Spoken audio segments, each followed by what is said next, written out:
Think and Grow Rich, written by Napoleon Hill, published by Utopia Academy. Think and Grow Rich is arguably the most famous success book of all time. It has changed the lives of millions of people through the years, and it contains the money-making secrets that can change your life too if you use them.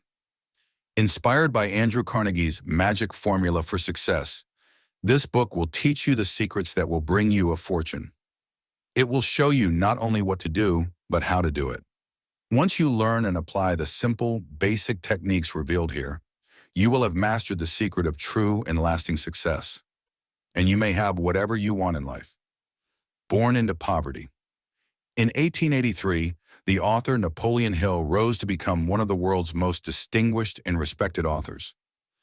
He moved from newspaper reporter to law student to working for Andrew Carnegie, and became a confidant and advisor to businessmen and presidents. Hill has counted among his many associates Franklin D. Roosevelt, Mahatma Gandhi, Thomas Edison, Henry Ford, and hundreds of other world leaders. The book is acknowledged to have been inspired by the writings of Charles F. Haanel, whose most influential work was the Master Key System. Introduction. Chapter 1. The Man Who Thought. His way into partnership with Thomas A. Edison. Truly, thoughts are things, and powerful things at that, when they are mixed with definiteness of purpose, persistence, and a burning desire for their translation into riches, or other material objects. A little more than 30 years ago, Edwin C. Barnes discovered how true it is that men really do think and grow rich. His discovery did not come about at one sitting. It came little by little, beginning with a burning desire to become a business associate of the great Edison. One of the chief characteristics of Barnes's desire was that it was definite. He wanted to work with Edison, not for him.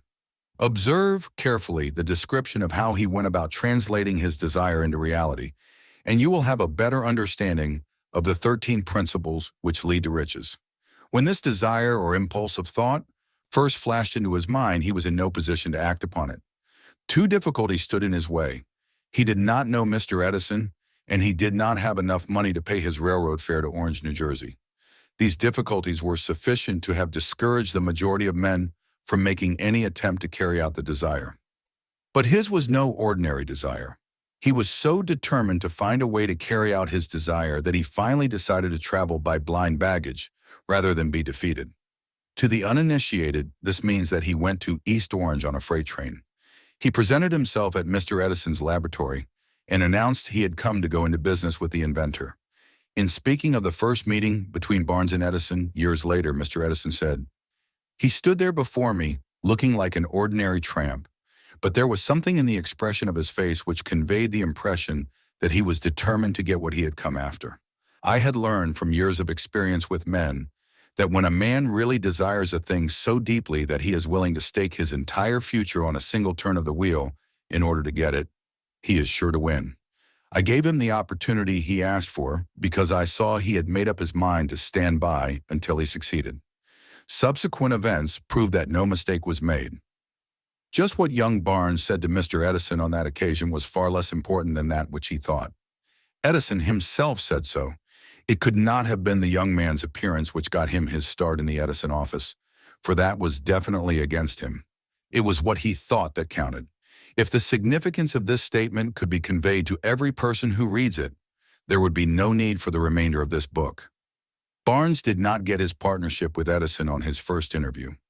He did get a chance to work in the Edison offices at a very nominal wage, doing work that was unimportant to Edison, but most important to Barnes, because it gave him an opportunity to display his merchandise where his intended partner could see it. Months went by. Apparently nothing happened to bring the coveted goal which Barnes had set up in his mind as his definite major purpose. But something important was happening in Barnes's mind. He was constantly intensifying his desire to become the business associate of Edison. Psychologists have correctly said that when one is truly ready for a thing, it puts in its appearance. Barnes was ready for a business association with Edison. Moreover, he was determined to remain ready until he got that which he was seeking. He did not say to himself, "Ah, well, what's the use? I guess I'll change my mind and try for a salesman's job.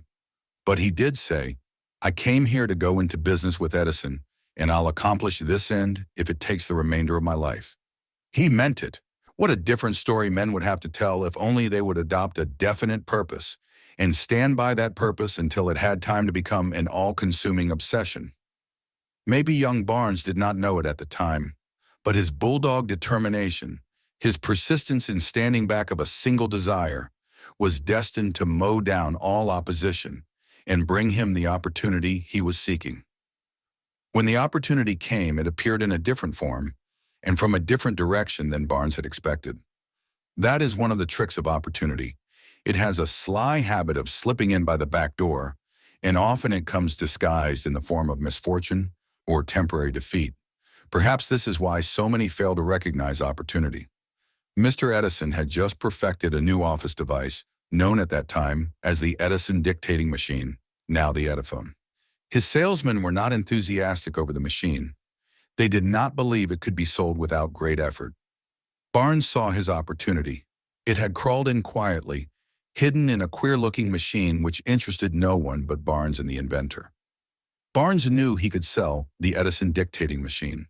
He suggested this to Edison and promptly got his chance. He did sell the machine. In fact, he sold it so successfully that Edison gave him a contract to distribute and market it all over the nation. Out of that business association grew the slogan, "Made by Edison and installed by Barnes." The business alliance has been in operation for more than 30 years. Out of it, Barnes has made himself rich in money, but he has done something infinitely greater.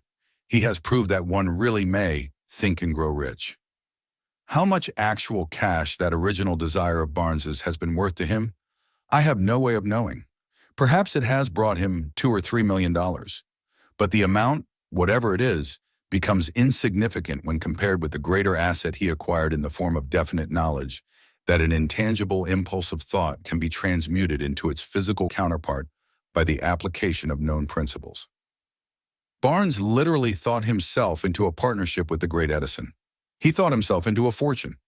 He had nothing to start with, except the capacity to know what he wanted and the determination to stand by that desire until he realized it.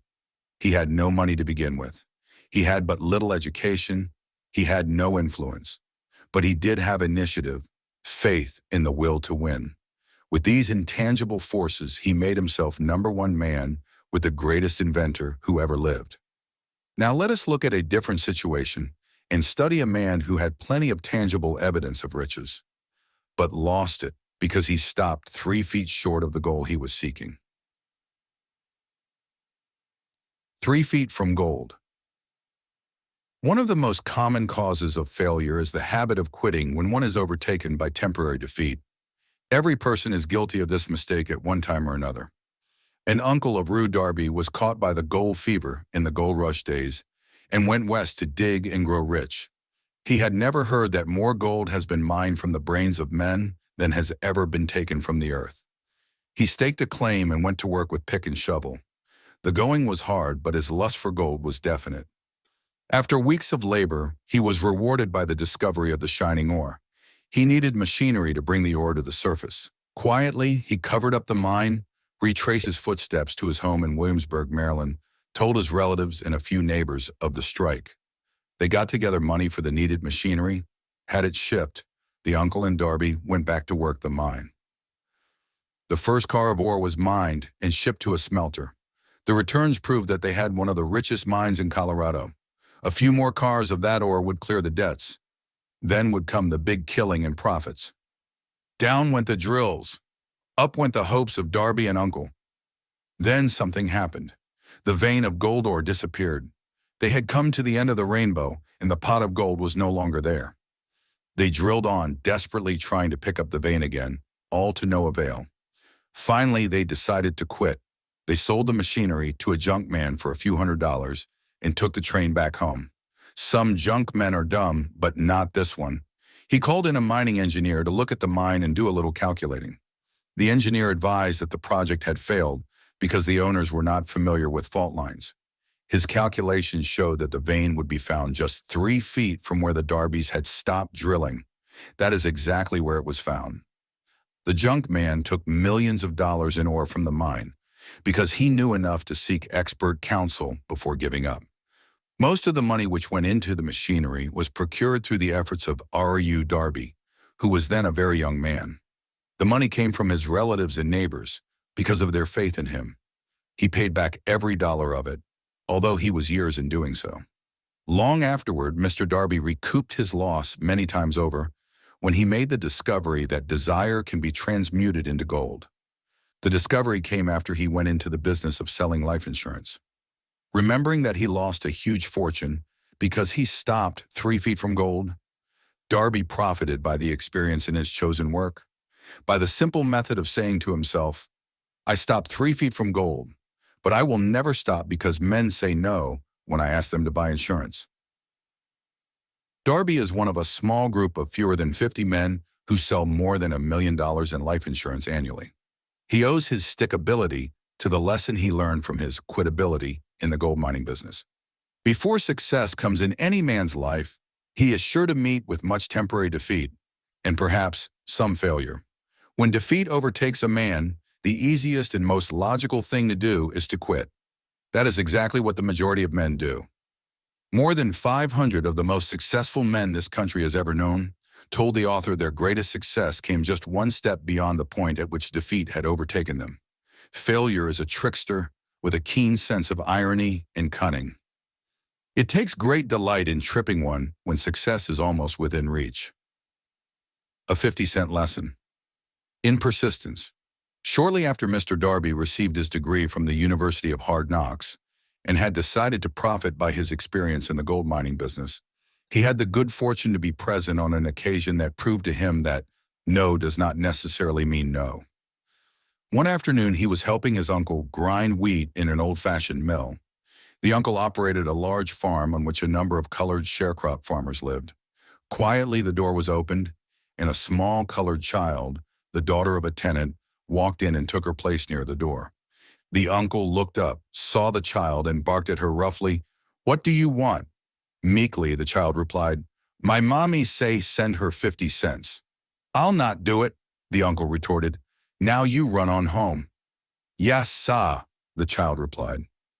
But she did not move. The uncle went ahead with his work, so busily engaged that he did not pay enough attention to the child to observe that she did not leave. When he looked up and saw her still standing there, he yelled at her, "I told you to go on home. Now go, or I'll take a switch to you." The little girl said, "Yes, sah," but she did not budge an inch.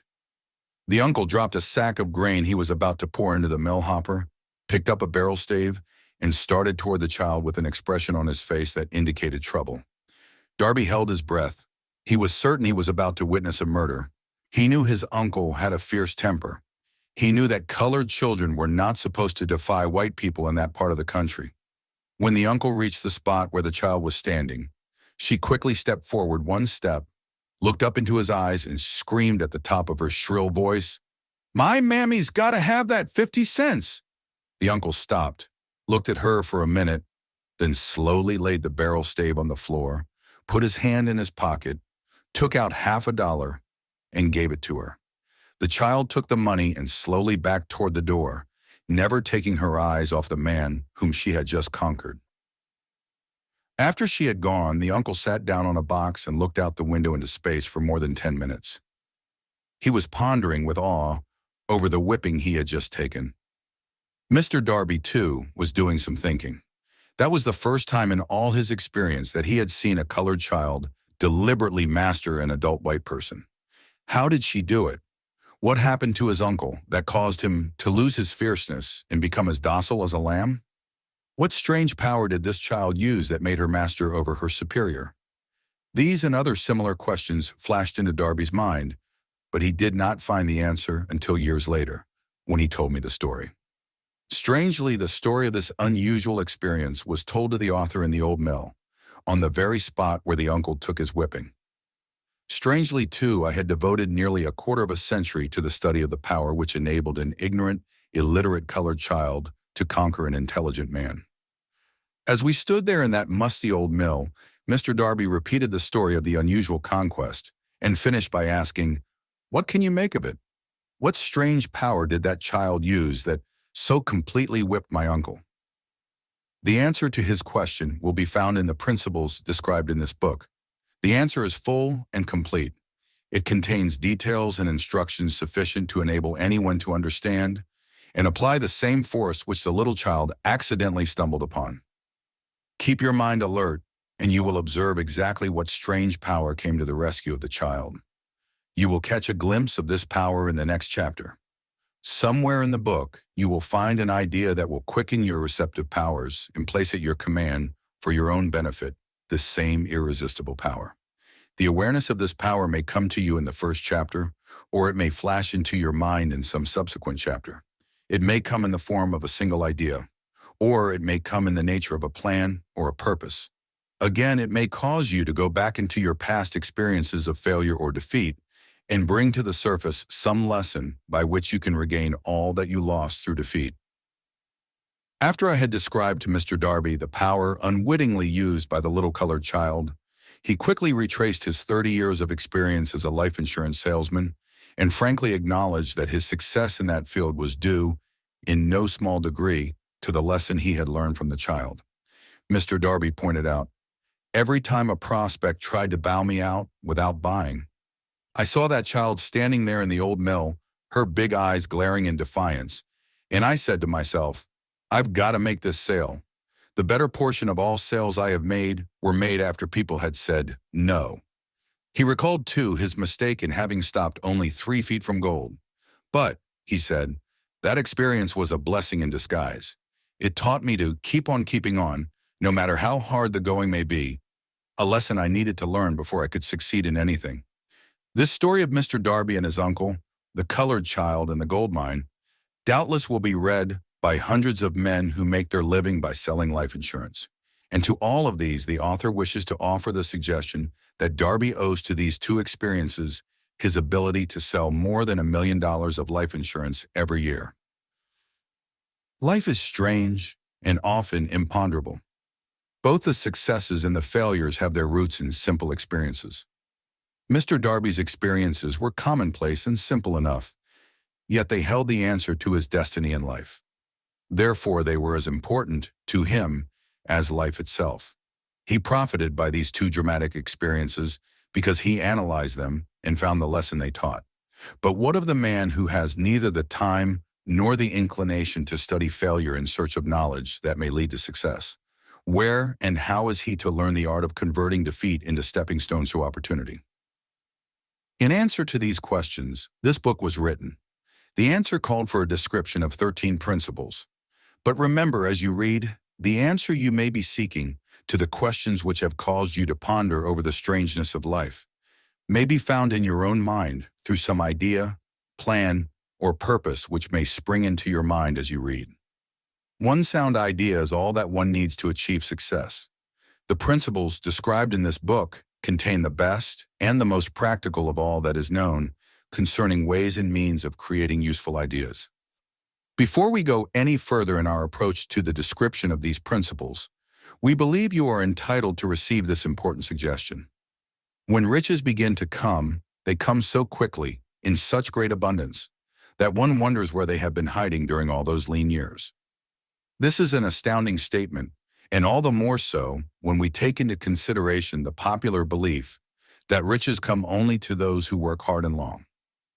When you begin to think and grow rich, you will observe that riches begin with a state of mind, with definiteness of purpose, with little or no hard work. You and every other person ought to be interested in knowing how to acquire that state of mind which will attract riches. I spent 25 years in research, analyzing more than 25,000 people, because I too wanted to know how wealthy men become that way. Without that research, this book could not have been written. Here take notice of a very significant truth, viz. The business depression started in 1929 and continued on to an all-time record of destruction until sometime after President Roosevelt entered office. Then the depression began to fade into nothingness. Just as an electrician in a theater raises a light so gradually that darkness is transmuted into light before you realize it, so did the spell of fear in the minds of the people gradually fade away and become faith.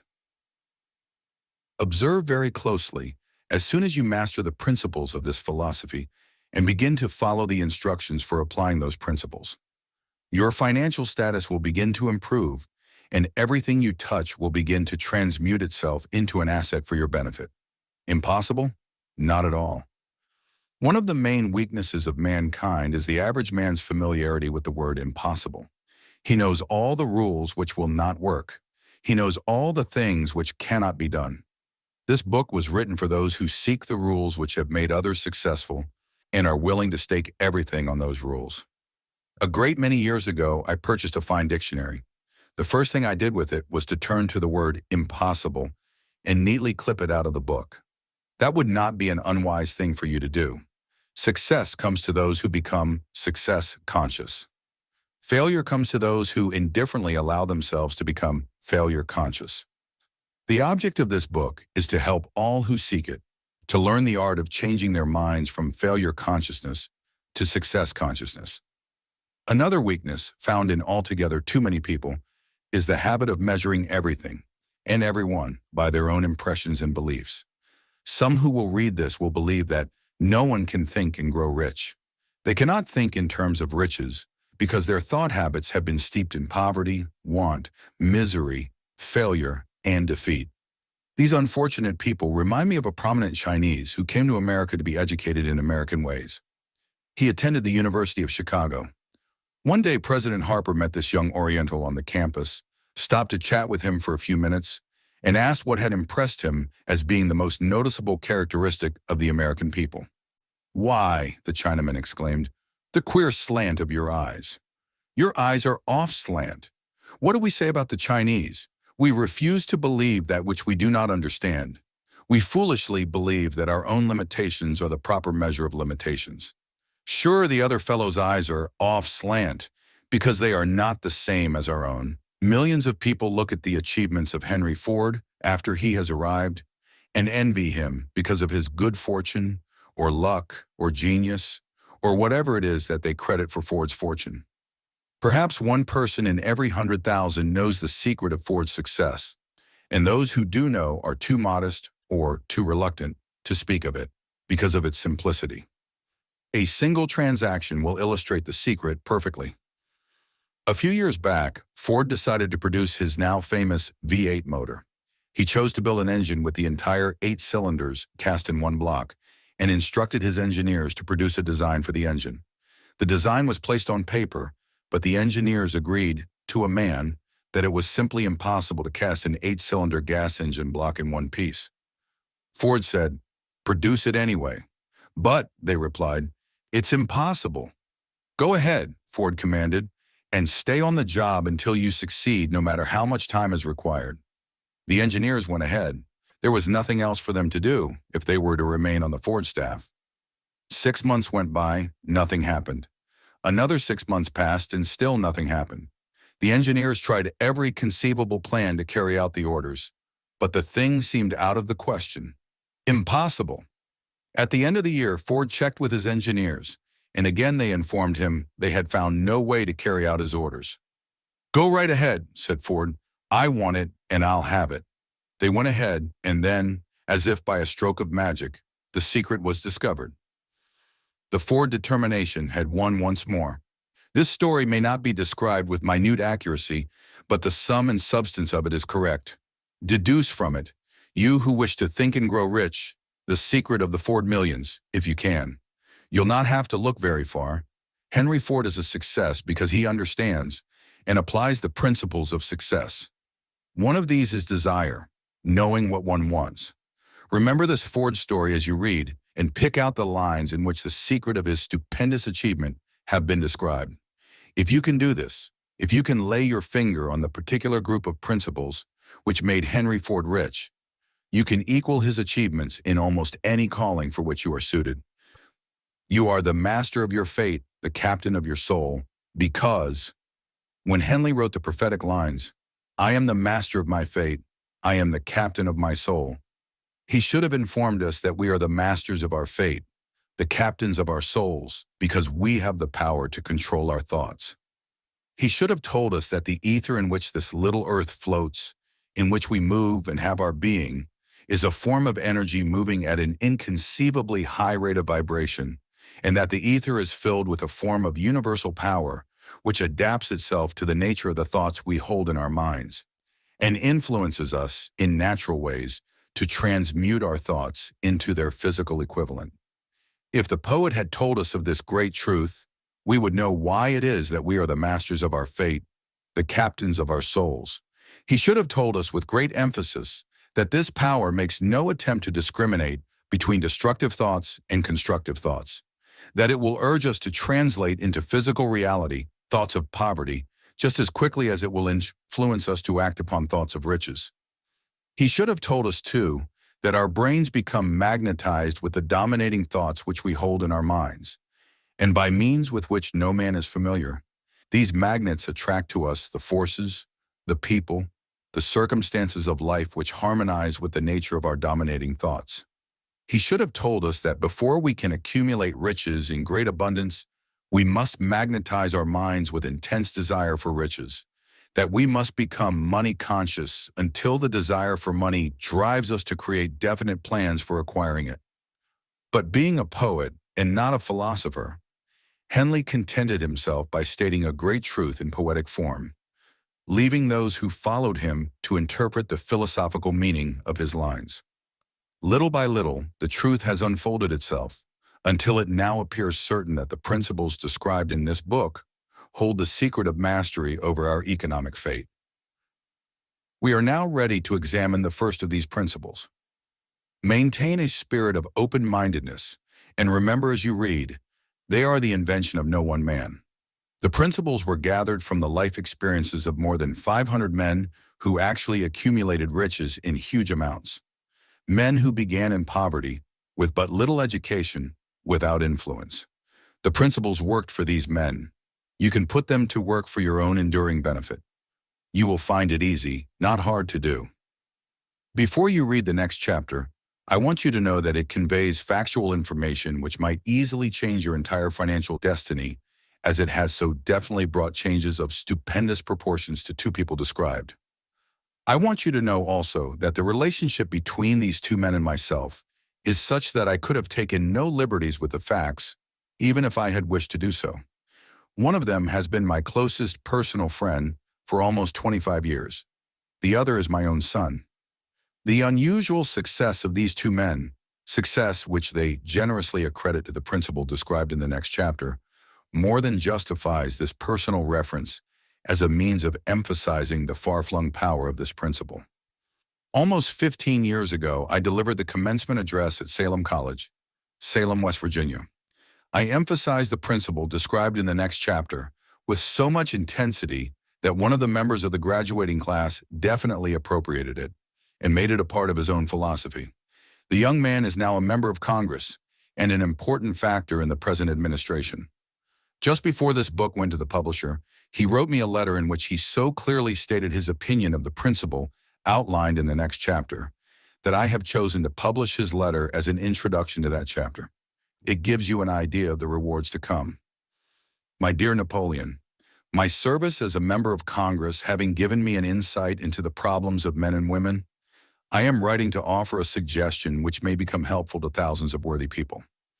With apologies, I must state that the suggestion, if acted upon, will mean several years of labor and responsibility for you, but I am enheartened to make the suggestion because I know your great love for rendering useful service. In 1922, you delivered the commencement address at Salem College when I was a member of the graduating class.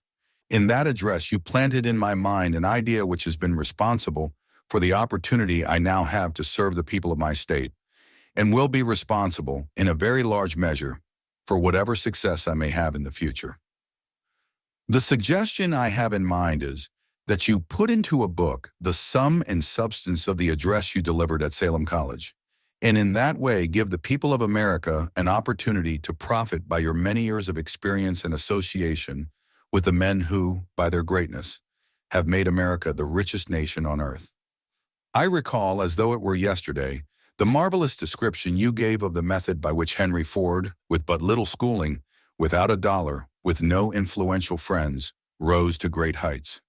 I made up my mind then, even before you had finished your speech, that I would make a place for myself, no matter how many difficulties I had to surmount. Thousands of young people will finish their schooling this year, and within the next few years, every one of them will be seeking just such a message of practical encouragement as the one I received from you. They will want to know where to turn, what to do to get started in life. You can tell them because you have helped to solve the problems of so many people. If there is any possible way that you can afford to render so great a service, may I offer the suggestion that you include with every book one of your personal analysis charts, in order that the purchaser of the book may have the benefit of a complete self-inventory, indicating, as you indicated to me years ago, exactly what is standing in the way of success. Such a service as this, providing the readers of your book with a complete, unbiased picture of their faults and their virtues, would mean to them the difference between success and failure. The service would be priceless. Millions of people are now facing the problem of staging a comeback because of the depression, and I speak from personal experience when I say, I know these earnest people would welcome the opportunity to tell you their problems and to receive your suggestions for the solution. You know the problems of those who face the necessity of beginning all over again. There are thousands of people in America today who would like to know how they can convert ideas into money. People who must start at scratch without finances and recoup their losses. If anyone can help them, you can.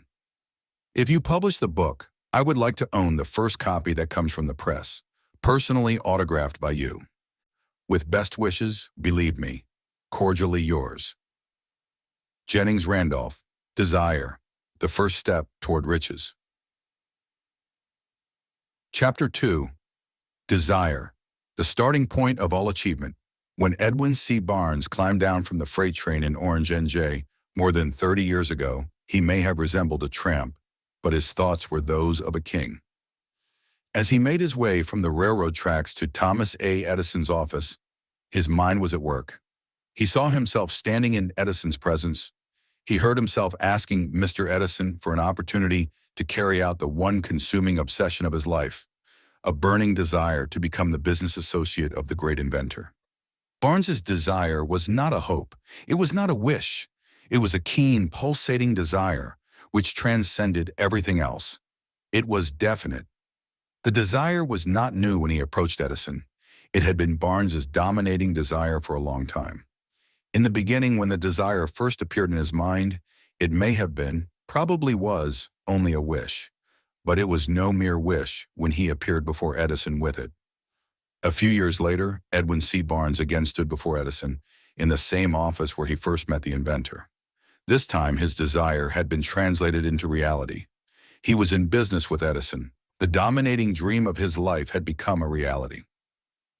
Today, people who know Barnes envy him because of the break life yielded him. They see him in the days of his triumph, without taking the trouble to investigate the cause of his success. Barnes succeeded because he chose a definite goal, placed all his energy, all his willpower, all his effort, everything back of that goal. He did not become the partner of Edison the day he arrived. He was content to start in the most menial work, as long as it provided an opportunity to take even one step toward his cherished goal. 5 years passed before the chance he had been seeking made its appearance. During all those years, not one ray of hope, not one promise of attainment of his desire had been held out to him. To everyone except himself, he appeared only another cog in the Edison business wheel. But in his own mind, he was the partner of Edison every minute of the time, from the very day that he first went to work there. It is a remarkable illustration of the power of a definite desire. Barnes won his goal because he wanted to be a business associate of Mr. Edison more than he wanted anything else. He created a plan by which to attain that purpose. But he burned all bridges behind him. He stood by his desire until it became the dominating obsession of his life, and finally, a fact. When he went to Orange, he did not say to himself, I will try to induce Edison to give me a job of some sort. He said, I will see Edison and put him on notice that I have come to go into business with him. He did not say, I will work there for a few months, and if I get no encouragement, I will quit and get a job somewhere else. He did say, I will start anywhere. I will do anything Edison tells me to do, but before I am through, I will be his associate. He did not say, I will keep my eyes open for another opportunity in case I fail to get what I want in the Edison organization. He said, there is but one thing in this world that I am determined to have, and that is a business association with Thomas A. Edison. I will burn all bridges behind me and stake my entire future on my ability to get what I want. He left himself no possible way of retreat. He had to win or perish. That is all there is to the Barnes story of success. A long while ago, a great warrior faced a situation which made it necessary for him to make a decision which ensured his success on the battlefield. He was about to send his armies against a powerful foe whose men outnumbered his own. He loaded his soldiers into boats, sailed to the enemy's country, unloaded soldiers and equipment, then gave the order to burn the ships that had carried them. Addressing his men before the first battle, he said, "You see the boats going up in smoke? That means that we cannot leave these shores alive unless we win. We now have no choice. We win or we perish." They won. Every person who wins in any undertaking must be willing to burn his ships and cut all sources of retreat. Only by so doing can one be sure of maintaining that state of mind known as a burning desire to win, essential to success. The morning after the Great Chicago Fire, a group of merchants stood on State Street, looking at the smoking remains of what had been their stores. They went into a conference to decide if they would try to rebuild or leave Chicago and start over in a more promising section of the country. They reached a decision all, except one, to leave Chicago. The merchant who decided to stay and rebuild pointed a finger at the remains of his store and said, "Gentlemen, on that very spot I will build the world's greatest store, no matter how many times it may burn down." That was more than 50 years ago. The store was built. It stands there today, a towering monument to the power of that state of mind known as a burning desire. The easy thing for Marshall Field to have done would have been exactly what his fellow merchants did. When the going was hard and the future looked dismal, they pulled up and went where the going seemed easier. Mark well this difference between Marshall Field and the other merchants, because it is the same difference which distinguishes Edwin C. Barnes from thousands of other young men who have worked in the Edison organization. It is the same difference which distinguishes practically all who succeed from those who fail. Every human being who reaches the age of understanding of the purpose of money wishes for it. Wishing will not bring riches, but desiring riches with a state of mind that becomes an obsession, then planning definite ways and means to acquire riches, and backing those plans with persistence, which does not recognize failure, will bring riches. The method by which desire for riches can be transmuted into its financial equivalent consists of 6 definite practical steps, viz. 1. Fix in your mind the exact amount of money you desire. It is not sufficient merely to say, "I want plenty of money." Be definite as to the amount. There is a psychological reason for definiteness, which will be described in a subsequent chapter. 2. Determine exactly what you intend to give in return for the money you desire. There is no such reality as something for nothing. 3. Establish a definite date when you intend to possess the money you desire. 4. Create a definite plan for carrying out your desire, and begin at once, whether you are ready or not, to put this plan into action. 5. Write out a clear, concise statement of the amount of money you intend to acquire. Name the time limit for its acquisition. State what you intend to give in return for the money, and describe clearly the plan through which you intend to accumulate it. 6. Read your written statement aloud twice daily, once just before retiring at night, and once after arising in the morning. As you read, see and feel and believe yourself already in possession of the money. It is important that you follow the instructions described in these 6 steps. It is especially important that you observe and follow the instructions in the 6th paragraph. You may complain that it is impossible for you to see yourself in possession of money before you actually have it. Here is where a burning desire will come to your aid.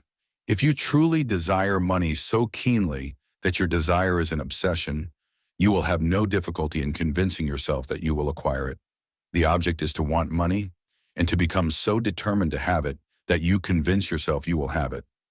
Only those who become money conscious ever accumulate great riches. Money consciousness means that the mind has become so thoroughly saturated with the desire for money that one can see oneself already in possession of it. To the uninitiated who has not been schooled in the working principles of the human mind, these instructions may appear impractical.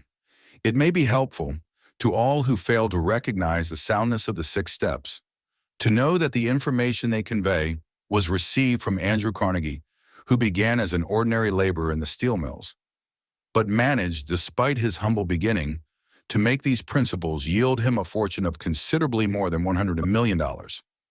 It may be of further help to know that the 6 steps here recommended were carefully scrutinized by the late Thomas A. Edison, who placed his stamp of approval upon them as being not only the steps essential for the accumulation of money, but necessary for the attainment of any definite goal. The steps call for no hard labor. They call for no sacrifice. They do not require one to become ridiculous or credulous. To apply them calls for no great amount of education. But the successful application of these 6 steps does call for a sufficient imagination to enable one to see and to understand that accumulation of money cannot be left to chance, good fortune, and luck. One must realize that all who have accumulated great fortunes first did a certain amount of dreaming, hoping, wishing, desiring, and planning before they acquired money. You may as well know right here that you can never have riches in great quantities, unless you can work yourself into a white heat of desire for money and actually believe you will possess it. You may as well know also that every great leader, from the dawn of civilization down to the present, was a dreamer. Christianity is the greatest potential power in the world today because its founder was an intense dreamer who had the vision and the imagination to see realities in their mental and spiritual form before they had been transmuted into physical form. If you do not see great riches in your imagination, you will never see them in your bank balance. Never in the history of America has there been so great an opportunity for practical dreamers as now exists. The 6-year economic collapse has reduced all men substantially to the same level. A new race is about to be run. The stakes represent huge fortunes which will be accumulated within the next 10 years. The rules of the race have changed because we now live in a changed world that definitely favors the masses, those who had but little or no opportunity to win under the conditions existing during the Depression, when fear paralyzed growth and development. We who are in this race for riches should be encouraged to know that this changed world in which we live is demanding new ideas, new ways of doing things, new leaders, new inventions, new methods of teaching, new methods of marketing, new books, new literature, new features for the radio, new ideas for moving pictures. Back of all this demand for new and better things, there is one quality which one must possess to win, and that is definiteness of purpose, the knowledge of what one wants and a burning desire to possess it. The business depression marked the death of one age and the birth of another. This changed world requires practical dreamers who can and will put their dreams into action. The practical dreamers have always been, and always will be, the pattern makers of civilization. We who desire to accumulate riches should remember the real leaders of the world always have been men who harnessed and put into practical use the intangible, unseen forces of unborn opportunity and have converted those forces, or impulses of thought, into skyscrapers, cities, factories, airplanes, automobiles, and every form of convenience that makes life more pleasant. Tolerance and an open mind are practical necessities of the dreamer of today. Those who are afraid of new ideas are doomed before they start. Never has there been a time more favorable to pioneers than the present. True, there is no wild and woolly West to be conquered, as in the days of the covered wagon. But there is a vast business, financial, and industrial world to be remolded and redirected along new and better lines. In planning to acquire your share of the riches, let no one influence you to scorn the dreamer. To win the big stakes in this changed world, you must catch the spirit of the great pioneers of the past, whose dreams have given to civilization all that it has of value, the spirit which serves as the lifeblood of our own country, your opportunity and mine to develop and market our talents. Let us not forget, Columbus dreamed of an unknown world, staked his life on the existence of such a world, and discovered it. Copernicus, the great astronomer, dreamed of a multiplicity of worlds and revealed them. No one denounced him as impractical after he had triumphed. Instead, the world worshipped at his shrine, thus proving once more that success requires no apologies, failure permits no alibis. If the thing you wish to do is right and you believe in it, go ahead and do it. Put your dream across and never mind what they say if you meet with temporary defeat. For they, perhaps, do not know that every failure brings with it the seed of an equivalent success. Henry Ford, poor and uneducated, dreamed of a horseless carriage, went to work with what tools he possessed, without waiting for opportunity to favor him, and now evidence of his dream belts the entire earth. He has put more wheels into operation than any man who ever lived, because he was not afraid to back his dreams. Thomas Edison dreamed of a lamp that could be operated by electricity, began where he stood to put his dream into action, and despite more than 10,000 failures, he stood by that dream until he made it a physical reality. Practical dreamers do not quit. Whelan dreamed of a chain of cigar stores, transformed his dream into action, and now the United Cigar Stores occupy the best corners in America. Lincoln dreamed of freedom for the black slaves, put his dream into action, and barely missed living to see a united North and South translate his dream into reality. The Wright brothers dreamed of a machine that would fly through the air.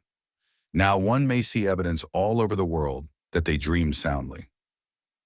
Marconi dreamed of a system for harnessing the intangible forces of the ether.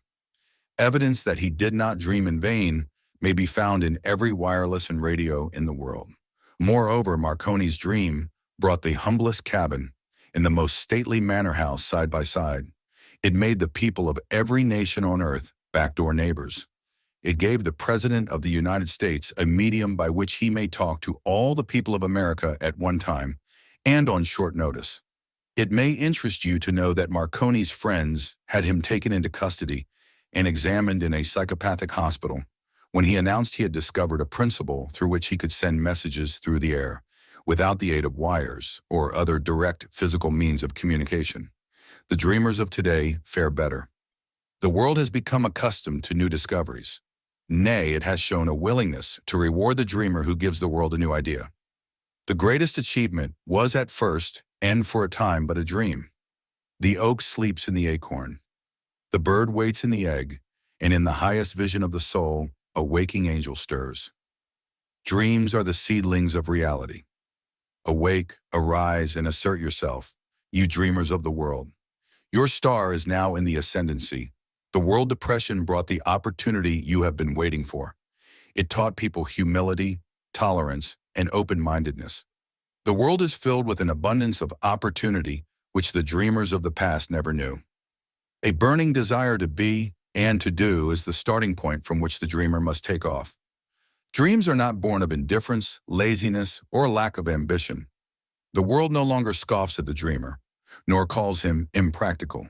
If you think it does, take a trip to Tennessee and witness what a dreamer president has done in the way of harnessing and using the great water power of America.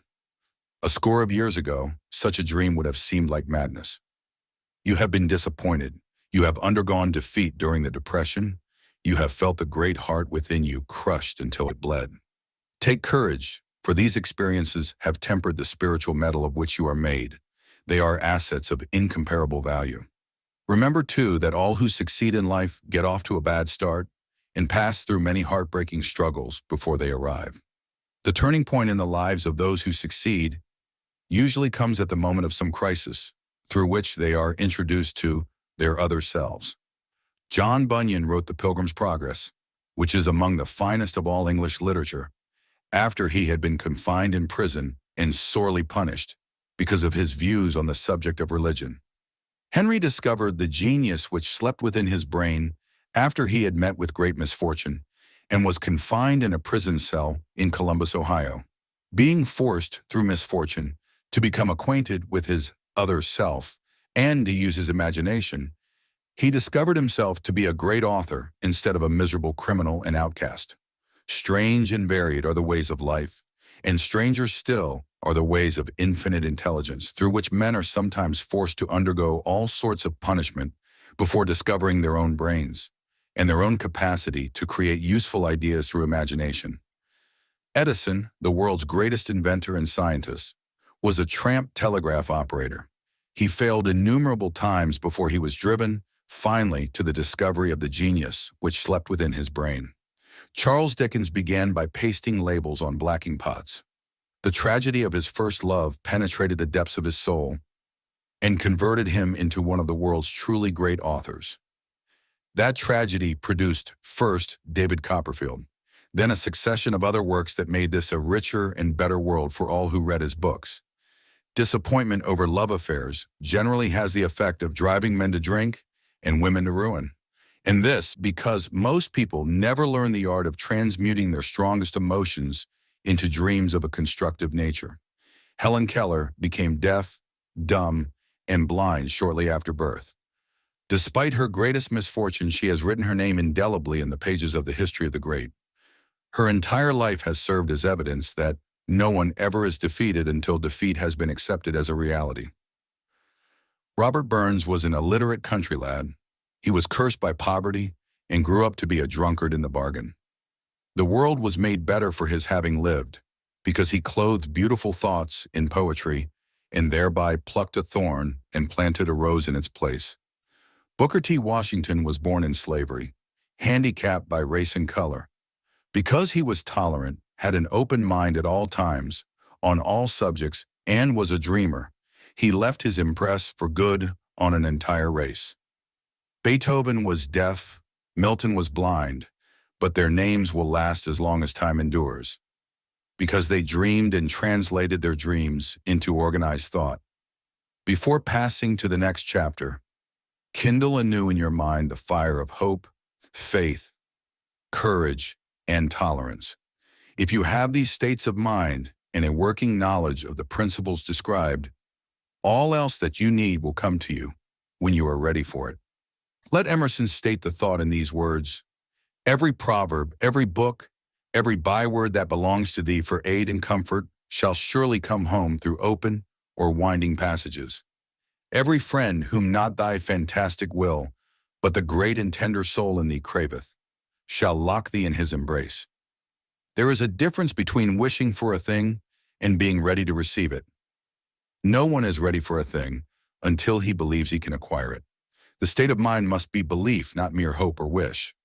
Open-mindedness is essential for belief. Closed minds do not inspire faith, courage, and belief. Remember, no more effort is required to aim high in life, to demand abundance and prosperity, than is required to accept misery and poverty. A great poet has correctly stated this universal truth through these lines: I bargained with life for a penny, and life would pay no more. However, I begged at evening, when I counted my scanty store. For life is a just employer. He gives you what you ask. But once you have set the wages, why you must bear the task.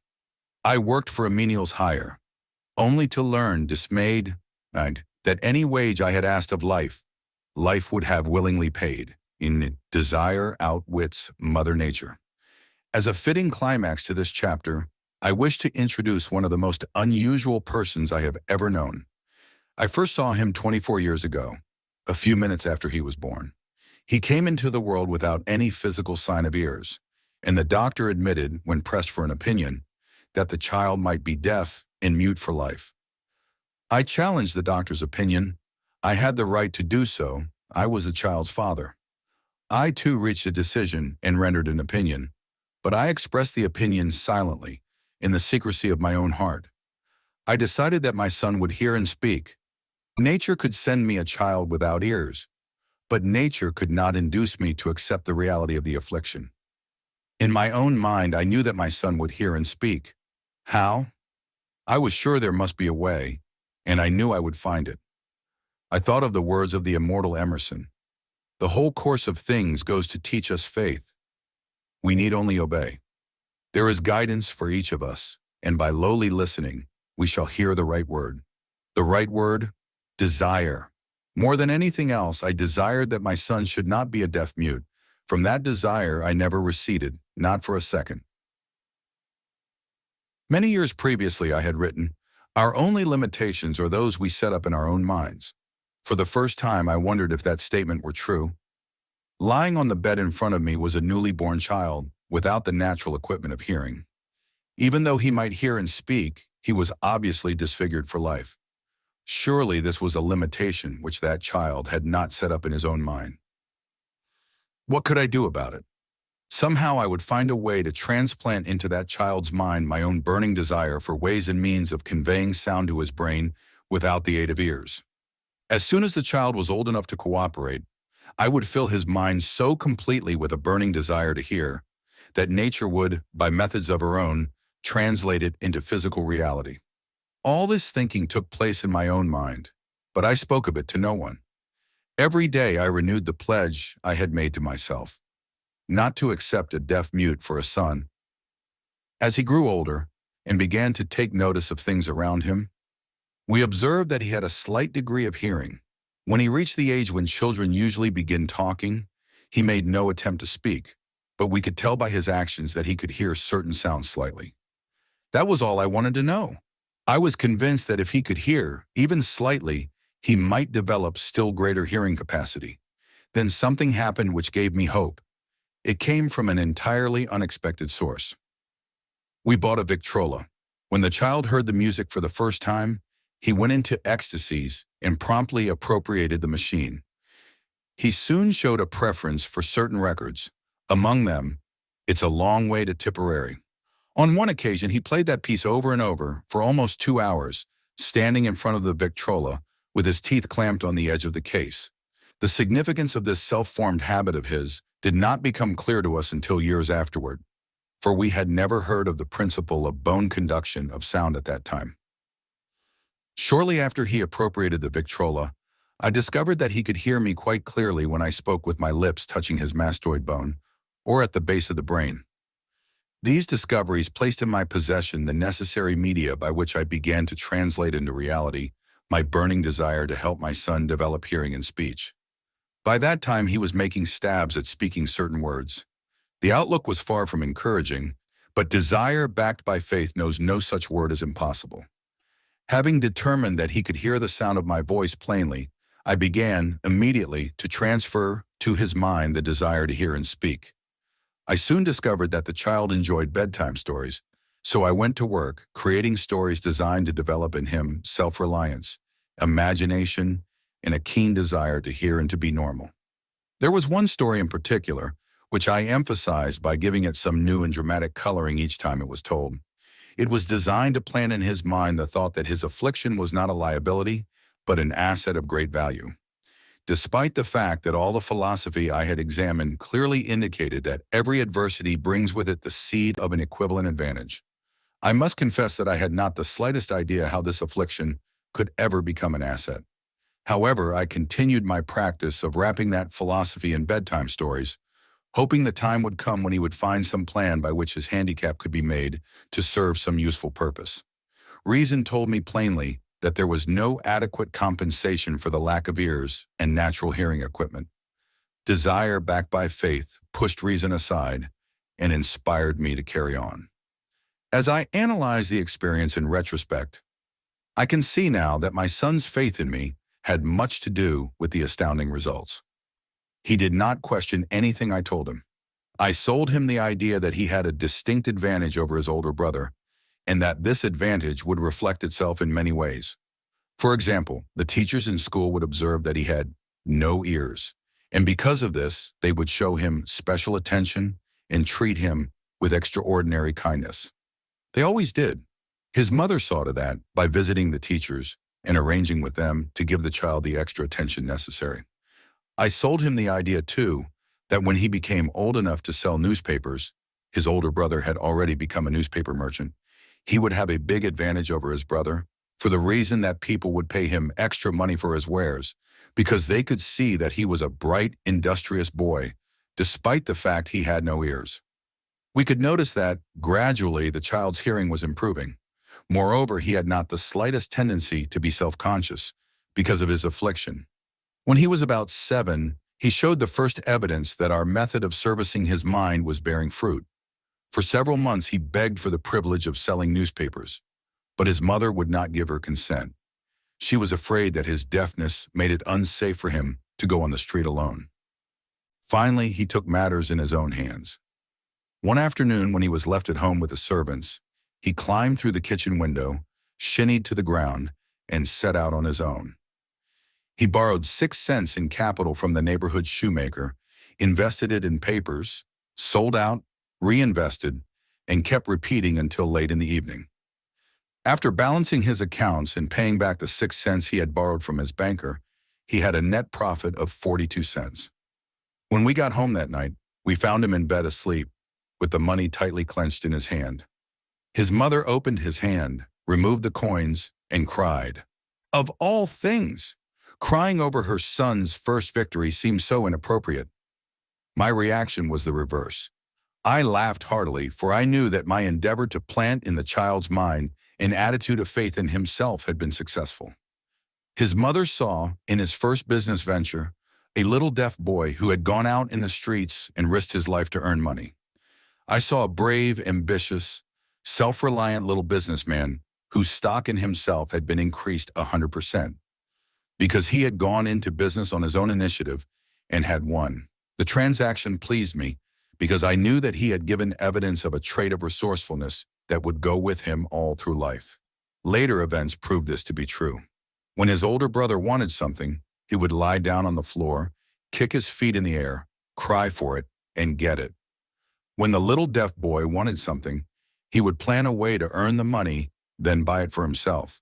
He still follows that plan.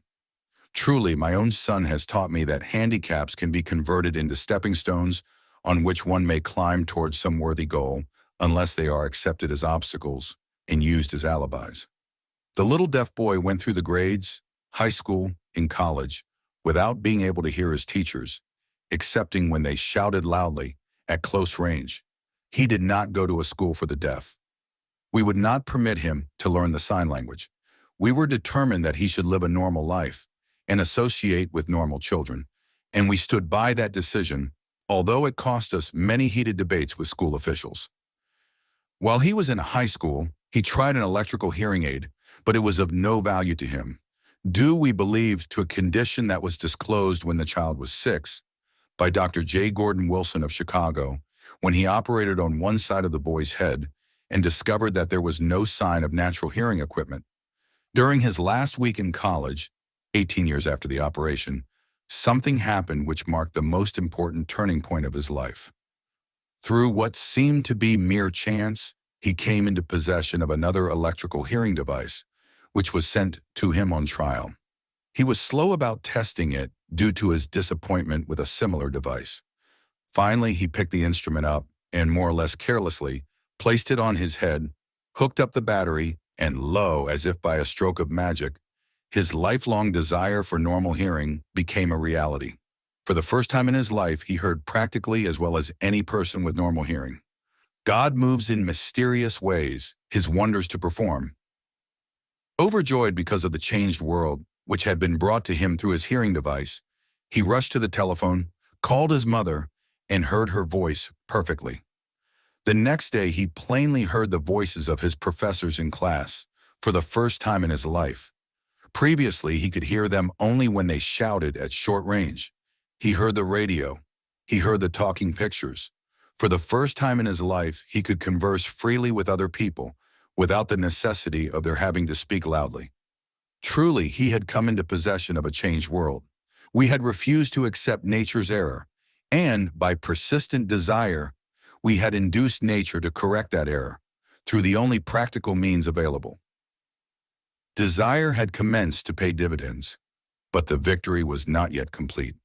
The boy still had to find a definite and practical way to convert his handicap into an equivalent asset.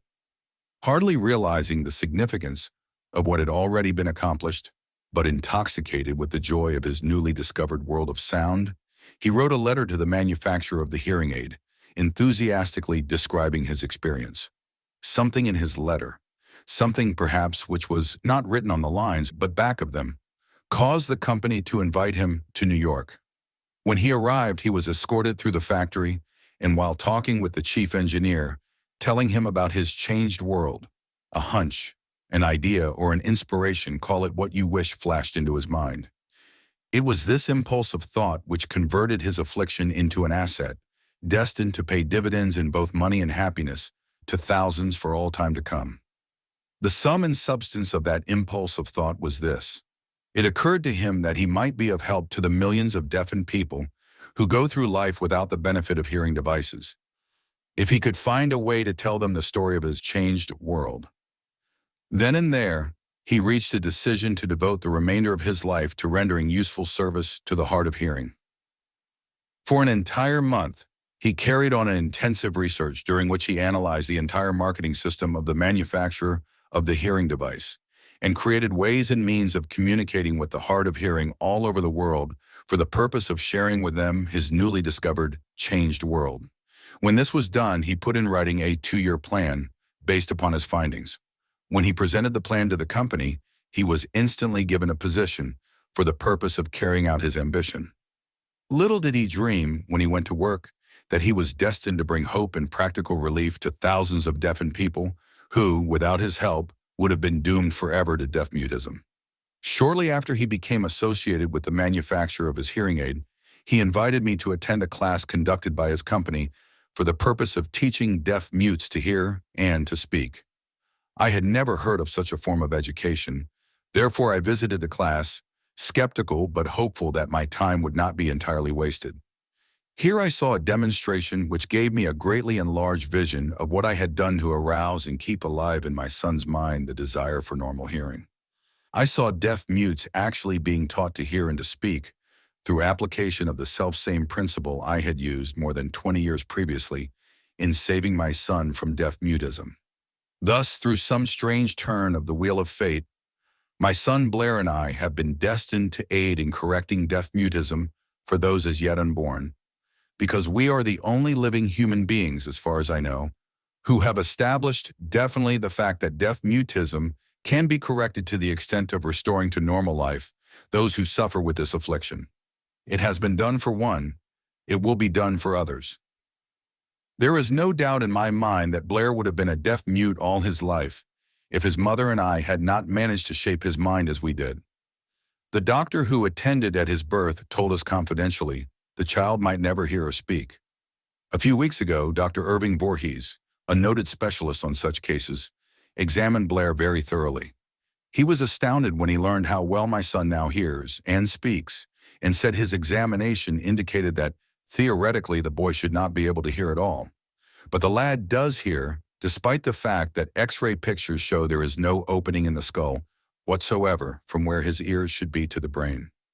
When I planted in his mind the desire to hear and talk and live as a normal person, there went with that impulse some strange influence which caused nature to become bridge builder and span the gulf of silence between his brain and the outer world, by some means which the keenest medical specialists have not been able to interpret. It would be sacrilege for me to even conjecture as to how nature performed this miracle. It would be unforgivable if I neglected to tell the world as much as I know of the humble part I assumed in the strange experience. It is my duty and a privilege to say I believe, and not without reason, that nothing is impossible to the person who backs desire with enduring faith. Verily, a burning desire has devious ways of transmuting itself into its physical equivalent. Blair desired normal hearing. Now he has it. He was born with a handicap which might easily have sent one with a less defined desire to the street, with a bundle of pencils and a tin cup. That handicap now promises to serve as the medium by which he will render useful service to many millions of hard of hearing, also to give him useful employment at adequate financial compensation the remainder of his life. The little white lies I planted in his mind when he was a child, by leading him to believe his affliction would become a great asset which he could capitalize, has justified itself. Verily, there is nothing, right or wrong, which belief plus burning desire cannot make real. These qualities are free to everyone. In all my experience in dealing with men and women who had personal problems, I never handled a single case which more definitely demonstrates the power of desire. Authors sometimes make the mistake of writing of subjects of which they have but superficial or very elementary knowledge. It has been my good fortune to have had the privilege of testing the soundness of the power of desire. through the affliction of my own son. Perhaps it was providential that the experience came as it did, for surely no one is better prepared than he, to serve as an example of what happens when desire is put to the test. If Mother Nature bends to the will of desire, is it logical that mere men can defeat a burning desire? Strange and imponderable is the power of the human mind. We do not understand the method by which it uses every circumstance, every individual, every physical thing within its reach, as a means of transmuting desire into its physical counterpart. Perhaps science will uncover this secret. I planted in my son's mind the desire to hear and to speak as any normal person hears and speaks. That desire has now become a reality. I planted in his mind the desire to convert his greatest handicap into his greatest asset. That desire has been realized. The modus operandi by which this astounding result was achieved is not hard to describe. It consisted of three very definite facts. First, I mixed faith with the desire for normal hearing, which I passed on to my son. Second, I communicated my desire to him in every conceivable way available, through persistent, continuous effort over a period of years. Third, he believed me. As this chapter was being completed, news came of the death of Madame Schumann-Heink. One short paragraph in the news dispatch gives a clue to this unusual woman's stupendous success as a singer. I quote the paragraph because the clue it contains is none other than desire. Early in her career, Madame Schumann-Heink visited the director of the Vienna Court Opera to have him test her voice, but he did not test it.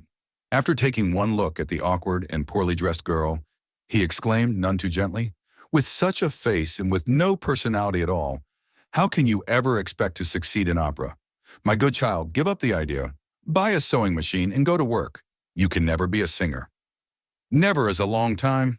The director of the Vienna Court Opera knew much about the technique of singing. He knew little about the power of desire when it assumes the proportion of an obsession. If he had known more of that power, he would not have made the mistake of condemning genius without giving it an opportunity. Several years ago, one of my business associates became ill. He became worse as time went on and finally was taken to the hospital for an operation. Just before he was wheeled into the operating room, I took a look at him and wondered how anyone as thin and emaciated as he could possibly go through a major operation successfully. The doctor warned me that there was little, if any, chance of my ever seeing him alive again. But that was the doctor's opinion. It was not the opinion of the patient. Just before he was wheeled away, he whispered feebly, "Do not be disturbed, Chief. I will be out of here in a few days." The attending nurse looked at me with pity, but the patient did come through safely. After it was all over, his physician said, nothing but his own desire to live saved him. He never would have pulled through if he had not refused to accept the possibility of death. I believe in the power of desire backed by faith, because I have seen this power lift men from lowly beginnings to places of power and wealth. I have seen it rob the grave of its victims. I have seen it serve as the medium by which men staged a comeback after having been defeated in 100 different ways. I have seen it provide my own son with a normal, happy, successful life, despite nature's having sent him into the world without ears. How can one harness and use the power of desire? This has been answered through this and the subsequent chapters of this book. This message is going out to the world at the end of the longest and perhaps the most devastating depression America has ever known. It is reasonable to presume that the message may come to the attention of many who have been wounded by the depression, those who have lost their fortunes, others who have lost their positions, and great numbers who must reorganize their plans and stage a comeback. To all these, I wish to convey the thought that all achievement, no matter what may be its nature or its purpose, must begin with an intense, burning desire for something definite. Through some strange and powerful principle of mental chemistry, which she has never divulged, nature wraps up in the impulse of strong desire, that something which recognizes no such word as impossible and accepts no such reality as failure. Faith, the second step toward riches. Chapter 3. Faith, visualization, and belief in attainment of desire. Faith is the head chemist of the mind. When faith is blended with the vibration of thought, the subconscious mind instantly picks up the vibration, translates it into its spiritual equivalent, and transmits it to infinite intelligence, as in the case of prayer. The emotions of faith, love, and sex are the most powerful of all the major positive emotions. When the three are blended, they have the effect of coloring the vibration of thought in such a way that it instantly reaches the subconscious mind, where it is changed into its spiritual equivalent, the only form that induces a response from infinite intelligence. Love and faith are psychic, related to the spiritual side of man. Sex is purely biological and related only to the physical. The mixing or blending of these three emotions has the effect of opening a direct line of communication between the finite, thinking mind of man and infinite intelligence. How to develop faith. There comes now a statement which will give a better understanding of the importance the principle of autosuggestion assumes in the transmutation of desire into its physical or monetary equivalent. Namely, faith is a state of mind which may be induced or created by affirmation or repeated instructions to the subconscious mind through the principle of autosuggestion. As an illustration, consider the purpose for which you are, presumably, reading this book. The object is, naturally, to acquire the ability to transmute the intangible thought impulse of desire into its physical counterpart, money. By following the instructions laid down in the chapters on autosuggestion and the subconscious mind, as summarized in the chapter on autosuggestion, you may convince the subconscious mind that you believe you will receive that for which you ask, and it will act upon that belief, which your subconscious mind passes back to you in the form of faith, followed by definite plans for procuring that which you desire. The method by which one develops faith where it does not already exist is extremely difficult to describe, almost as difficult, in fact, as it would be to describe the color of red to a blind man who has never seen color and has nothing with which to compare what you describe to him. Faith is a state of mind which you may develop at will after you have mastered the 13 principles, because it is a state of mind which develops voluntarily through application and use of these principles. Repetition of affirmation of orders to your subconscious mind is the only known method of voluntary development of the emotion of faith. Perhaps the meaning may be made clearer through the following explanation as to the way men sometimes become criminals.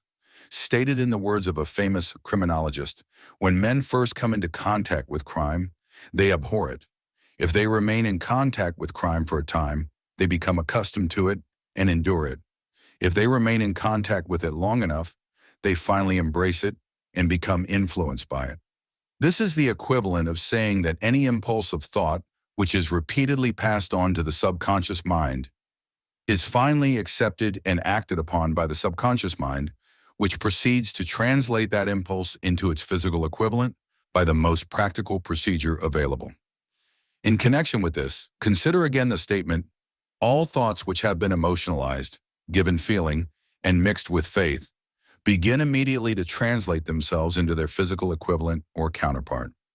The emotions or the feeling portion of thoughts are the factors which give thoughts vitality, life, and action. The emotions of faith, love, and sex, when mixed with any thought impulse, give it greater action than any of these emotions can do singly. Not only thought impulses which have been mixed with faith, but those which have been mixed with any of the positive emotions or any of the negative emotions may reach and influence the subconscious mind. From this statement, you will understand that the subconscious mind will translate into its physical equivalent, a thought impulse of a negative or destructive nature, just as readily as it will act upon thought impulses of a positive or constructive nature. This accounts for the strange phenomenon which so many millions of people experience, referred to as misfortune or bad luck. There are millions of people who believe themselves doomed to poverty and failure because of some strange force over which they believe they have no control. They are the creators of their own misfortunes because of this negative belief, which is picked up by the subconscious mind and translated into its physical equivalent. This is an appropriate place at which to suggest, again, that you may benefit by passing on to your subconscious mind any desire which you wish translated into its physical or monetary equivalent in a state of expectancy or belief that the transmutation will actually take place. Your belief or faith is the element which determines the action of your subconscious mind. There is nothing to hinder you from deceiving your subconscious mind when giving it instructions through autosuggestion as I deceive my son's subconscious mind. To make this deceit more realistic, conduct yourself just as you would if you were already in possession of the material thing which you are demanding. When you call upon your subconscious mind, the subconscious mind will transmute into its physical equivalent, by the most direct and practical media available, any order which is given to it in a state of belief or faith that the order will be carried out. Surely enough has been stated to give a starting point from which one may, through experiment and practice, acquire the ability to mix faith with any order given to the subconscious mind. Perfection will come through practice. It cannot come by merely reading instructions. If it be true that one may become a criminal by association with crime, and this is a known fact, it is equally true that one may develop faith by voluntarily suggesting to the subconscious mind that one has faith. The mind comes finally to take on the nature of the influences which dominate it. Understand this truth, and you will know why it is essential for you to encourage the positive emotions as dominating forces of your mind, and discourage and eliminate negative emotions. A mind dominated by positive emotions becomes a favorable abode for the state of mind known as faith. A mind so dominated may, at will, give the subconscious mind instructions, which it will accept and act upon immediately. Faith is a state of mind which may be induced by autosuggestion. All down the ages, the religionists have admonished struggling humanity to have faith in this, that, and the other dogma or creed, but they have failed to tell people how to have faith. They have not stated that faith is a state of mind and that it may be induced by self-suggestion. In language which any normal human being can understand, we will describe all that is known about the principle through which faith may be developed, where it does not already exist. Have faith in yourself, faith in the infinite. Before we begin, you should be reminded again that faith is the eternal elixir which gives life, power, and action to the impulse of thought. The foregoing sentence is worth reading a second time, and a third, and a fourth. It is worth reading aloud. Faith is the starting point of all accumulation of riches. Faith is the basis of all miracles and all mysteries which cannot be analyzed by the rules of science. Faith is the only known antidote for failure. Faith is the element, the chemical, which, when mixed with prayer, gives one direct communication with infinite intelligence. Faith is the element which transforms the ordinary vibration of thought, created by the finite mind of man, into the spiritual equivalent. Faith is the only agency through which the cosmic force of infinite intelligence can be harnessed and used by man. Every one of the foregoing statements is capable of proof. The proof is simple and easily demonstrated. It is wrapped up in the principle of autosuggestion. Let us center our attention, therefore, upon the subject of self-suggestion and find out what it is and what it is capable of achieving. It is a well-known fact that one comes finally to believe whatever one repeats to oneself, whether the statement be true or false. If a man repeats a lie over and over, he will eventually accept the lie as truth. Moreover, he will believe it to be the truth. Every man is what he is because of the dominating thoughts which he permits to occupy his mind. Thoughts which a man deliberately places in his own mind and encourages with sympathy, and with which he mixes any one or more of the emotions, constitute the motivating forces which direct and control his every movement, act, and deed. Comes now a very significant statement of truth. Thoughts which are mixed with any of the feelings of emotions constitute a magnetic force which attracts from the vibrations of the ether other similar organ-related thoughts. A thought thus magnetized with emotion may be compared to a seed which, when planted in fertile soil, germinates, grows, and multiplies itself over and over again, until that which was originally one small seed becomes countless millions of seeds of the same brand. The ether is a great cosmic mass of eternal forces of vibration. It is made up of both destructive vibrations and constructive vibrations. It carries at all times vibrations of fear, poverty, disease, failure, misery, and vibrations of prosperity, health, success, and happiness. Just as surely as it carries the sound of hundreds of orchestrations of music and hundreds of human voices, all of which maintain their own individuality and means of identification through the medium of radio. From the great storehouse of the ether, the human mind is constantly attracting vibrations which harmonize with that which dominates the human mind. Any thought, idea, plan, or purpose which one holds in one's mind attracts from the vibrations of the ether. A host of its relatives adds these relatives to its own force and grows until it becomes the dominating, motivating master of the individual in whose mind it has been housed. Now let us go back to the starting point and become informed as to how the original seed of an idea, plan, or purpose may be planted in the mind. The information is easily conveyed. Any idea, plan, or purpose may be placed in the mind through repetition of thought. This is why you are asked to write out a statement of your major purpose or definite chief aim, commit it to memory, and repeat it in audible words day after day until these vibrations of sound have reached your subconscious mind. We are what we are because of the vibrations of thought which we pick up and register through the stimuli of our daily environment. Resolve to throw off the influences of any unfortunate environment and to build your own life to order. Taking inventory of mental assets and liabilities, you will discover that your greatest weakness is lack of self-confidence. This handicap can be surmounted and timidity translated into courage through the aid of the principle of autosuggestion. The application of this principle may be made through a simple arrangement of positive thought impulses, stated in writing, memorized, and repeated, until they become a part of the working equipment of the subconscious faculty of your mind. Self-confidence formula. First, I know that I have the ability to achieve the object of my definite purpose in life. Therefore, I demand of myself persistent, continuous action toward its attainment, and I here and now promise to render such action. Second, I realize that dominating thoughts of my mind will eventually reproduce themselves in outward, physical action, and gradually transform themselves into physical reality. Therefore, I will concentrate my thoughts for 30 minutes daily upon the task of thinking of the person I intend to become, thereby creating in my mind a clear mental picture. Third, I know through the principle of autosuggestion, any desire that I persistently hold in my mind will eventually seek expression through some practical means of attaining the object back of it. Therefore, I will devote 10 minutes daily to demanding of myself the development of self-confidence. Fourth, I have clearly written down a description of my definite chief aim in life, and I will never stop trying until I have developed sufficient self-confidence for its attainment. Fifth, I fully realize that no wealth or position can long endure unless built upon truth and justice. Therefore, I will engage in no transaction which does not benefit all whom it affects. I will succeed by attracting to myself the forces I wish to use in the cooperation of other people. I will induce others to serve me because of my willingness to serve others.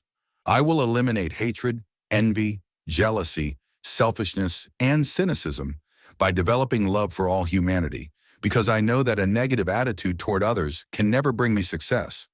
I will cause others to believe in me because I will believe in them and in myself. I will sign my name to this formula, commit it to memory, and repeat it aloud once a day with full faith that it will gradually influence my thoughts and actions so that I will become a self-reliant and successful person. Back of this formula is a law of nature which no man has yet been able to explain. It has baffled the scientists of all ages. The psychologists have named this law autosuggestion and let it go at that. The name by which one calls this law is of little importance. The important fact about it is, it works for the glory and success of mankind if it is used constructively. On the other hand, if used destructively, it will destroy just as readily. In this statement may be found a very significant truth, namely, that those who go down in defeat and end their lives in poverty, misery, and distress do so because of negative application of the principle of autosuggestion. The cause may be found in the fact that all impulses of thought have a tendency to clothe themselves in their physical equivalent. The subconscious mind, the chemical laboratory in which all thought impulses are combined and made ready for translation into physical reality, makes no distinction between constructive and destructive thought impulses. It works with the material we feed it through our thought impulses. The subconscious mind will translate into reality a thought driven by fear just as readily as it will translate into reality a thought driven by courage or faith. The pages of medical history are rich with illustrations of cases of suggestive suicide. A man may commit suicide through negative suggestion just as effectively as by any other means. In a Midwestern city, a man by the name of Joseph Grant, a bank official, borrowed a large sum of the bank's money without the consent of the directors. He lost the money through gambling. One afternoon, the bank examiner came and began to check the accounts. Grant left the bank, took a room in a local hotel, and when they found him, 3 days later, he was lying in bed, wailing and moaning, repeating over and over these words, "My God, this will kill me. I cannot stand the disgrace." In a short time, he was dead. The doctors pronounced the case one of mental suicide. Just as electricity will turn the wheels of industry and render useful service if used constructively, or snuff out life if wrongly used, so will the law of autosuggestion lead you to peace and prosperity, or down into the valley of misery, failure, and death, according to your degree of understanding and application of it. If you fill your mind with fear, doubt, and unbelief in your ability to connect with and use the forces of infinite intelligence, the law of autosuggestion will take this spirit of unbelief and use it as a pattern by which your subconscious mind will translate it into its physical equivalent. This statement is as true as the statement that 2 and 2 are 4. Like the wind which carries one ship east and another west, the law of autosuggestion will lift you up or pull you down according to the way you set your sails of thought. The law of autosuggestion, through which any person may rise to altitudes of achievement which stagger the imagination, is well described in the following verse. If you think you are beaten, you are. If you think you dare not, you don't. If you like to win, but you think you can't, it is almost certain you won't. If you think you'll lose, you're lost. For out of the world we find, success begins with a fellow's will. It's all in the state of mind. If you think you are outclassed, you are. You've got to think high to rise. You've got to be sure of yourself before you can ever win a prize. Life's battles don't always go to the stronger or faster man, but sooner or late the man who wins is the man who thinks he can. Observe the words which have been emphasized, and you will catch the deep meaning which the poet had in mind.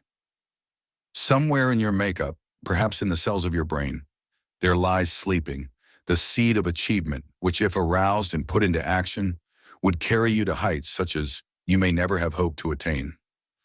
Just as a master musician may cause the most beautiful strains of music to pour forth from the strings of a violin, so may you arouse the genius which lies asleep in your brain and cause it to drive you upward to whatever goal you may wish to achieve. Abraham Lincoln was a failure at everything he tried until he was well past the age of 40. He was a Mr. Nobody from nowhere until a great experience came into his life, aroused the sleeping genius within his heart and brain, and gave the world one of its really great men. That experience was mixed with the emotions of sorrow and love. It came to him through Anne Rutledge, the only woman whom he ever truly loved. It is a known fact that the emotion of love is closely akin to the state of mind known as faith, and this for the reason that love comes very near to translating one's thought impulses into their spiritual equivalent. During his work of research, the author discovered, from the analysis of the life work and achievements of hundreds of men of outstanding accomplishment, that there was the influence of a woman's love back of nearly every one of them.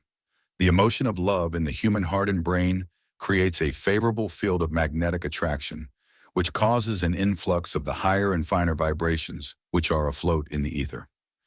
If you wish evidence of the power of faith, study the achievements of men and women who have employed it. At the head of the list comes the Nazarene. Christianity is the greatest single force which influences the minds of men. The basis of Christianity is faith, no matter how many people may have perverted or misinterpreted the meaning of this great force, and no matter how many dogmas and creeds have been created in its name, which do not reflect its tenets. The sum and substance of the teachings and the achievements of Christ, which may have been interpreted as miracles, were nothing more nor less than faith. If there are any such phenomena as miracles, they are produced only through the state of mind known as faith. Some teachers of religion, and many who call themselves Christians, neither understand nor practice faith. Let us consider the power of faith as it is now being demonstrated by a man who is well known to all of civilization, Mahatma Gandhi of India. In this man, the world has one of the most astounding examples known to civilization of the possibilities of faith. Gandhi wields more potential power than any man living at this time, and this despite the fact that he has none of the orthodox tools of power, such as money, battleships, soldiers, and materials of warfare. Gandhi has no money, he has no home, he does not own a suit of clothes, but he does have power. How does he come by that power? He created it out of his understanding of the principle of faith and through his ability to transplant that faith into the minds of 200 million people. Gandhi has accomplished, through the influence of faith, that which the strongest military power on earth could not and never will accomplish through soldiers and military equipment.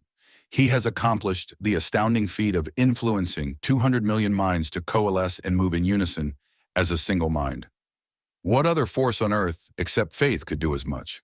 There will come a day when employees as well as employers will discover the possibilities of faith. That day is dawning. The whole world has had ample opportunity during the recent business depression to witness what the lack of faith will do to business.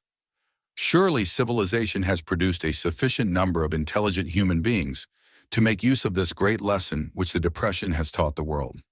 During this depression, the world had evidence in abundance that widespread fear will paralyze the wheels of industry and business. Out of this experience will arise leaders in business and industry who will profit by the example which Gandhi has set for the world, and they will apply to business the same tactics which he has used in building the greatest following known in the history of the world.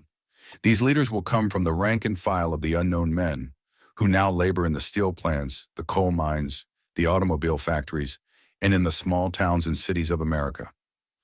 Business is due for a reform. Make no mistake about this.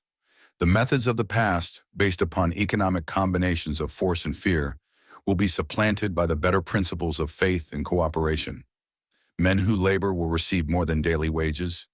They will receive dividends from the business, the same as those who supply the capital for business. But first they must give more to their employers and stop this bickering and bargaining by force at the expense of the public. They must earn the right to dividends. Moreover, and this is the most important thing of all, they will be led by leaders who will understand and apply the principles employed by Mahatma Gandhi.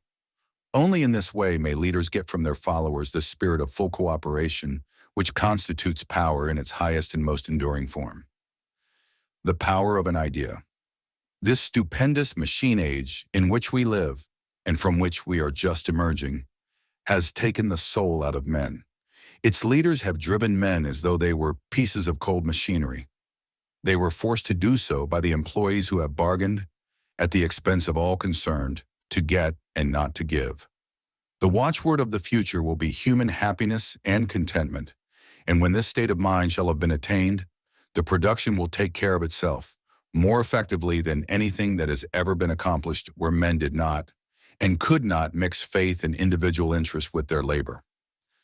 Because of the need for faith and cooperation in operating business and industry, it will be both interesting and profitable to analyze an event which provides an excellent understanding of the method by which industrialists and businessmen accumulate great fortunes by giving before they try to get.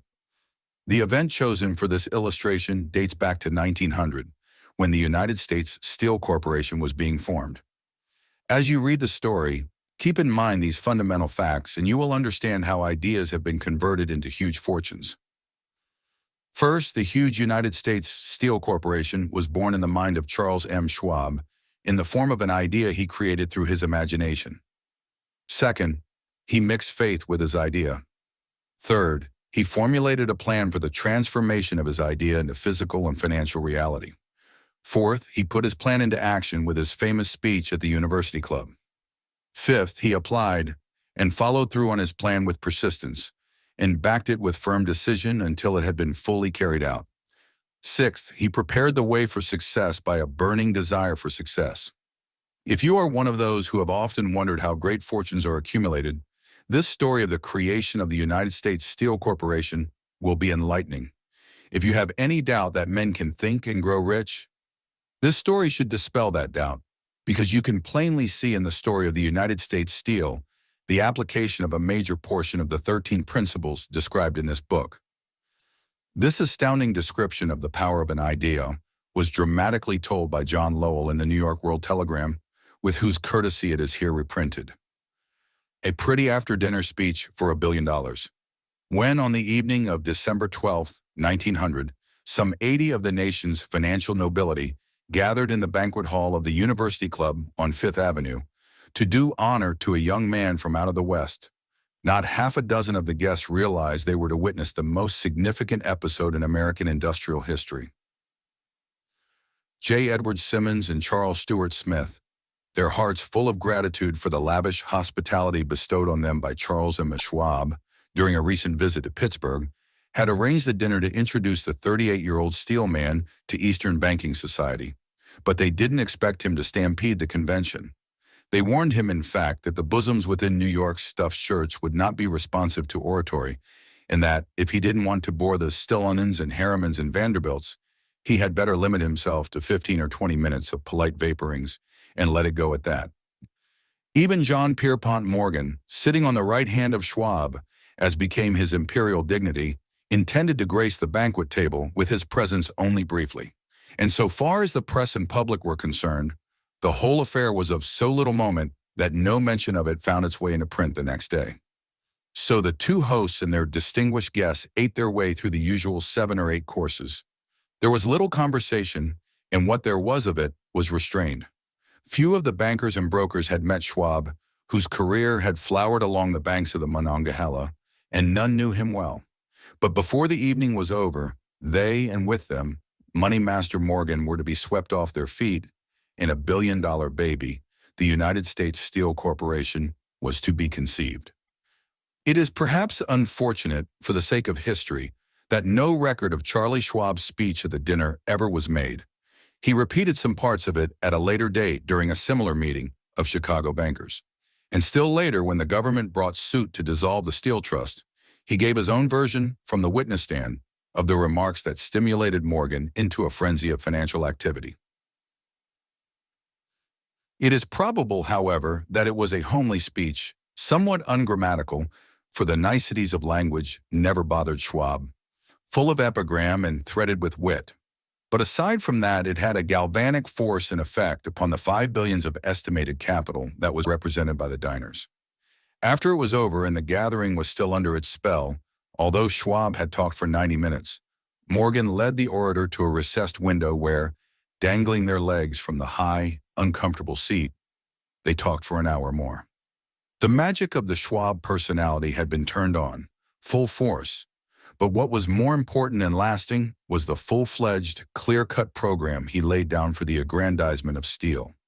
Many other men had tried to interest Morgan in slapping together a steel trust after the pattern of the biscuit, wire and hoop, sugar, rubber, whiskey, oil, or chewing gum combinations. John W. Gates, the gambler, had urged it, but Morgan distrusted him. The Moore boys, Bill and Jim, Chicago stock jobbers who had glued together a match trust and a cracker corporation, had urged it and failed. Elbert H. Gary, the sanctimonious country lawyer, wanted to foster it, but he wasn't big enough to be impressive. Until Schwab's eloquence took J.P. Morgan to the heights from which he could visualize the solid results of the most daring financial undertaking ever conceived, the project was regarded as a delirious dream of easy money crackpots. The financial magnetism that began, a generation ago, to attract thousands of small and sometimes inefficiently managed companies into large and competition-crushing combinations, had become operative in the steel world through the devices of that jovial business pirate John W. Gates. Gates already had formed the American Steel and Wire Company out of a chain of small concerns, and together with Morgan had created the Federal Steel Company. The National Tube and American Bridge Companies were 2 more Morgan concerns, and the Moore brothers had forsaken the match and cookie business to form the American Group: tin plate, steel hoop, sheet steel, and the National Steel Company. But by the side of Andrew Carnegie's gigantic vertical trust, a trust owned and operated by 53 partners, those other combinations were picayune.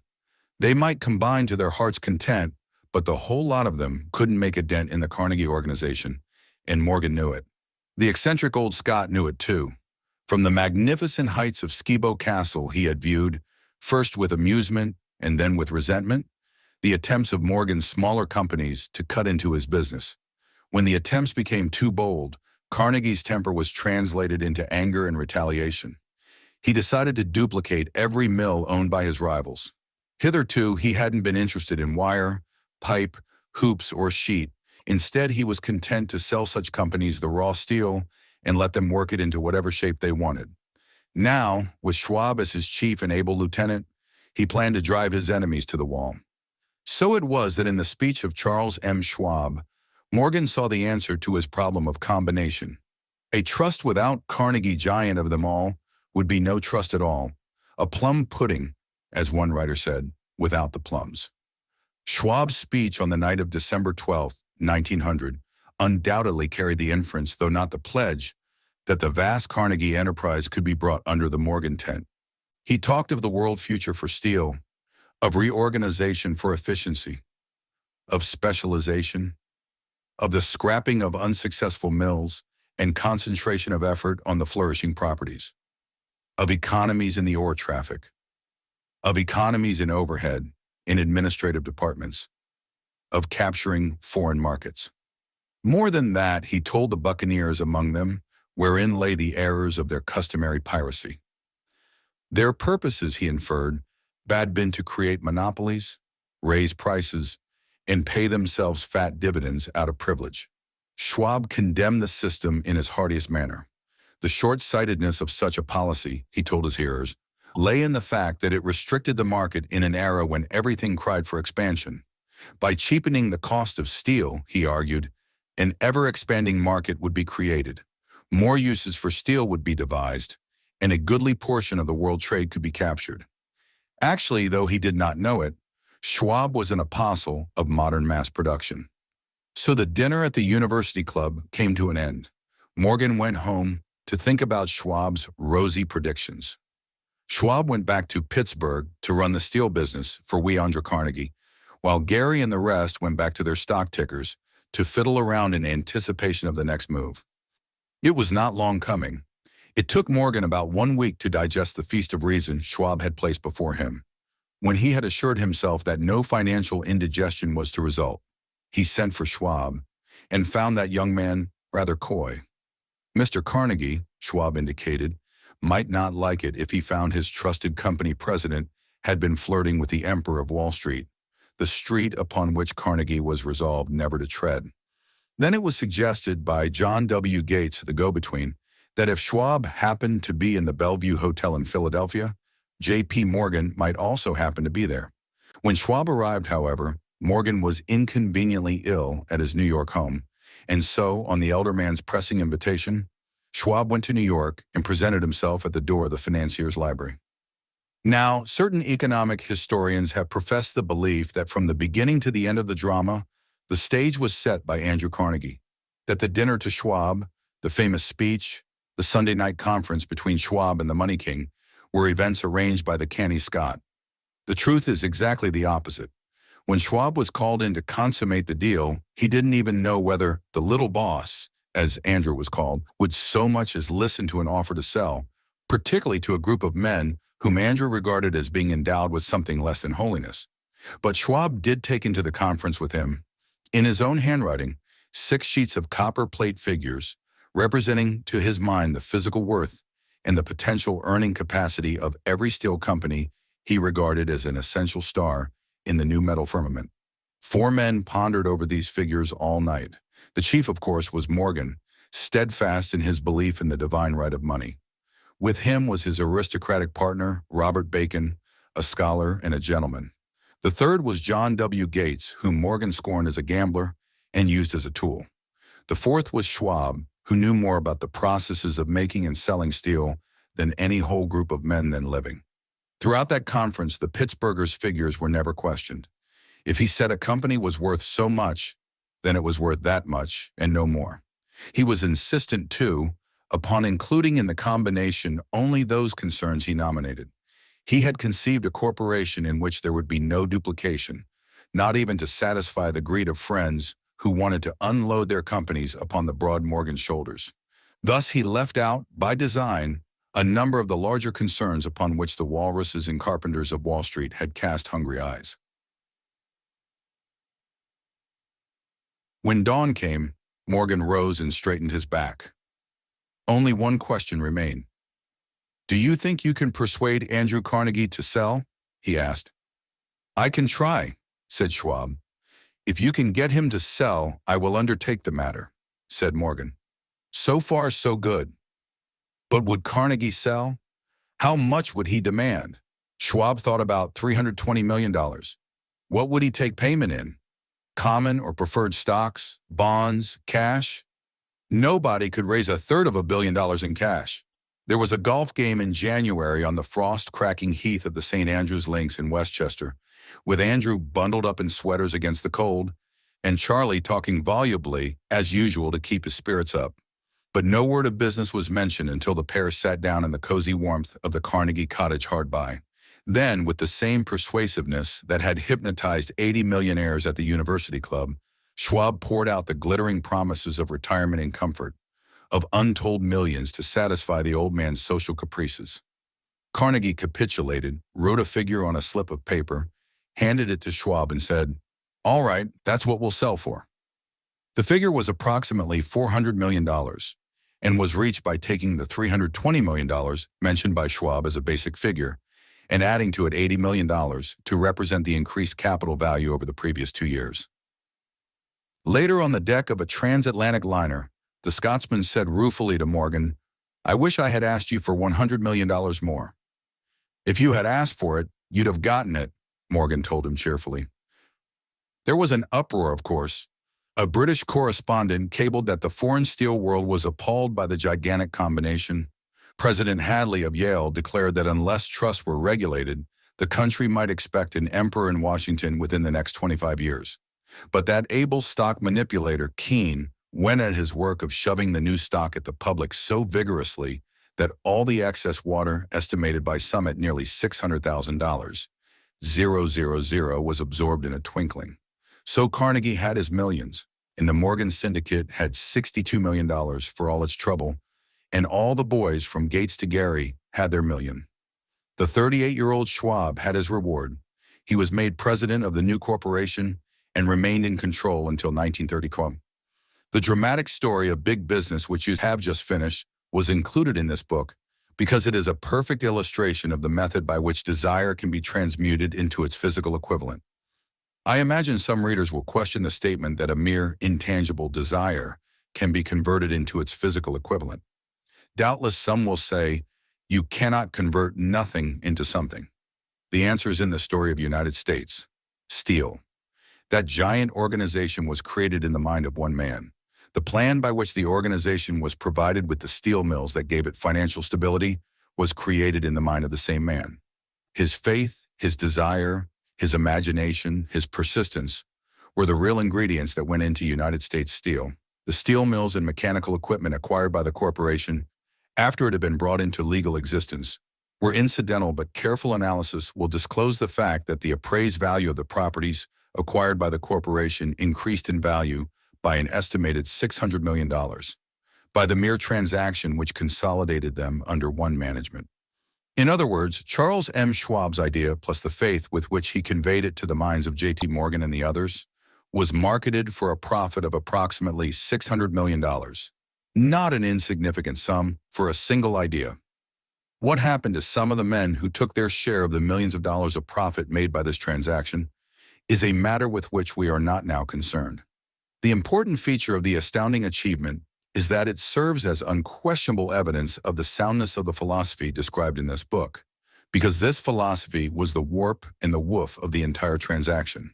Moreover, the practicability of the philosophy has been established by the fact that the United States Steel Corporation prospered and became one of the richest and most powerful corporations in America, employing thousands of people, developing new uses for steel, and opening new markets, thus proving that the $600 million in profit which the Schwab idea produced was earned.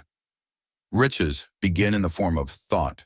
The amount is limited only by the person in whose mind the thought is put into motion.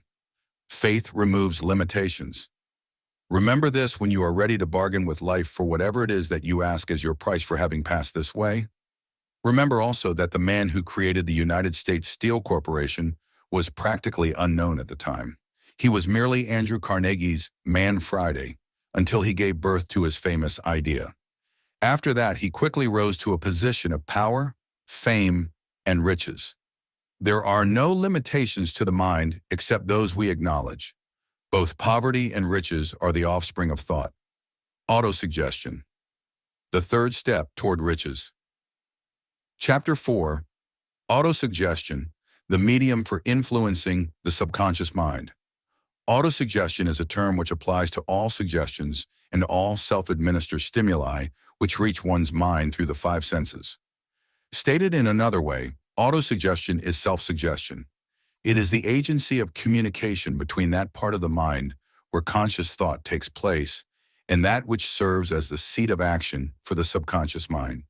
Through the dominating thoughts which one permits to remain in the conscious mind, whether these thoughts be negative or positive is immaterial, the principle of autosuggestion voluntarily reaches the subconscious mind and influences it with these thoughts. No thought, whether it be negative or positive, can enter the subconscious mind without the aid of the principle of autosuggestion, with the exception of thoughts picked up from the ether. Stated differently, all sense impressions which are perceived through the five senses are stopped by the conscious thinking mind and may be either passed on to the subconscious mind or rejected at will. The conscious faculty serves therefore as an outer guard to the approach of the subconscious. Nature has so built man that he has absolute control over the material which reaches his subconscious mind through his five senses. Although this is not meant to be construed as a statement that man always exercises this control. In the great majority of instances, he does not exercise it, which explains why so many people go through life in poverty. Recall what has been said about the subconscious mind resembling a fertile garden spot in which weeds will grow in abundance if the seeds of more desirable crops are not sown therein. Autosuggestion is the agency of control through which an individual may voluntarily feed his subconscious mind on thoughts of a creative nature, or by neglect, permit thoughts of a destructive nature to find their way into this rich garden of the mind. You were instructed in the last of the 6 steps described in the chapter on desire to read aloud twice daily the written statement of your desire for money and to see and feel yourself already in possession of the money. By following these instructions, you communicate the object of your desire directly to your subconscious mind in a spirit of absolute faith. Through repetition of this procedure, you voluntarily create thought habits which are favorable to your efforts to transmute desire into its monetary equivalent. Go back to these 6 steps described in Chapter 2 and read them again very carefully before you proceed further.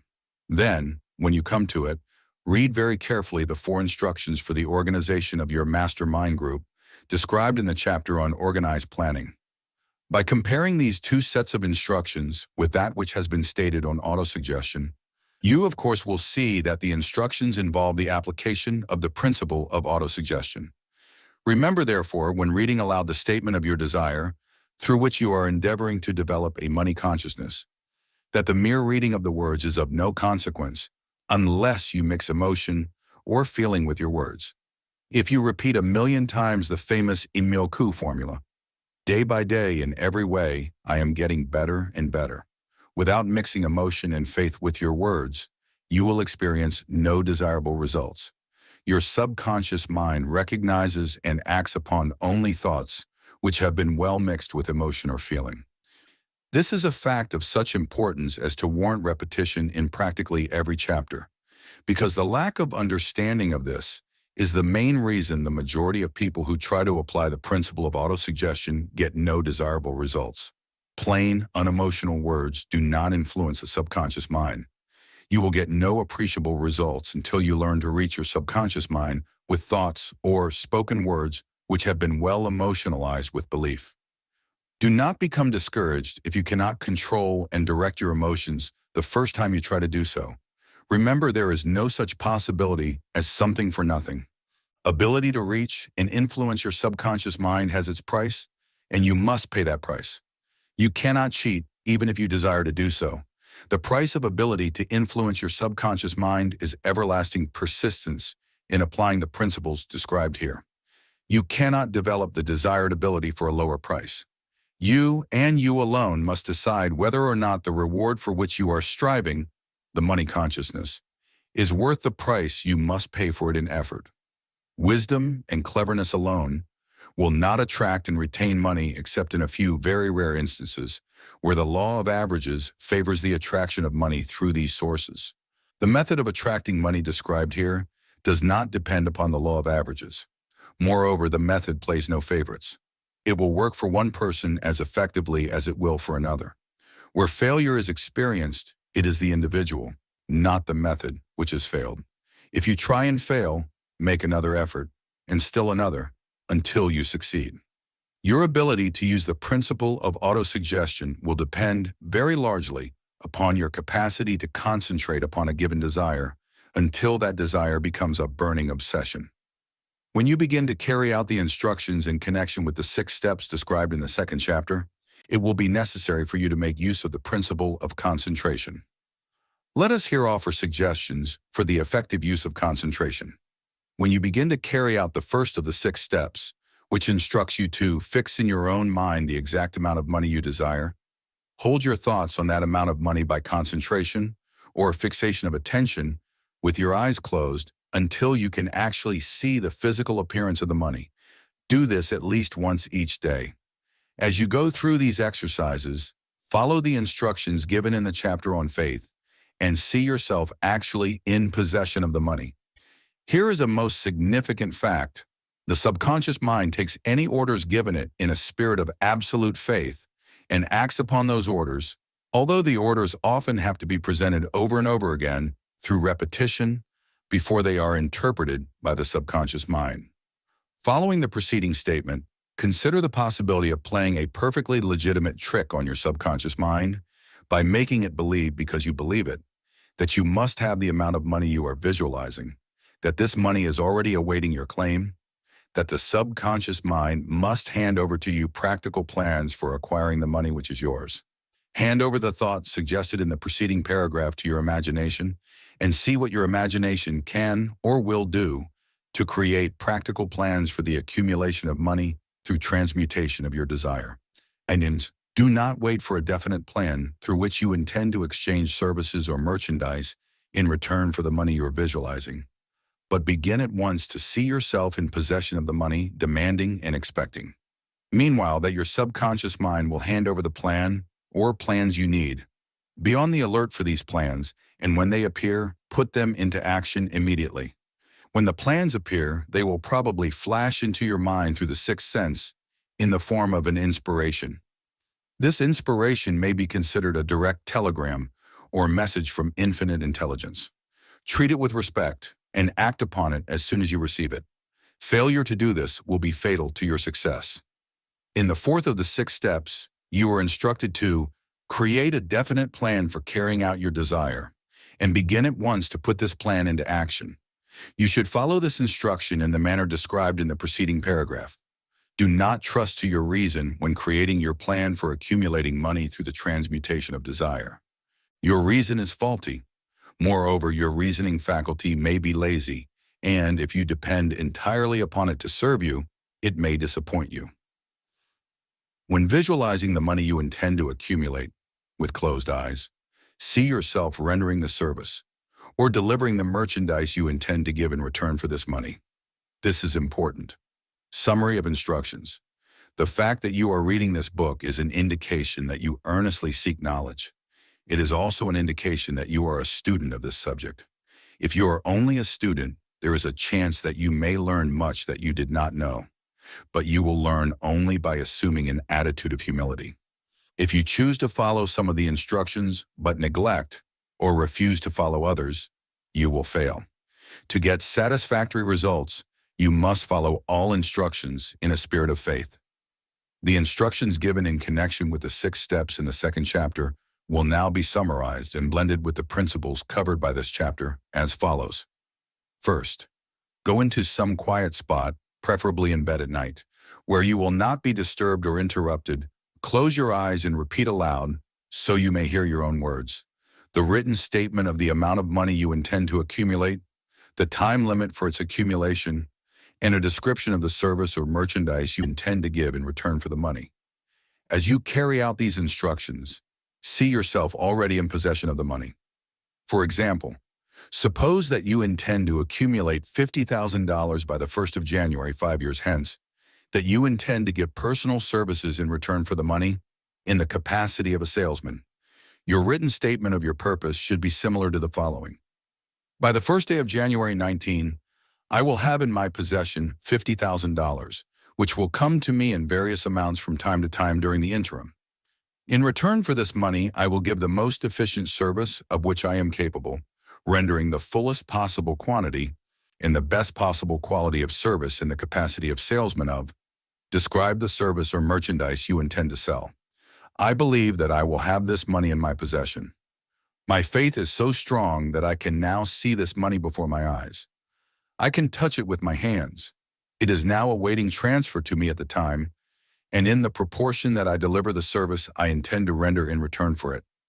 I am awaiting a plan by which to accumulate this money, and I will follow that plan when it is received. Second, repeat this program night and morning until you can see, in your imagination, the money you intend to accumulate.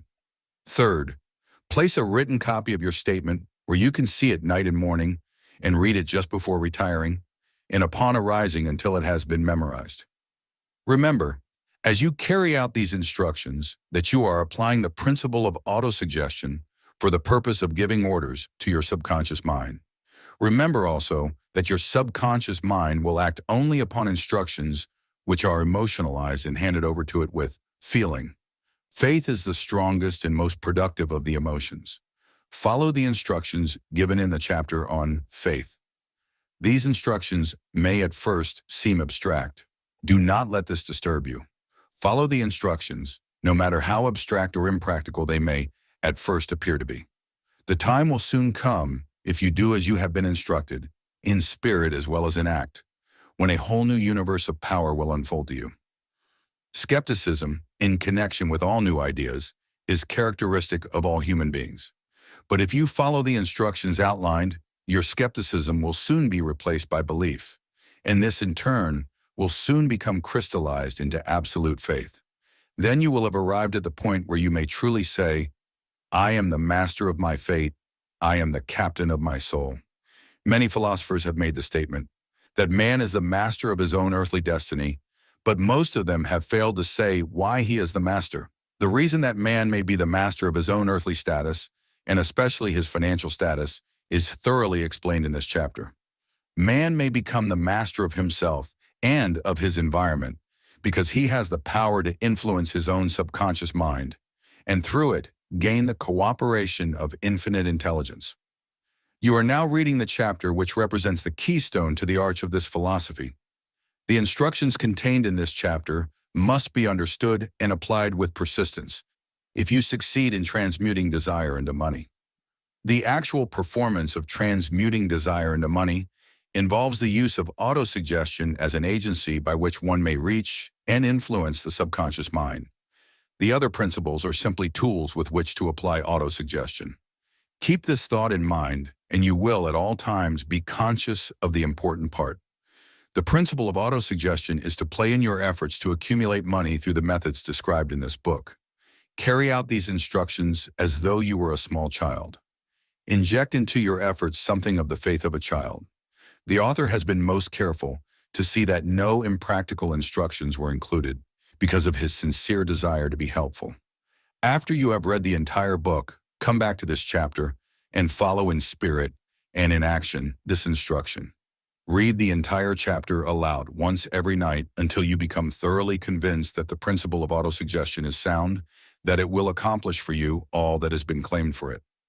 As you read, underscore with a pencil every sentence which impresses you favorably. Follow the foregoing instruction to the letter, and it will open the way for a complete understanding and mastery of the principles of success. Specialized knowledge, the fourth step toward riches. Chapter 5. Specialized knowledge, personal experiences, or observations. There are two kinds of knowledge. One is general, the other is specialized. General knowledge, no matter how great in quantity or variety it may be, is of but little use in the accumulation of money. The faculties of the great universities possess, in the aggregate, practically every form of general knowledge known to civilization. Most of the professors have but little or no money. They specialize on teaching knowledge, but they do not specialize on the organization or the use of knowledge. Knowledge will not attract money unless it is organized and intelligently directed through practical plans of action to the definite end of accumulation of money. Lack of understanding of this fact has been the source of confusion to millions of people who falsely believe that knowledge is power. It is nothing of the sort. Knowledge is only potential power. It becomes power only when and if it is organized into definite plans of action and directed to a definite end. This missing link in all systems of education known to civilization today may be found in the failure of educational institutions to teach their students how to organize and use knowledge after they acquire it. Many people make the mistake of assuming that because Henry Ford had but little schooling, he is not a man of education. Those who make this mistake do not know Henry Ford, nor do they understand the real meaning of the word educate. That word is derived from the Latin word educo, meaning to educe, to draw out, to develop from within. An educated man is not necessarily one who has an abundance of general or specialized knowledge. An educated man is one who has so developed the faculties of his mind that he may acquire anything he wants, or its equivalent, without violating the rights of others. Henry Ford comes well within the meaning of this definition. During the World War, a Chicago newspaper published certain editorials in which, among other statements, Henry Ford was called an ignorant pacifist. Mr. Ford objected to the statements and brought suit against the paper for libeling him. When the suit was tried in the courts, the attorneys for the paper pleaded justification and placed Mr. Ford himself on the witness stand for the purpose of proving to the jury that he was ignorant.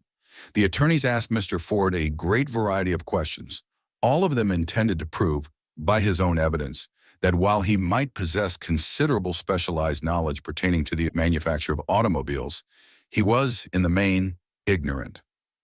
Mr. Ford was plied with such questions as the following. Who was Benedict Arnold? And how many soldiers did the British send over to America to put down the rebellion of 1776? In answer to the last question, Mr. Ford replied, I do not know the exact number of soldiers the British sent over, but I have heard that it was a considerably larger number than ever went back. Finally, Mr. Ford became tired of this line of questioning, and in reply to a particularly offensive question, he leaned over, pointed his finger at the lawyer who had asked the question, and said, If I should really want to answer the foolish question you have just asked, or any of the other questions you have been asking me, let me remind you that I have a row of electric push buttons on my desk, and by pushing the right button, I can summon to my aid men who can answer any question I desire to ask concerning the business to which I am devoting most of my efforts. Now, will you kindly tell me why I should clutter up my mind with general knowledge for the purpose of being able to answer questions, when I have men around me who can supply any knowledge I require? There certainly was good logic to that reply. That answer floored the lawyer. Every person in the courtroom realized it was the answer, not of an ignorant man, but of a man of education. Any man is educated who knows where to get knowledge when he needs it, and how to organize that knowledge into definite plans of action. Through the assistance of his master mind group, Henry Ford had, at his command, all the specialized knowledge he needed to enable him to become one of the wealthiest men in America. It was not essential that he have this knowledge in his own mind. Surely no person who has sufficient inclination and intelligence to read a book of this nature can possibly miss the significance of this illustration. Before you can be sure of your ability to transmute desire into its monetary equivalent, you will require specialized knowledge of the service, merchandise, or profession which you intend to offer in return for fortune. Perhaps you may need much more specialized knowledge than you have the ability or the inclination to acquire. And if this should be true, you may bridge your weakness through the aid of your master mind group. Andrew Carnegie stated that he, personally, knew nothing about the technical end of the steel business, Moreover, he did not particularly care to know anything about it. The specialized knowledge which he required for the manufacture and marketing of steel, he found available through the individual units of his mastermind group. The accumulation of great fortunes calls for power, and power is acquired through highly organized and intelligently directed specialized knowledge. But that knowledge does not necessarily have to be in the possession of the man who accumulates the fortune. The preceding paragraph should give hope and encouragement to the man with ambition to accumulate a fortune, who has not possessed himself of the necessary education to supply such specialized knowledge as he may require. Men sometimes go through life suffering from inferiority complexes because they are not men of education. The man who can organize and direct a mastermind group of men who possess knowledge useful in the accumulation of money is just as much a man of education as any man in the group. Remember this: if you suffer from a feeling of inferiority because your schooling has been limited. Thomas A. Edison had only 3 months of schooling during his entire life. He did not lack education, neither did he die poor. Henry Ford had less than a 6th grade schooling, but he has managed to do pretty well by himself financially. Specialized knowledge is among the most plentiful and the cheapest forms of service which may be had. If you doubt this, consult the payroll of any university. It pays to know how to purchase knowledge. First of all, decide the sort of specialized knowledge you require and the purpose for which it is needed. To a large extent, your major purpose in life, the goal toward which you are working, will help determine what knowledge you need. With this question settled, your next move requires that you have accurate information concerning dependable sources of knowledge. The more important of these are: A. One's own experience and education. B. Experience and education available through cooperation of others, mastermind alliance. C. Colleges and universities. D. Public libraries, through books and periodicals in which may be found all the knowledge organized by civilization. Special training courses, through night schools and home study schools in particular. As knowledge is acquired, it must be organized and put into use for a definite purpose, through practical plans. Knowledge has no value except that which can be gained from its application towards some worthy end. This is one reason why college degrees are not valued more highly. They represent nothing but miscellaneous knowledge. If you contemplate taking additional schooling, first determine the purpose for which you want the knowledge you are seeking, then learn where this particular sort of knowledge can be obtained from reliable sources. Successful men in all callings never stop acquiring specialized knowledge related to their major purpose, business, or profession. Those who are not successful usually make the mistake of believing that the knowledge acquiring period ends when one finishes school. The truth is that schooling does but little more than to put one in the way of learning how to acquire practical knowledge. With this changed world, which began at the end of the economic collapse, came also astounding changes in educational requirements. The order of the day is specialization. This truth was emphasized by Robert P. Moore, Secretary of Appointments of Columbia University. Specialists most sought after. Particularly sought after by employing companies are candidates who have specialized in some field. Business school graduates with training in accounting and statistics, engineers of all varieties, journalists, architects, chemists, and also outstanding leaders and activity men of the senior class. The man who has been active on the campus, whose personality is such that he gets along with all kinds of people, and who has done an adequate job with his studies, has a most decided edge over the strictly academic student. Some of these, because of their all-around qualifications, have received several offers of positions, a few of them as many as 6. In departing from the conception that the straight-A student was invariably the one to get the choice of the better jobs, Mr. Moore said that most companies look not only to academic records, but to activity records and personalities of the students. One of the largest industrial companies, the leader in its field, in writing to Mr. Moore concerning prospective seniors at the college, said, "We are interested primarily in finding men who can make exceptional progress in management work. For this reason, we emphasize qualities of character, intelligence, and personality far more than specific educational background." Apprenticeship proposing a system of apprenticing students in offices, stores, and industrial occupations during the summer vacation. Mr. Moore asserts that after the first 2 or 3 years of college, every student should be asked to choose a definite future course and to call a halt if he has been merely pleasantly drifting without purpose through an unspecialized academic curriculum. Colleges and universities must face the practical consideration that all professions and occupations now demand specialists, he said, urging that educational institutions accept more direct responsibility for vocational guidance. One of the most reliable and practical sources of knowledge available to those who need specialized schooling is the night schools operated in most large cities. The correspondence schools give specialized training anywhere the U.S. males go, on all subjects that can be taught by the extension method. One advantage of home study training is the flexibility of the study program, which permits one to study during spare time.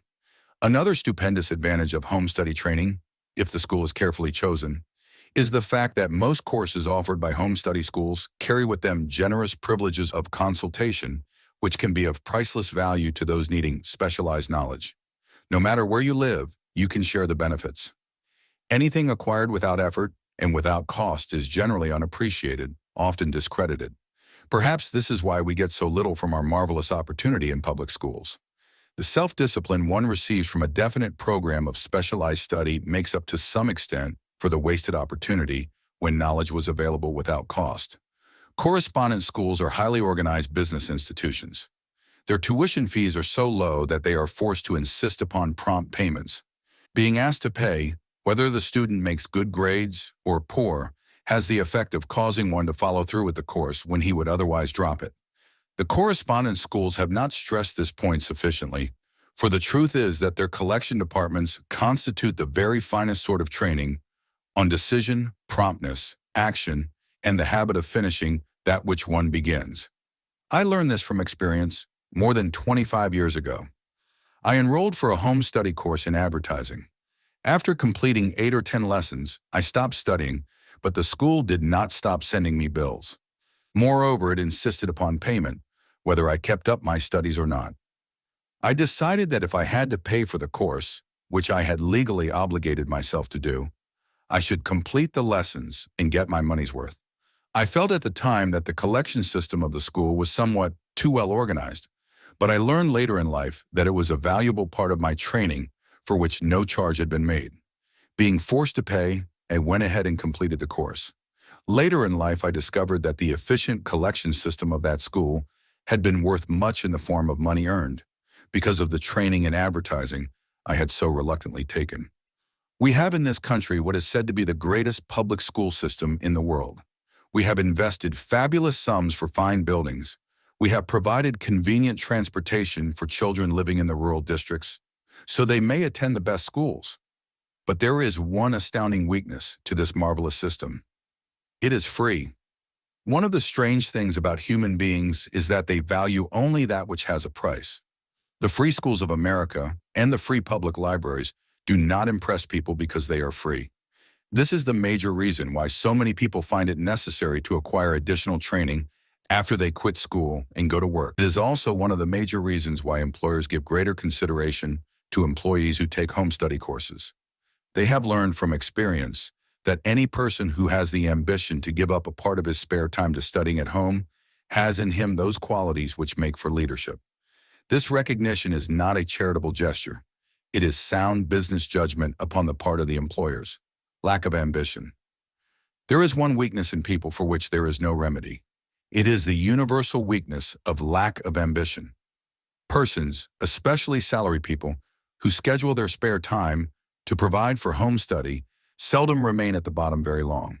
Their action opens the way for the upward climb, removes many obstacles from their path, and gains the friendly interest of those who have the power to put them in the way of opportunity.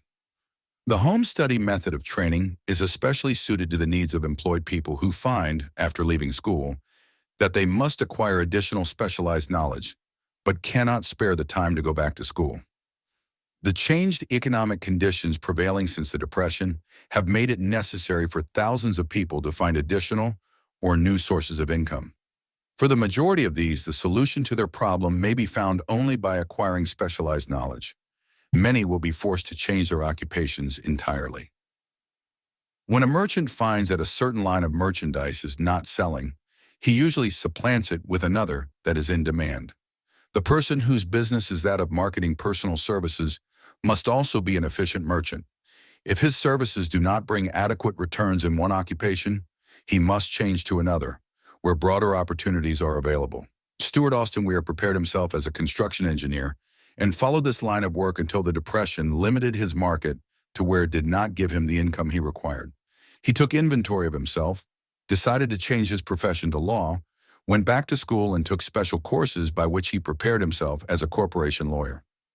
Despite the fact the Depression had not ended, he completed his training, passed the bar examination, and quickly built a lucrative law practice in Dallas, Texas. In fact, he is turning away clients.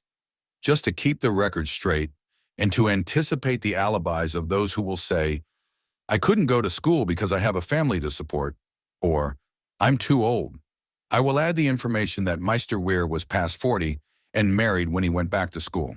Moreover, by carefully selecting highly specialized courses in colleges best prepared to teach the subjects chosen, Meister Weir completed in 2 years the work for which the majority of law students require 4 years.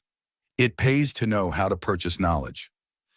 The person who stops studying merely because he has finished school is forever hopelessly doomed to mediocrity, no matter what may be his calling. The way of success is the way of continuous pursuit of knowledge. Let us consider a specific instance. During the Depression, a salesman in a grocery store found himself without a position. Having had some bookkeeping experience, he took a special course in accounting, familiarized himself with all the latest bookkeeping and office equipment, and went into business for himself. Starting with the grocer for whom he had formerly worked, he made contracts with more than 100 small merchants to keep their books, at a very nominal monthly fee. His idea was so practical that he soon found it necessary to set up a portable office in a light delivery truck, which he equipped with modern bookkeeping machinery. He now has a fleet of these bookkeeping offices on wheels and employs a large staff of assistants, thus providing small merchants with accounting service equal to the best that money can buy at very nominal cost. Specialized knowledge plus imagination were the ingredients that went into this unique and successful business. Last year, the owner of that business paid an income tax of almost 10 times as much as was paid by the merchant for whom he worked when the Depression forced upon him a temporary adversity which proved to be a blessing in disguise. The beginning of this successful business was an idea.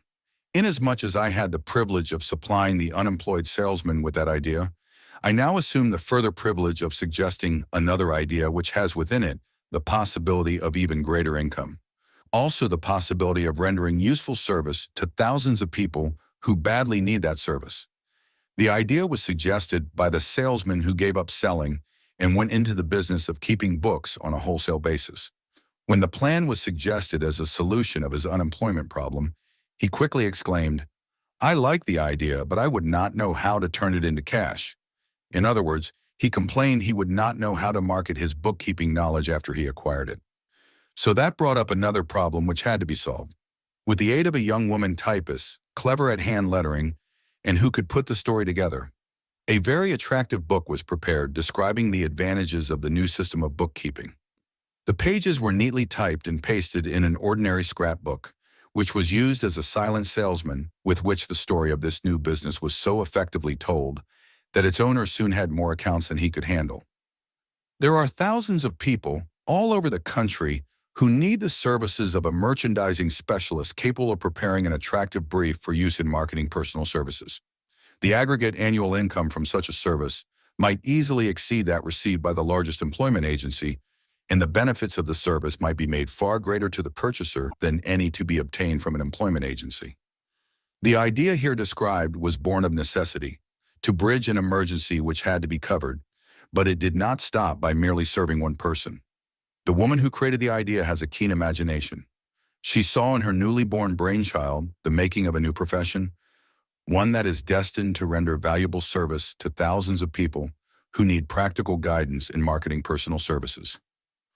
Spurred to action by the instantaneous success of her first prepared plan to market personal services, this energetic woman turned next to the solution of a similar problem for her son, who had just finished college, but had been totally unable to find a market for his services.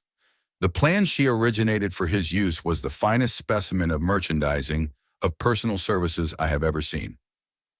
When the plan book had been completed, it contained nearly 50 pages of beautifully typed, properly organized information, telling the story of her son's native ability, schooling, personal experiences, and a great variety of other information too extensive for description. The plan book also contained a complete description of the position her son desired, together with a marvelous word picture of the exact plan he would use in filling the position. The preparation of the plan book required several weeks' labor, during which time its creator sent her son to the public library almost daily to procure data needed in selling his services to best advantage. She sent him also to all the competitors of his prospective employer and gathered from them vital information concerning their business methods, which was of great value in the formation of the plan that he intended to use in filling the position he sought. When the plan had been finished, it contained more than half a dozen very fine suggestions for the use and benefit of the prospective employer. The suggestions were put into use by the company. One may be inclined to ask, why go to all this trouble to secure a job? The answer is straight to the point. Also, it is dramatic, because it deals with a subject which assumes the proportion of a tragedy with millions of men and women whose sole source of income is personal services. The answer is, doing a thing while never is trouble. The plan prepared by this woman for the benefit of her son helped him get the job for which he applied. At the first interview at a salary fixed by himself. Moreover, and this too is important, the position did not require the young man to start at the bottom. He began as a junior executive at an executive salary. Why go to all this trouble, do you ask? Well, for one thing, the planned presentation of this young man's application for a position clipped off no less than 10 years of time he would have required to get to where he began, had he started at the bottom and worked his way up. This idea of starting at the bottom and working one's way up may appear to be sound, but the major objection to it is this. Too many of those who begin at the bottom never manage to lift their heads high enough to be seen by opportunity, so they remain at the bottom. It should be remembered also that the outlook from the bottom is not so very bright or encouraging. It has a tendency to kill off ambition. We call it getting into a rut, which means that we accept our fate because we form the habit of daily routine, a habit that finally becomes so strong we cease to try to throw it off. And that is another reason why it pays to start one or two steps above the bottom. By so doing, one forms the habit of looking around, of observing how others get ahead, of seeing opportunity, and of embracing it without hesitation. Dan Halpin is a splendid example of what I mean. During his college days, he was manager of the famous 1930 national championship Notre Dame football team when it was under the direction of the late Knute Rockne.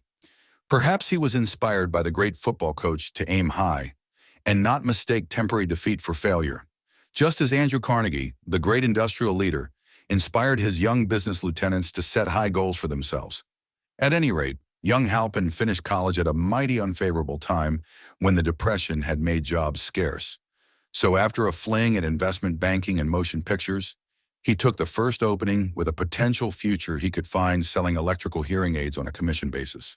Anyone could start in that sort of job, and Halpin knew it, but it was enough to open the door of opportunity to him. For almost 2 years, he continued in a job not to his liking, and he would never have risen above that job if he had not done something about his dissatisfaction. He aimed first at the job of assistant sales manager of his company and got the job. That one step upward placed him high enough above the crowd to enable him to see still greater opportunity. Also, it placed him where opportunity could see him. He made such a fine record selling hearing aids that A.M. Andrews, chairman of the board of the Dictograph Products Company, a business competitor of the company for which Halpin worked, wanted to know something about that man Dan Halpin, who was taking big sales away from the long-established Dictograph Company. He sent for Halpin. When the interview was over, Halpin was the new sales manager, in charge of the Acousticon division. Then, to test young Halpin's mettle, Mr. Andrews went away to Florida for 3 months, leaving him to sink or swim in his new job. He did not sink. Knute Rockne's spirit of "all the world loves a winner and has no time for a loser" inspired him to put so much into his job that he was recently elected vice president of the company and general manager of the Acousticon and Silent Radio division, a job which most men would be proud to earn through 10 years of loyal effort. Halpin turned the trick in little more than 6 months. It is difficult to say whether Mr. Andrews or Mr. Halpin is more deserving of eulogy, for the reason that both showed evidence of having an abundance of that very rare quality known as imagination. Mr. Andrews deserves credit for seeing, in young Halpin, a go-getter of the highest order. Halpin deserves credit for refusing to compromise with life by accepting and keeping a job he did not want. And that is one of the major points I am trying to emphasize through this entire philosophy, that we rise to high positions or remain at the bottom because of conditions we can control if we desire to control them. I am also trying to emphasize another point, namely that both success and failure are largely the results of habit. I have not the slightest doubt that Dan Halpin's close association with the greatest football coach America ever knew planted in his mind the same brand of desire to excel which made the Notre Dame football team world famous. Truly, there is something to the idea that hero worship is helpful, provided one worships a winner. Halpin tells me that Rockne was one of the world's greatest leaders of men in all history. My belief in the theory that business associations are vital factors, both in failure and in success, was recently demonstrated when my son Blair was negotiating with Dan Halpin for a position. Mr. Halpin offered him a beginning salary of about one-half what he could have gotten from a rival company. I brought parental pressure to bear and induced him to accept the place with Mr. Halpin, because I believe that close association with one who refuses to compromise with circumstances he does not like is an asset that can never be measured in terms of money. The bottom is a monotonous, dreary, unprofitable place for any person. That is why I've taken the time to describe how lowly beginnings may be circumvented by proper planning. Also, that is why so much space has been devoted to a description of this new profession, created by a woman who was inspired to do a fine job of planning because she wanted her son to have a favorable break. With the changed conditions ushered in by the world economic collapse, came also the need for newer and better ways of marketing personal services. It is hard to determine why someone had not previously discovered this stupendous need, in view of the fact that more money changes hands in return for personal services than for any other purpose. The sum paid out monthly to people who work for wages and salaries is so huge that it runs into hundreds of millions, and the annual distribution amounts to billions. Perhaps some will find, in the idea here briefly described, the nucleus of the riches they desire. Ideas with much less merit have been the seedlings from which great fortunes have grown. Woolworth's 5 and 10 cent store idea, for example, had far less merit, but it piled up a fortune for its creator. Those seeing opportunity lurking in this suggestion will find valuable aid in the chapter on organized planning. Incidentally, an efficient merchandiser of personal services would find a growing demand for his services wherever there are men and women who seek better markets for their services. By applying the mastermind principle, a few people with suitable talent could form an alliance and have a paying business very quickly. One would need to be a fair writer with a flair for advertising and selling, one handy at typing and hand lettering, and one should be a first-class business getter who would let the world know about the service.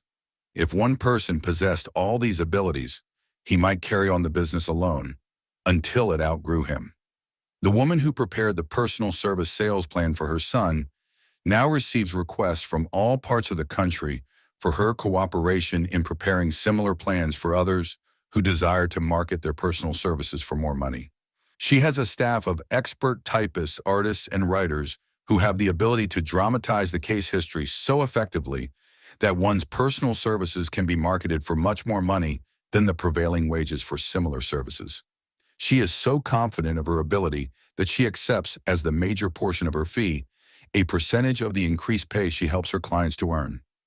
It must not be supposed that her plan merely consists of clever salesmanship by which she helps men and women to demand and receive more money for the same services they formerly sold for less pay. She looks after the interests of the purchaser as well as the seller of personal services, and so prepares her plans that the employer receives full value for the additional money he pays.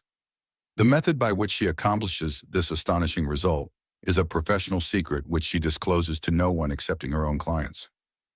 If you have the imagination and seek a more profitable outlet for your personal services, This suggestion may be the stimulus for which you have been searching. The idea is capable of yielding an income far greater than that of the average doctor, lawyer, or engineer whose education required several years in college. The idea is saleable to those seeking new positions, in practically all positions calling for managerial or executive ability, and those desiring rearrangement of incomes in their present positions. There is no fixed price for sound ideas. Back of all ideas is specialized knowledge. Unfortunately, for those who do not find riches in abundance, specialized knowledge is more abundant and more easily acquired than ideas. Because of this very truth, there is a universal demand and an ever-increasing opportunity for the person capable of helping men and women to sell their personal services advantageously. Capability means imagination, the one quality needed to combine specialized knowledge with ideas, in the form of organized plans designed to yield riches. If you have imagination, this chapter may present you with an idea sufficient to serve as the beginning of the riches you desire. Remember, the idea is the main thing. Specialized knowledge may be found just around the corner, any corner. Imagination, the fifth step toward riches. Chapter 6. Imagination, the workshop of the mind. The imagination is literally the workshop wherein are fashioned all plans created by man. The impulse, the desire, is given shape, form, and action through the aid of the imaginative faculty of the mind. It has been said that man can create anything which he can imagine. Of all the ages of civilization, this is the most favorable for the development of the imagination, because it is an age of rapid change. On every hand one may contact stimuli which develop the imagination. Through the aid of his imaginative faculty, man has discovered and harnessed more of nature's forces during the past 50 years than during the entire history of the human race. Previous to that time, he has conquered the air so completely that the birds are a poor match for him in flying. He has harnessed the ether and made it serve as a means of instantaneous communication with any part of the world. He has analyzed and weighed the sun at a distance of millions of miles, and has determined, through the aid of imagination, the elements of which it consists. He has discovered that his own brain is both a broadcasting and a receiving station for the vibration of thought, and he is beginning now to learn how to make practical use of this discovery. He has increased the speed of locomotion until he may now travel at a speed of more than 300 miles an hour. The time will soon come when a man may breakfast in New York and lunch in San Francisco.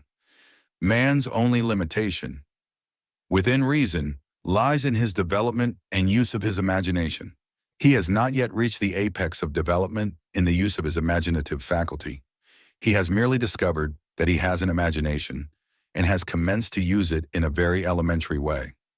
Two forms of imagination. The imaginative faculty functions in two forms.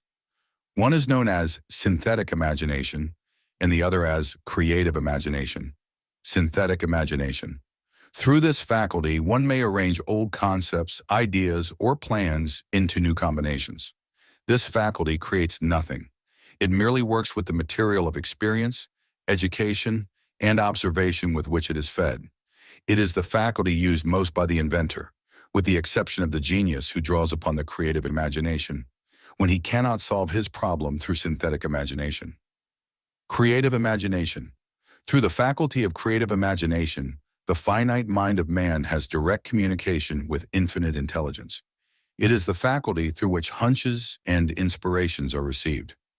It is by this faculty that all basic or new ideas are handed over to man. It is through this faculty that thought vibrations from the minds of others are received. It is through this faculty that one individual may tune in or communicate with the subconscious minds of other men.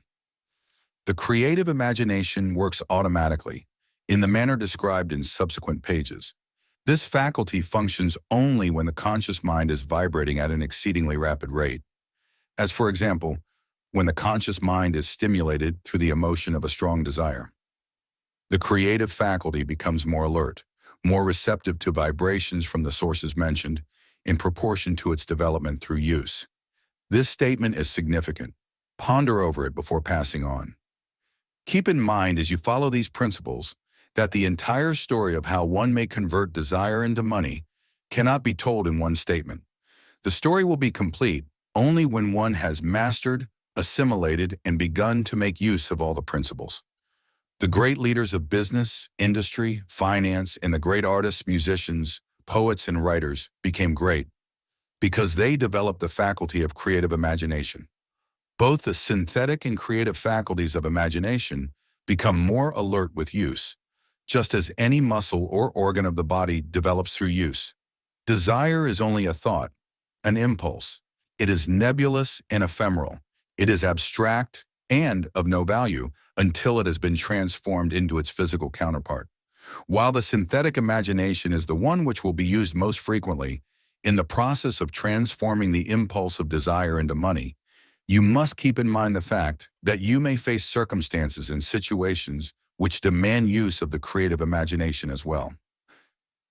Your imaginative faculty may have become weak through inaction. It can be revived and made alert through use.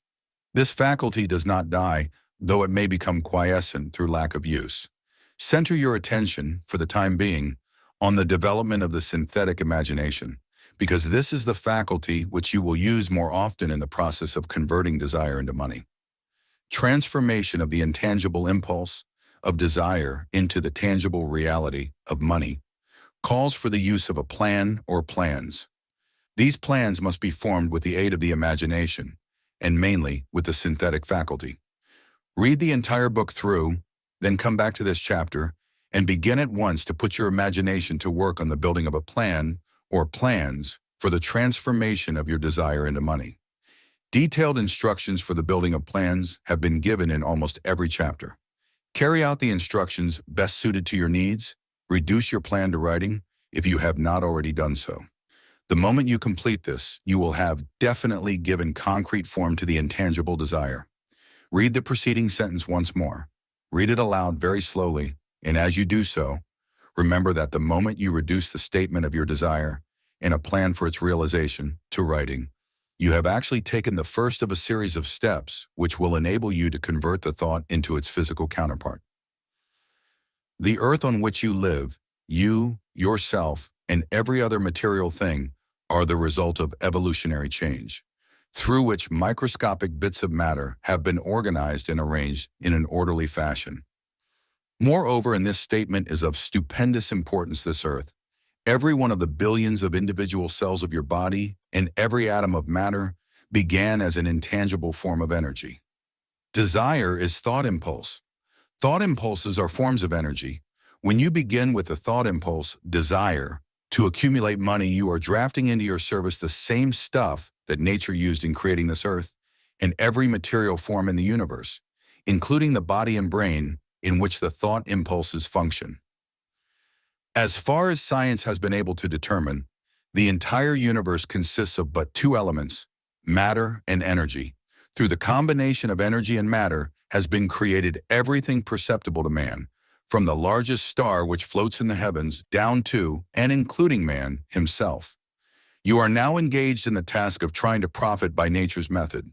You are, sincerely and earnestly, we hope, trying to adapt yourself to nature's laws by endeavoring to convert desire into its physical or monetary equivalent. You can do it. It has been done before. You can build a fortune through the aid of laws which are immutable. But first, you must become familiar with these laws and learn to use them. Through repetition and by approaching the description of these principles from every conceivable angle, the author hopes to reveal to you the secret through which every great fortune has been accumulated. Strange and paradoxical as it may seem, the secret is not a secret. Nature herself advertises it in the earth on which we live, the stars, the planets suspended within our view, in the elements above and around us, in every blade of grass, and every form of life within our vision. Nature advertises this secret in the terms of biology, in the conversion of a tiny cell, so small that it may be lost on the point of a pin, into the human being now reading this line. The conversion of desire into its physical equivalent is certainly no more miraculous.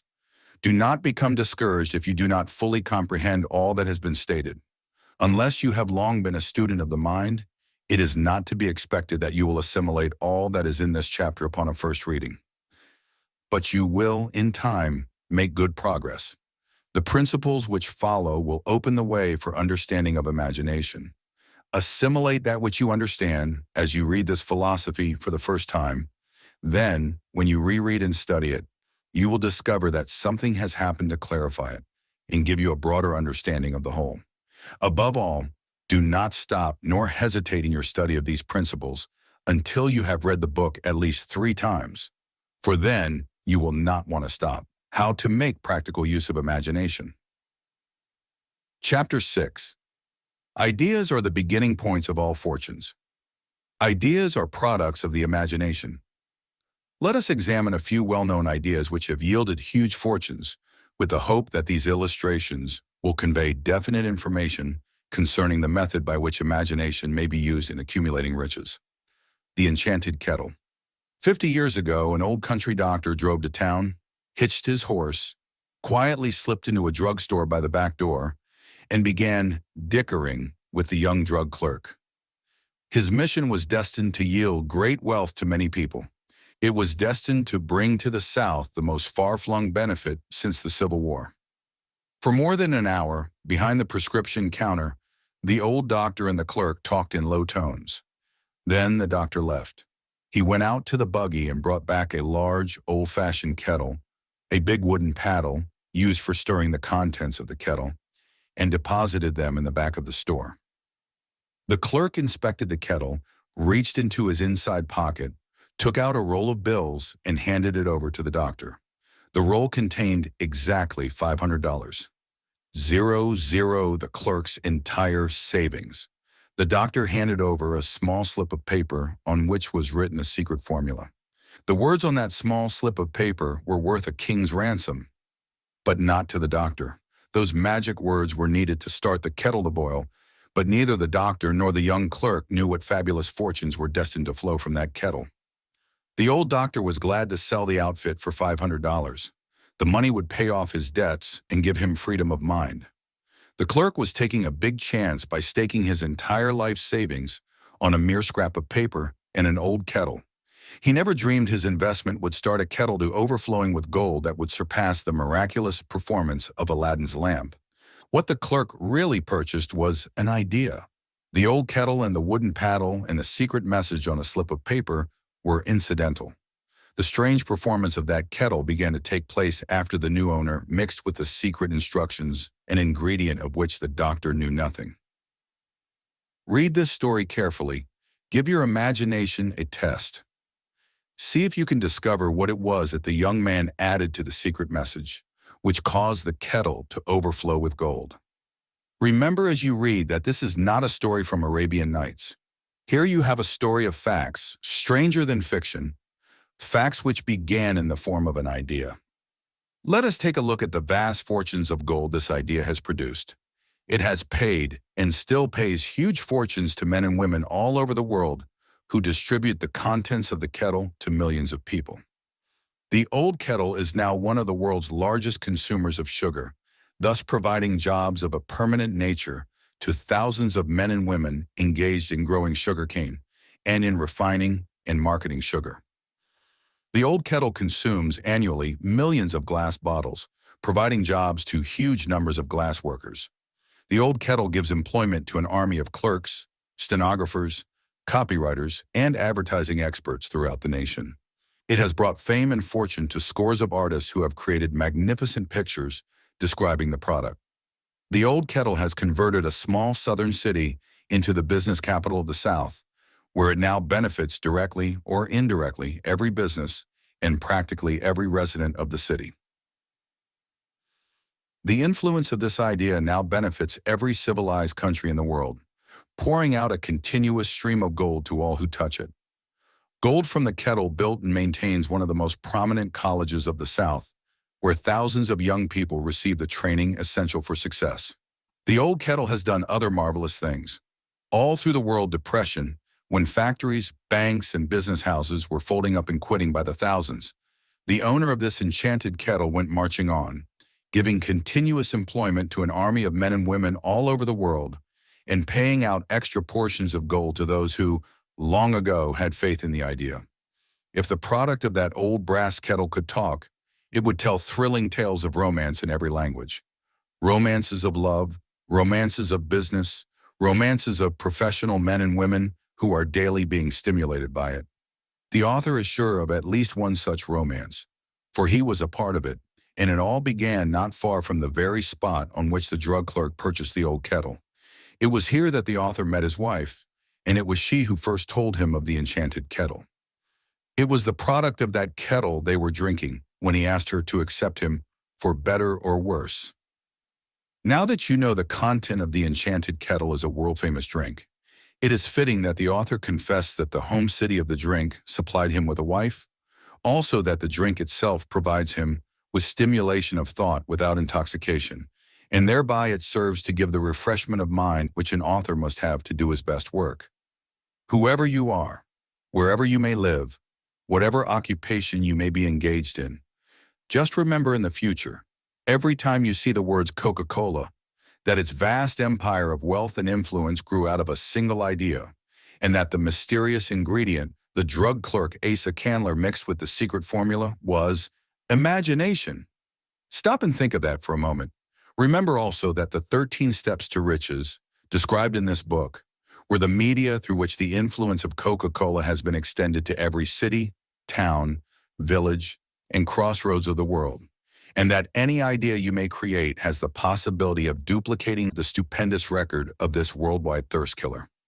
Truly, thoughts are things, and their scope of operation is the world itself. What would I do if I had $1 million? This story proves the truth of that old saying, where there's a will, there's a way.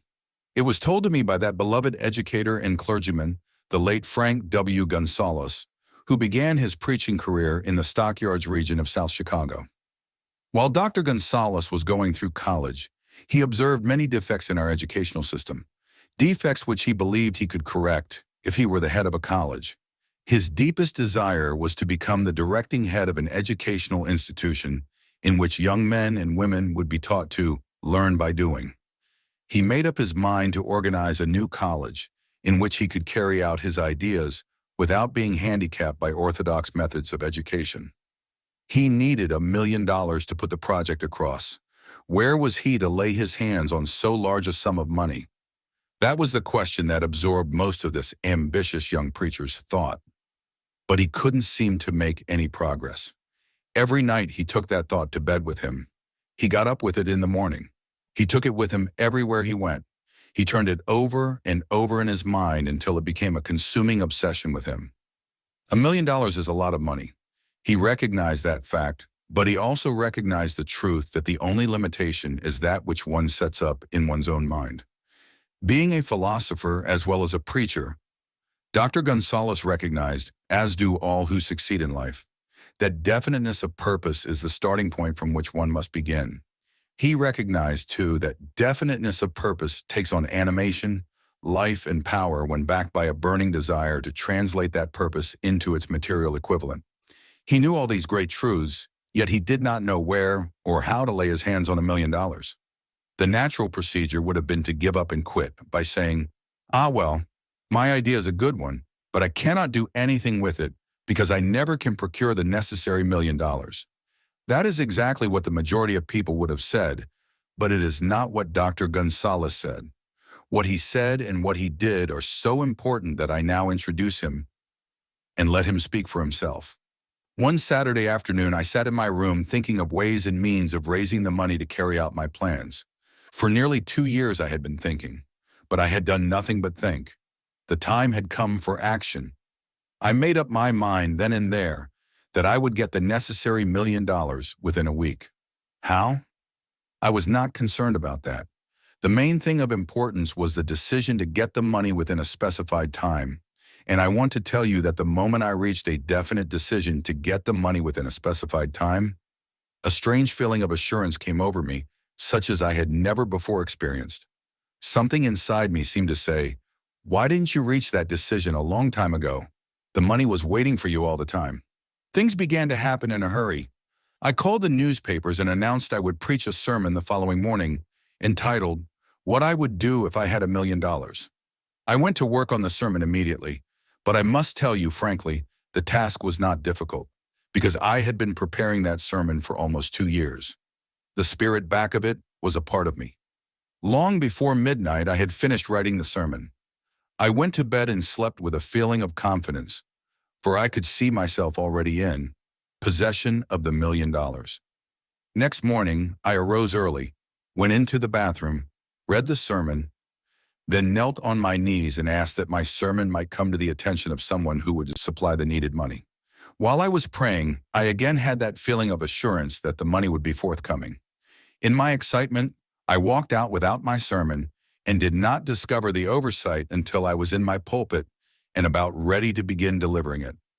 It was too late to go back for my notes, and what a blessing that I couldn't go back.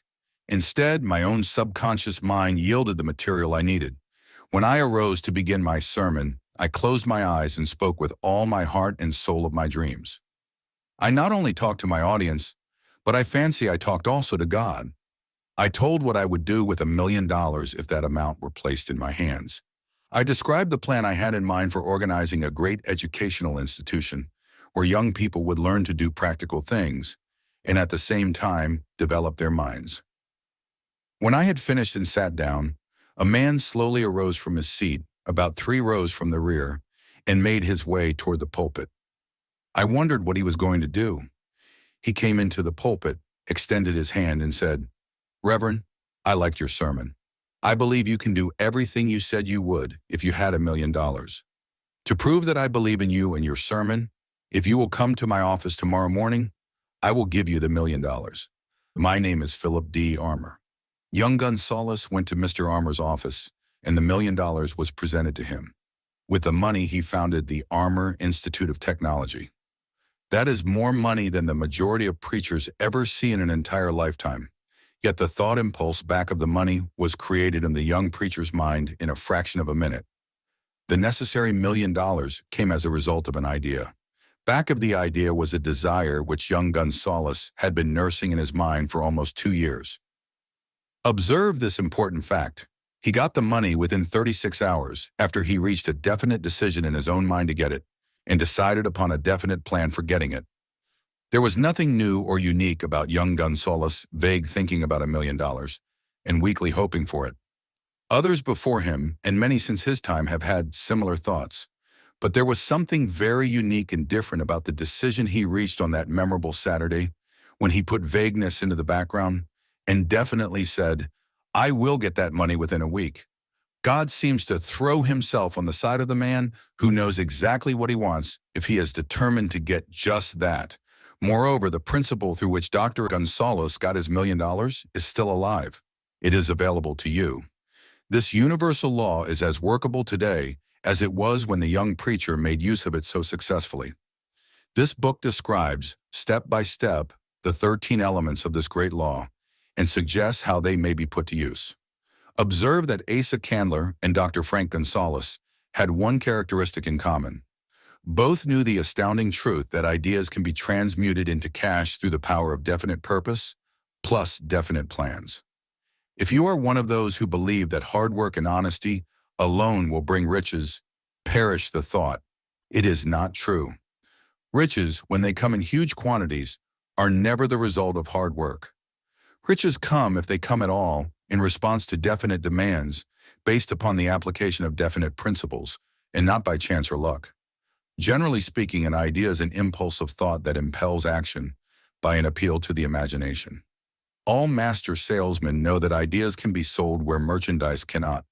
Ordinary salesmen do not know this. That is why they are ordinary. A publisher of books, which sell for a nickel, made a discovery that should be worth much to publishers generally.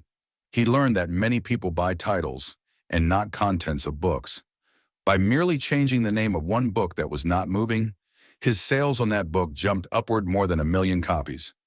The inside of the book was not changed in any way. He merely ripped off the cover bearing the title that did not sell and put on a new cover with a title that had box office value. That, as simple as it may seem, was an idea. It was imagination. There is no standard price on ideas. The creator of ideas makes his own price, and if he is smart, gets it. The moving picture industry created a whole flock of millionaires. Most of them were men who couldn't create ideas, but they had the imagination to recognize ideas when they saw them. The next flock of millionaires will grow out of the radio business, which is new and not overburdened with men of keen imagination. The money will be made by those who discover or create new and more meritorious radio programs and have the imagination to recognize merit and to give the radio listeners a chance to profit by it. The sponsor, that unfortunate victim who now pays the cost of all radio entertainment, soon will become idea conscious and demands something for his money. The man who beats the sponsor to the draw and supplies programs that render useful service is the man who will become rich in this new industry. Crooners and light chatter artists who now pollute the air with wisecracks and silly giggles will go the way of all light timbers, and their places will be taken by real artists who interpret carefully planned programs which have been designed to service the minds of men as well as provide entertainment. Here is a wide-open field of opportunity screaming its protest at the way it is being butchered because of lack of imagination and begging for rescue at any price. Above all, the thing that radio needs is new ideas. If this new field of opportunity intrigues you, perhaps you might profit by the suggestion that the successful radio programs of the future will give more attention to creating buyer audiences and less attention to listener audiences. Stated more plainly, the builder of radio programs who succeeds in the future must find practical ways to convert listeners into buyers. Moreover, the successful producer of radio programs in the future must key his features so that he can definitely show its effect upon the audience. Sponsors are becoming a bit weary of buying glib selling talks based upon statements grabbed out of thin air. They want and in the future will demand indisputable proof that the Woosit program not only gives millions of people the silliest giggle ever, but that the silly giggler can sell merchandise. Another thing that might as well be understood by those who contemplate entering this new field of opportunity: radio advertising is going to be handled by an entirely new group of advertising experts separate and distinct from the old-time newspaper and magazine advertising agency men. The old-timers in the advertising game cannot read the modern radio scripts because they have been schooled to see ideas. The new radio technique demands men who can interpret ideas from a written manuscript in terms of sound. It costs the author a year of hard labor and many thousands of dollars to learn this. Radio, right now, is about where the moving pictures were when Mary Pickford and her curls first appeared on the screen. There is plenty of room in radio for those who can produce or recognize ideas. If the foregoing comment on the opportunities of radio has not started your idea factory to work, you had better forget it. Your opportunity is in some other field. If the comment intrigued you in the slightest degree, then go further into it, and you may find the one idea you need to round out your career. Never let it discourage you if you have no experience in radio. Andrew Carnegie knew very little about making steel. I have Carnegie's own word for this, but he made practical use of two of the principles described in this book and made the steel business yield him a fortune. The story of practically every great fortune starts with the day when a creator of ideas and a seller of ideas got together and worked in harmony. Carnegie surrounded himself with men who could do all that he could not do. Men who created ideas, and men who put ideas into operation and made himself and the others fabulously rich. Millions of people go through life hoping for favorable breaks. Perhaps a favorable break can get one an opportunity, but the safest plan is not to depend upon luck. It was a favorable break that gave me the biggest opportunity of my life, but 25 years of determined effort had to be devoted to that opportunity before it became an asset. The break consisted of my good fortune in meeting and gaining the cooperation of Andrew Carnegie. On that occasion, Carnegie planted in my mind the idea of organizing the principles of achievement into a philosophy of success. Thousands of people have profited by the discoveries made in the 25 years of research, and several fortunes have been accumulated through the application of the philosophy. The beginning was simple. It was an idea which anyone might have developed. The favorable break came through Carnegie. But what about the determination, definiteness of purpose, and the desire to attain the goal, and the persistent effort of 25 years? It was no ordinary desire that survived disappointment, discouragement, temporary defeat, criticism, and the constant reminding of waste of time. It was a burning desire, an obsession. When the idea was first planted in my mind by Mr. Carnegie, it was coaxed, nursed, and enticed to remain alive. Gradually, the idea became a giant under its own power, and it coaxed, nursed, and drove me. Ideas are like that. First, you give life and action and guidance to ideas, then they take on power of their own and sweep aside all opposition. Ideas are intangible forces, but they have more power than the physical brains that give birth to them. They have the power to live on after the brain that creates them has returned to dust. For example, take the power of Christianity. That began with a simple idea born in the brain of Christ. Its chief tenet was, "Do unto others as you would have others do unto you." Christ has gone back to the source from whence he came, but his idea goes marching on. Someday it may grow up and come into its own, then it will have fulfilled Christ's deepest desire.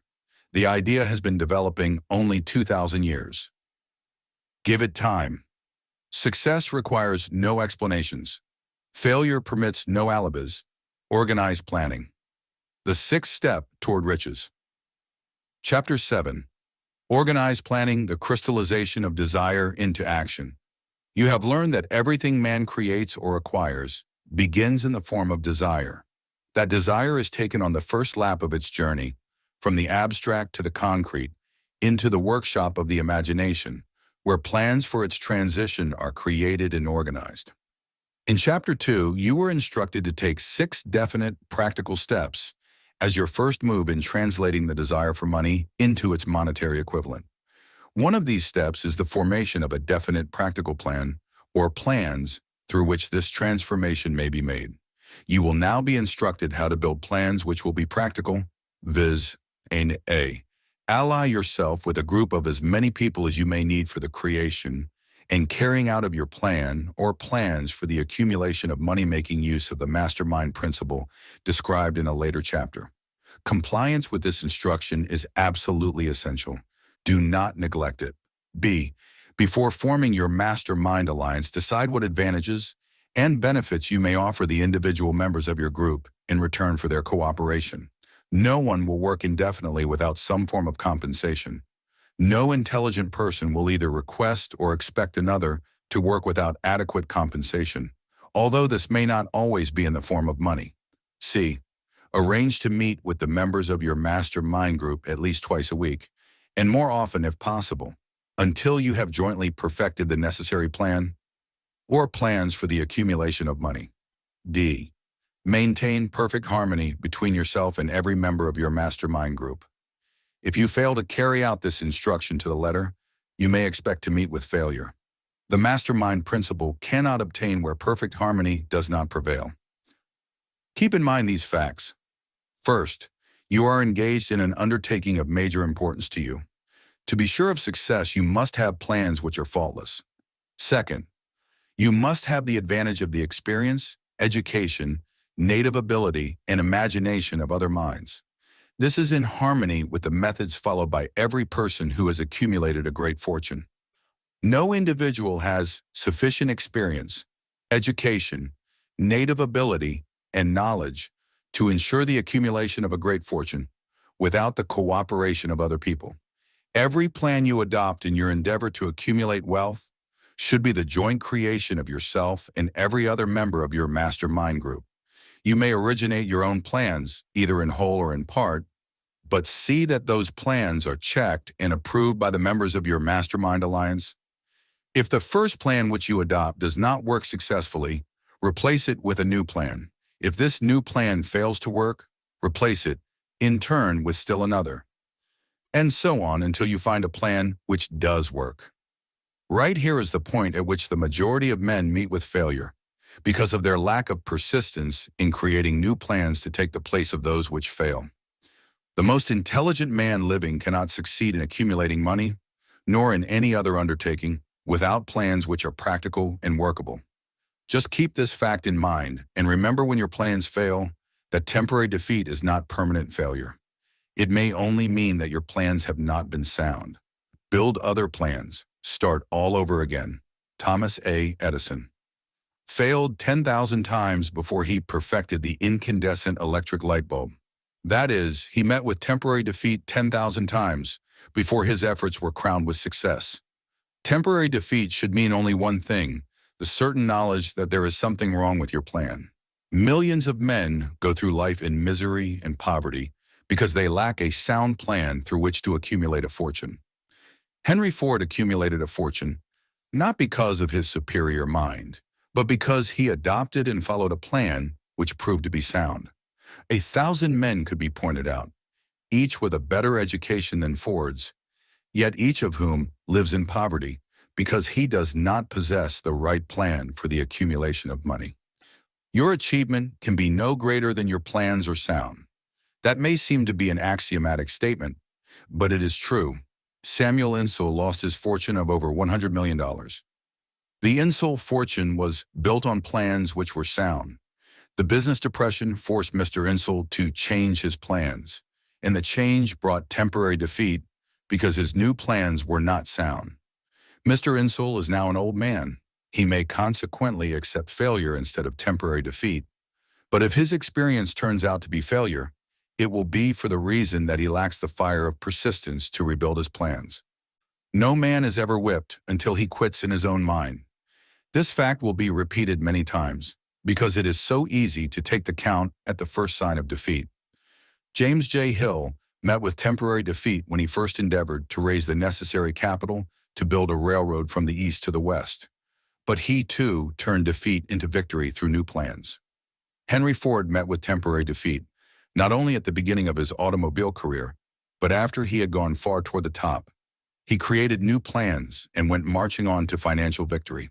And we see men who have accumulated great fortunes, but we often recognize only their triumph, overlooking the temporary defeats which they had to surmount before arriving. No follower of this philosophy can reasonably expect to accumulate a fortune without experiencing temporary defeat. When defeat comes, accept it as a signal that your plans are not sound, rebuild those plans, and set sail once more toward your coveted goal. If you give up before your goal has been reached, you are a quitter. A quitter never wins, and a winner never quits. Lift this sentence out, write it on a piece of paper in letters an inch high, and place it where you will see it every night before you go to sleep and every morning before you go to work. When you begin to select members for your mastermind group, endeavor to select those who do not take defeat seriously. Some people foolishly believe that only money can make money. This is not true. Desire, transmuted into its monetary equivalent through the principles laid down here, is the agency through which money is made. Money of itself is nothing but inert matter. It cannot move, think, or talk, but it can hear when a man who desires it calls it to come, planning the sale of services. The remainder of this chapter has been given over to a description of ways and means of marketing personal services. The information here conveyed will be a practical help to any person having any form of personal services to market, but it will be a priceless benefit to those who aspire to leadership in their chosen occupations. Intelligent planning is essential for success in any undertaking designed to accumulate riches. Here will be found detailed instructions to those who must begin the accumulation of riches by selling personal services. It should be encouraging to know that practically all the great fortunes began in the form of compensation for personal services, or from the sale of ideas. What else except ideas and personal services would one not possessed of property have to give in return for riches? Broadly speaking, there are two types of people in the world. One type is known as leaders and the other as followers. Decide at the outset whether you intend to become a leader in your chosen calling or remain a follower. The difference in compensation is vast. The follower cannot reasonably expect the compensation to which a leader is entitled, although many followers make the mistake of expecting such pay. It is no disgrace to be a follower. On the other hand, it is no credit to remain a follower. Most great leaders began in the capacity of followers. They became great leaders because they were intelligent followers. With few exceptions, the man who cannot follow a leader intelligently cannot become an efficient leader. The man who can follow a leader most efficiently is usually the man who develops into leadership most rapidly. An intelligent follower has many advantages, among them the opportunity to acquire knowledge from his leader. The major attributes of leadership. The following are important factors of leadership. 1. Unwavering courage based upon knowledge of self and of one's occupation. No follower wishes to be dominated by a leader who lacks self-confidence and courage. No intelligent follower will be dominated by such a leader very long. 2. Self-control. The man who cannot control himself can never control others. Self-control sets a mighty example for one's followers, which the more intelligent will emulate. 3. A keen sense of justice. Without a sense of fairness and justice, no leader can command and retain the respect of his followers. 4. Definiteness of decision. The man who wavers in his decisions shows that he is not sure of himself. He cannot lead others successfully. 5. Definiteness of plans. The successful leader must plan his work and work his plan. A leader who moves by guesswork without practical, definite plans is comparable to a ship without a rudder. Sooner or later, he will land on the rocks. 6. The habit of doing more than paid for. One of the penalties of leadership is the necessity of willingness, upon the part of the leader, to do more than he requires of his followers. 7. A pleasing personality. No slovenly, careless person can become a successful leader. Leadership calls for respect. Followers will not respect a leader who does not grade high on all of the factors of a pleasing personality. 8. Sympathy and understanding. The successful leader must be in sympathy with his followers. Moreover, he must understand them and their problems. 9. Mastery of detail. Successful leadership calls for mastery of details of the leader's position. 10. Willingness to assume full responsibility. The successful leader must be willing to assume responsibility for the mistakes and the shortcomings of his followers. If he tries to shift this responsibility, he will not remain the leader. If one of his followers makes a mistake and shows himself incompetent, the leader must consider that it is he who failed. 11. Cooperation.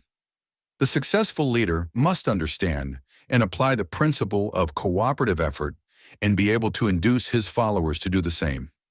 Leadership calls for power, and power calls for cooperation.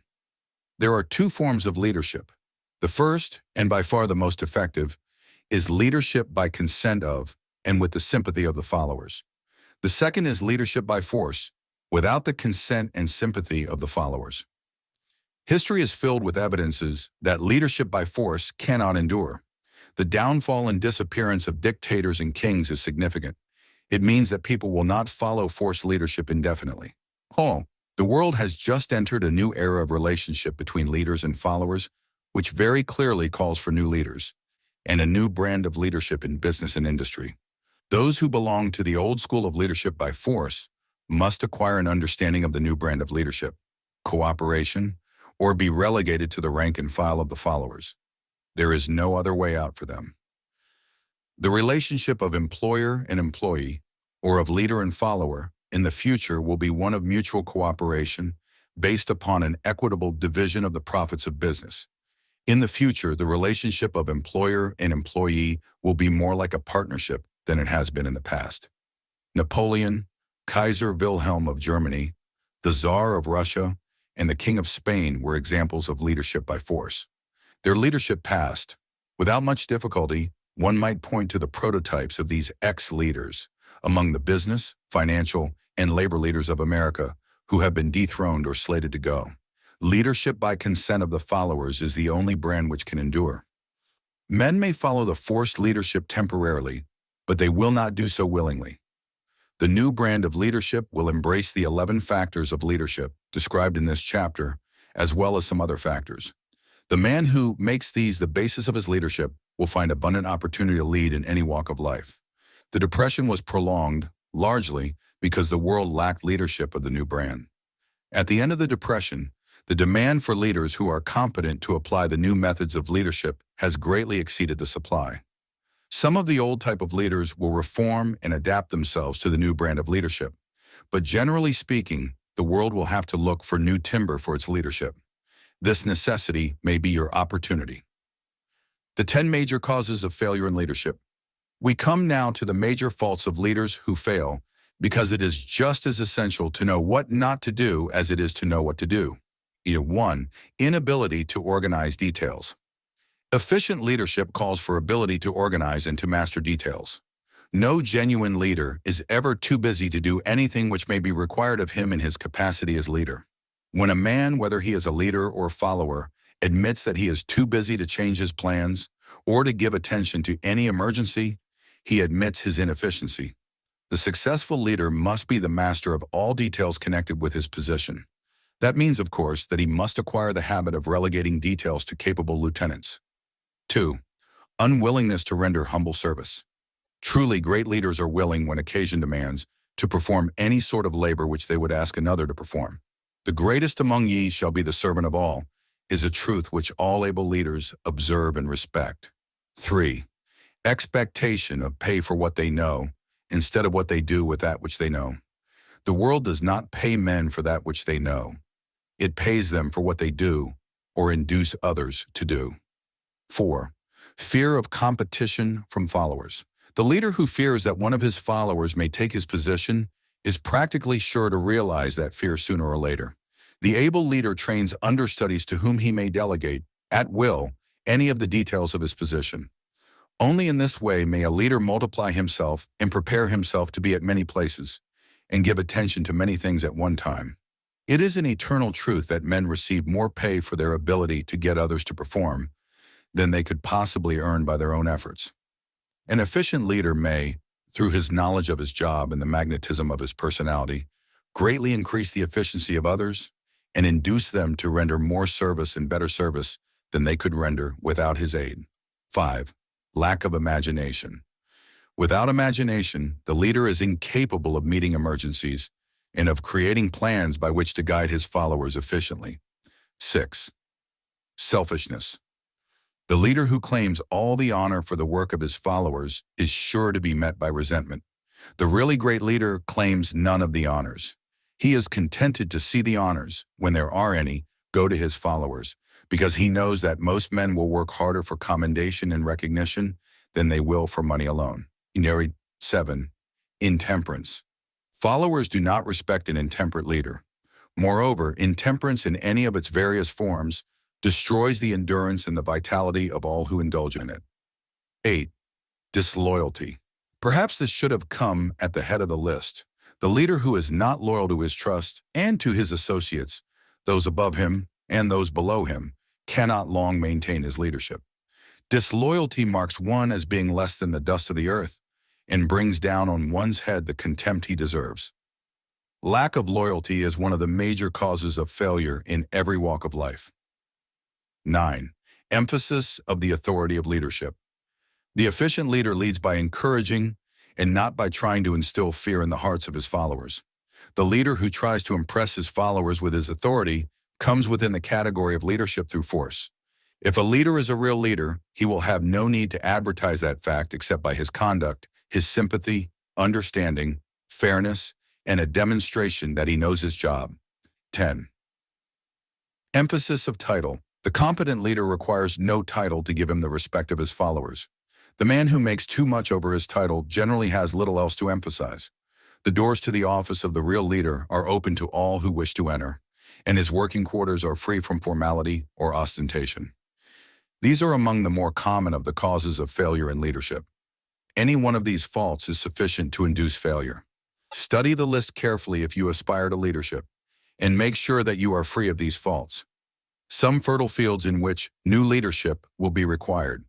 Before leaving this chapter, your attention is called to a few of the fertile fields in which there has been a decline of leadership, and in which the new type of leader may find an abundance of opportunity. First, in the field of politics, there is a most insistent demand for new leaders, a demand which indicates nothing less than an emergency. The majority of politicians have, seemingly, become high-grade, legalized racketeers. They have increased taxes and debauched the machinery of industry and business until the people can no longer stand the burden. Second, the banking business is undergoing a reform. The leaders in this field have almost entirely lost the confidence of the public. Already the bankers have sensed the need of reform, and they have begun it. Third, industry calls for new leaders. The old type of leaders thought and moved in terms of dividends instead of thinking and moving in terms of human equations. The future leader in industry, to endure, must regard himself as a quasi-public official whose duty it is to manage his trust in such a way that it will work hardship on no individual or group of individuals. Exploitation of working men is a thing of the past. Let the man who aspires to leadership in the field of business, industry, and labor remember this. Fourth, the religious leader of the future will be forced to give more attention to the temporal needs of his followers in the solution of their economic and personal problems of the present, and less attention to the dead past and the yet unborn future. Fifth, in the professions of law, medicine, and education, a new brand of leadership, and to some extent, new leaders will become a necessity. This is especially true in the field of education. The leader in that field must, in the future, find ways and means of teaching people how to apply the knowledge they receive in school. He must deal more with practice and less with theory. Sixth, new leaders will be required in the field of journalism. Newspapers of the future, to be conducted successfully, must be divorced from special privilege and relieved from the subsidy of advertising. They must cease to be organs of propaganda for the interests which patronize their advertising columns. The type of newspaper which publishes scandal and lewd pictures will eventually go the way of all forces which debauch the human mind. These are but a few of the fields in which opportunities for new leaders and a new brand of leadership are now available. The world is undergoing a rapid change. This means that the media through which the changes in human habits are promoted must be adapted to the changes. The media here described are the ones which, more than any others, determine the trend of civilization. When and how to apply for a position. Chapter 7. The information described here is the net result of many years of experience during which thousands of men and women were helped to market their services effectively. It can, therefore, be relied upon as sound and practical. Media through which services may be marketed. Experience has proved that the following media offer the most direct and effective methods of bringing the buyer and seller of personal services together. 1. Employment bureaus. Care must be taken to select only reputable bureaus, the management of which can show adequate records of achievement of satisfactory results. There are comparatively few such bureaus. 2. Advertising in newspapers, trade journals, magazines, and radio. Classified advertising may usually be relied upon to produce satisfactory results in the case of those who apply for clerical or ordinary salaried positions. Display advertising is more desirable in the case of those who seek executive connections. The copy to appear in the section of the paper, which is most apt to come to the attention of the class of employer being sought. The copy should be prepared by an expert who understands how to inject sufficient selling qualities to produce replies. 3. Personal letters of application directed to particular firms or individuals most apt to need such services as are being offered. Letters should be neatly typed, always, and signed by hand. With the letter should be sent a complete brief or outline of the applicant's qualifications. Both the letter of application and the brief of experience or qualifications should be prepared by an expert. See instructions as to information to be supplied. 4. Application through personal acquaintances. When possible, the applicant should endeavor to approach prospective employers through some mutual acquaintance. This method of approach is particularly advantageous in the case of those who seek executive connections and do not wish to appear to be peddling themselves. 5. Application in person. In some instances, it may be more effective if the applicant offers personally his services to prospective employers, in which event a complete written statement of qualifications for the position should be presented, for the reason that prospective employers often wish to discuss with associates one's record. Information to be supplied in a written brief. This brief should be prepared as carefully as a lawyer would prepare the brief of a case to be tried in court. Unless the applicant is experienced in the preparation of such briefs, an expert should be consulted, and his services enlisted for this purpose. Successful merchants employ men and women who understand the art and the psychology of advertising to present the merits of their merchandise. One who has personal services for sale should do the same. The following information should appear in the brief. 1. Education. State briefly but definitely what schooling you have had and in what subjects you specialized in school, giving the reasons for that specialization. 2. Experience. If you have had experience in connection with positions similar to the one you seek, describe it fully, state names and addresses of former employers.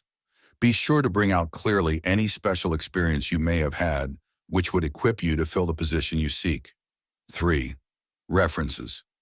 Practically every business firm desires to know all about the previous records, antecedents, etc. of prospective employees who seek positions of responsibility. Attach to your brief photostatic copies of letters from A, former employers, B, teachers under whom you studied, C, prominent people whose judgment may be relied upon. T4. Photograph of self. Attach to your brief a recent unmounted photograph of yourself. No. 5. Apply for a specific position. Avoid application for a position without describing exactly what particular position you seek. Never apply for just a position. That indicates you lack specialized qualifications. 6. State your qualifications for the particular position for which you apply. Give full details as to the reason you believe you are qualified for the particular position you seek. This is the application. It will determine more than anything else what consideration you receive. 7. Offer to go to work on probation. In the majority of instances, if you are determined to have the position for which you apply, it will be most effective if you offer to work for a week or a month or for a sufficient length of time to enable your prospective employer to judge your value without pay. This may appear to be a radical suggestion, but experience has proved that it seldom fails to win at least a trial. If you are sure of your qualifications, a trial is all you need. Incidentally, such an offer indicates that you have confidence in your ability to fill the position you seek. It is most convincing. If your offer is accepted and you make good, more than likely you will be paid for your probation period. Make clear the fact that your offer is based upon A. Your confidence in your ability to fill the position. B. Your confidence in your prospective employer's decision to employ you after trial. Or C. Your determination to have the position you seek. 8. Knowledge of your prospective employer's business. Before applying for a position, do sufficient research in connection with the business to familiarize yourself thoroughly with that business and indicate in your brief the knowledge you have acquired in this field. This will be impressive, as it will indicate that you have imagination and a real interest in the position you seek. Remember that it is not the lawyer who knows the most law, but the one who best prepares his case who wins. If your case is properly prepared and presented, your victory will have been more than half won at the outset. Do not be afraid of making your brief too long. Employers are just as much interested in purchasing the services of well-qualified applicants as you are in securing employment. In fact, the success of most successful employers is due, in the main, to their ability to select well-qualified lieutenants. They want all the information available. Oh, remember another thing. Neatness in the preparation of your brief will indicate that you are a painstaking person. I have helped to prepare briefs for clients which were so striking and out of the ordinary that they resulted in the employment of the applicant without a personal interview. When your brief has been completed, have it neatly bound by an experienced binder and lettered by an artist or printer similar to the following. Brief of the qualifications of Robert K. Smith, applying for the position of Private Secretary to or the President of the blank company, Inc. Change names each time brief is shown. This personal touch is sure to command attention. Have your brief neatly typed or mimeographed on the finest paper you can obtain and bound with a heavy paper of the book cover variety, the binder to be changed, and the proper firm name to be inserted if it is to be shown to more than one company. Your photograph should be pasted on one of the pages of your brief. Follow these instructions to the letter, improving upon them wherever your imagination suggests. Successful salesmen groom themselves with care. They understand that first impressions are lasting. Your brief is your salesman. Give it a good suit of clothes so it will stand out in bold contrast to anything your prospective employer ever saw in the way of an application for a position. If the position you seek is worth having, it is worth going after with care. Moreover, if you sell yourself to an employer in a manner that impresses him with your individuality, you probably will receive more money for your services from the very start than you would if you applied for employment in the usual conventional way. If you seek employment through an advertising agency or an employment agency, have the agent use copies of your brief in marketing your services. This will help to gain preference for you, both with the agent and the prospective employers. How to get the exact position you desire. Everyone enjoys doing the kind of work for which he is best suited. An artist loves to work with paints, a craftsman with his hands, a writer loves to write.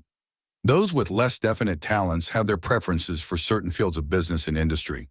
If America does anything well, it offers a full range of occupations, tilling the soil, manufacturing, marketing, and the professions.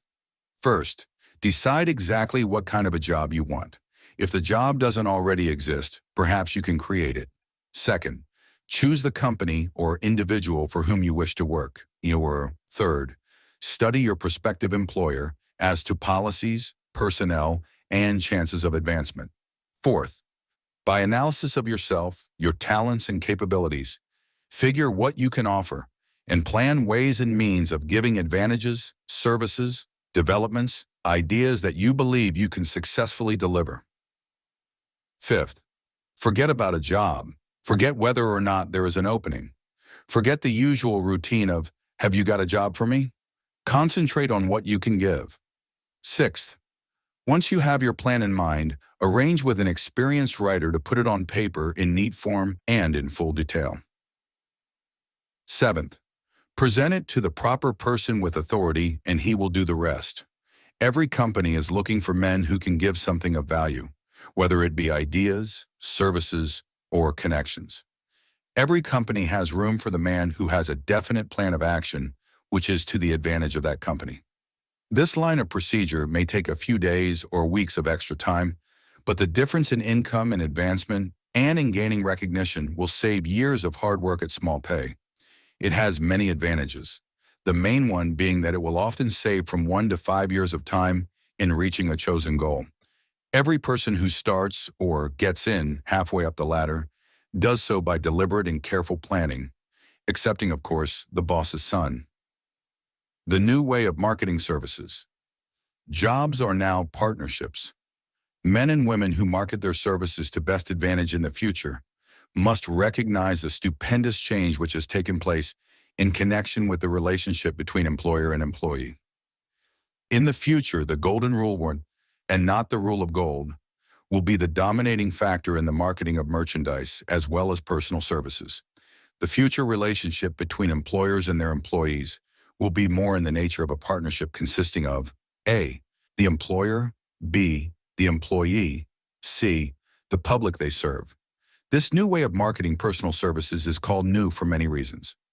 First, both the employer and the employee of the future will be considered as fellow employees whose business it will be to serve the public efficiently. In times past, employers and employees have bartered among themselves, driving the best bargains they could with one another, not considering that in the final analysis they were, in reality, bargaining at the expense of the third party, the public they served. The Depression served as a mighty protest from an injured public, whose rights had been trampled upon in every direction by those who were clamoring for individual advantages and profits. When the debris of the Depression shall have been cleared away, and business shall have been once again restored to balance, both employers and employees will recognize that they are no longer privileged to drive bargains at the expense of those whom they serve. The real employer of the future will be the public. This should be kept uppermost in mind by every person seeking to market personal services effectively. Nearly every railroad in America is in financial difficulty. Who does not remember the day when, if a citizen inquired at the ticket office the time of departure of a train, he was abruptly referred to the bulletin board instead of being politely given the information? The streetcar companies have experienced a change of times also.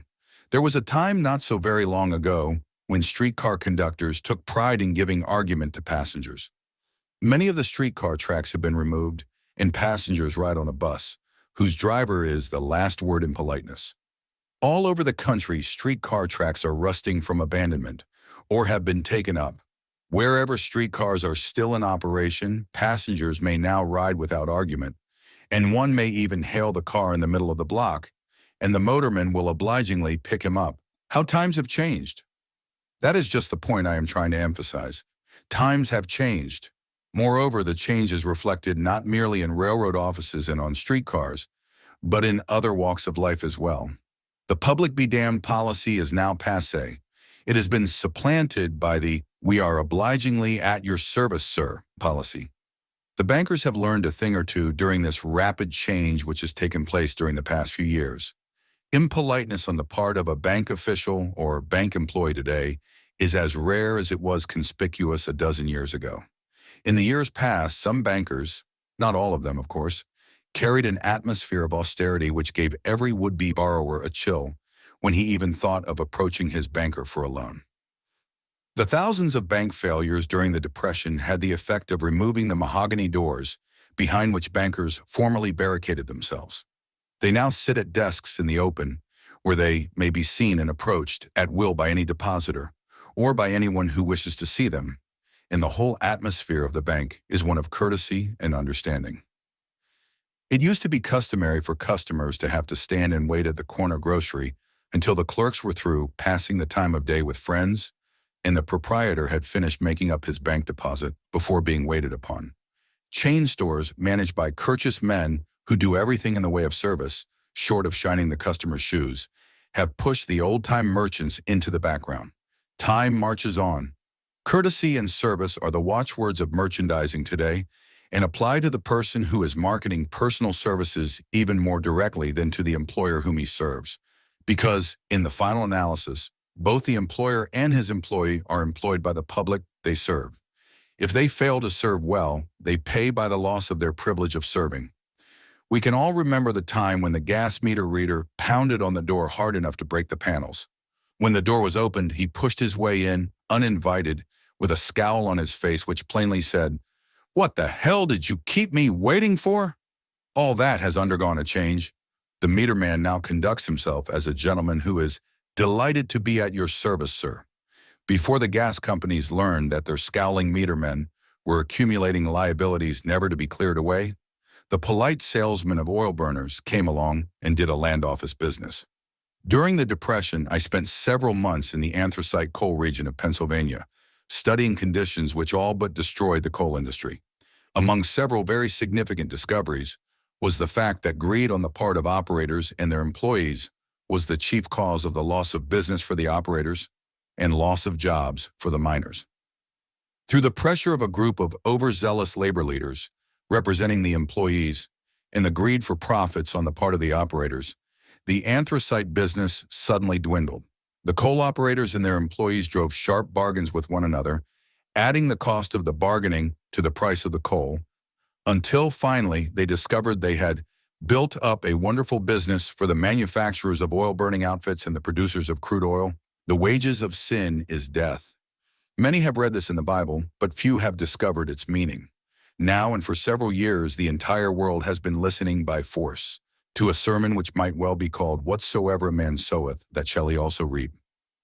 Nothing as widespread and effective as the Depression could possibly be just a coincidence. Behind the Depression was a cause.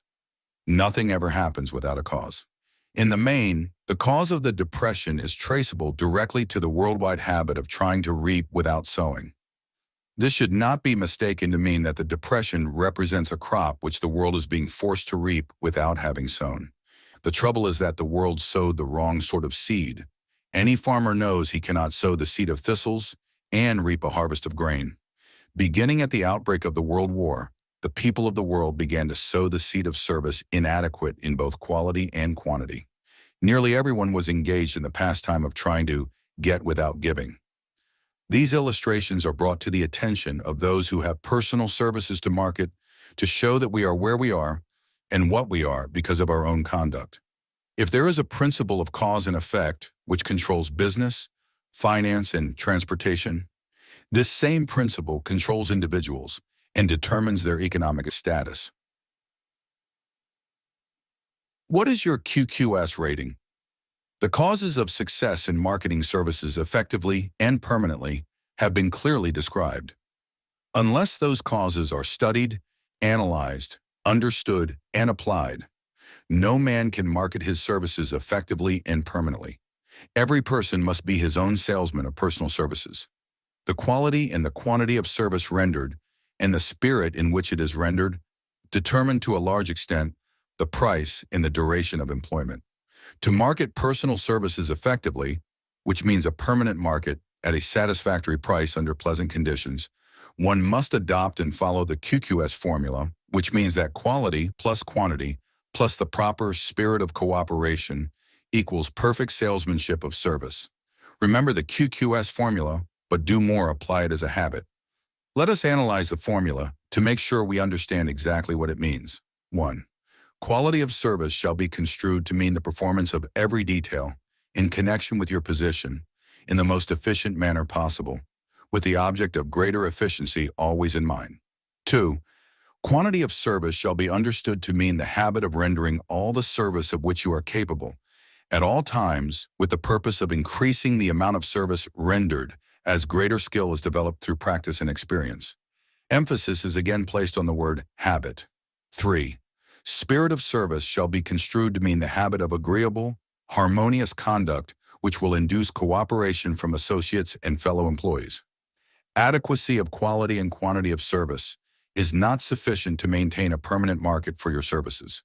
The conduct or the spirit in which you deliver service is a strong determining factor in connection with both the price you receive and the duration of employment.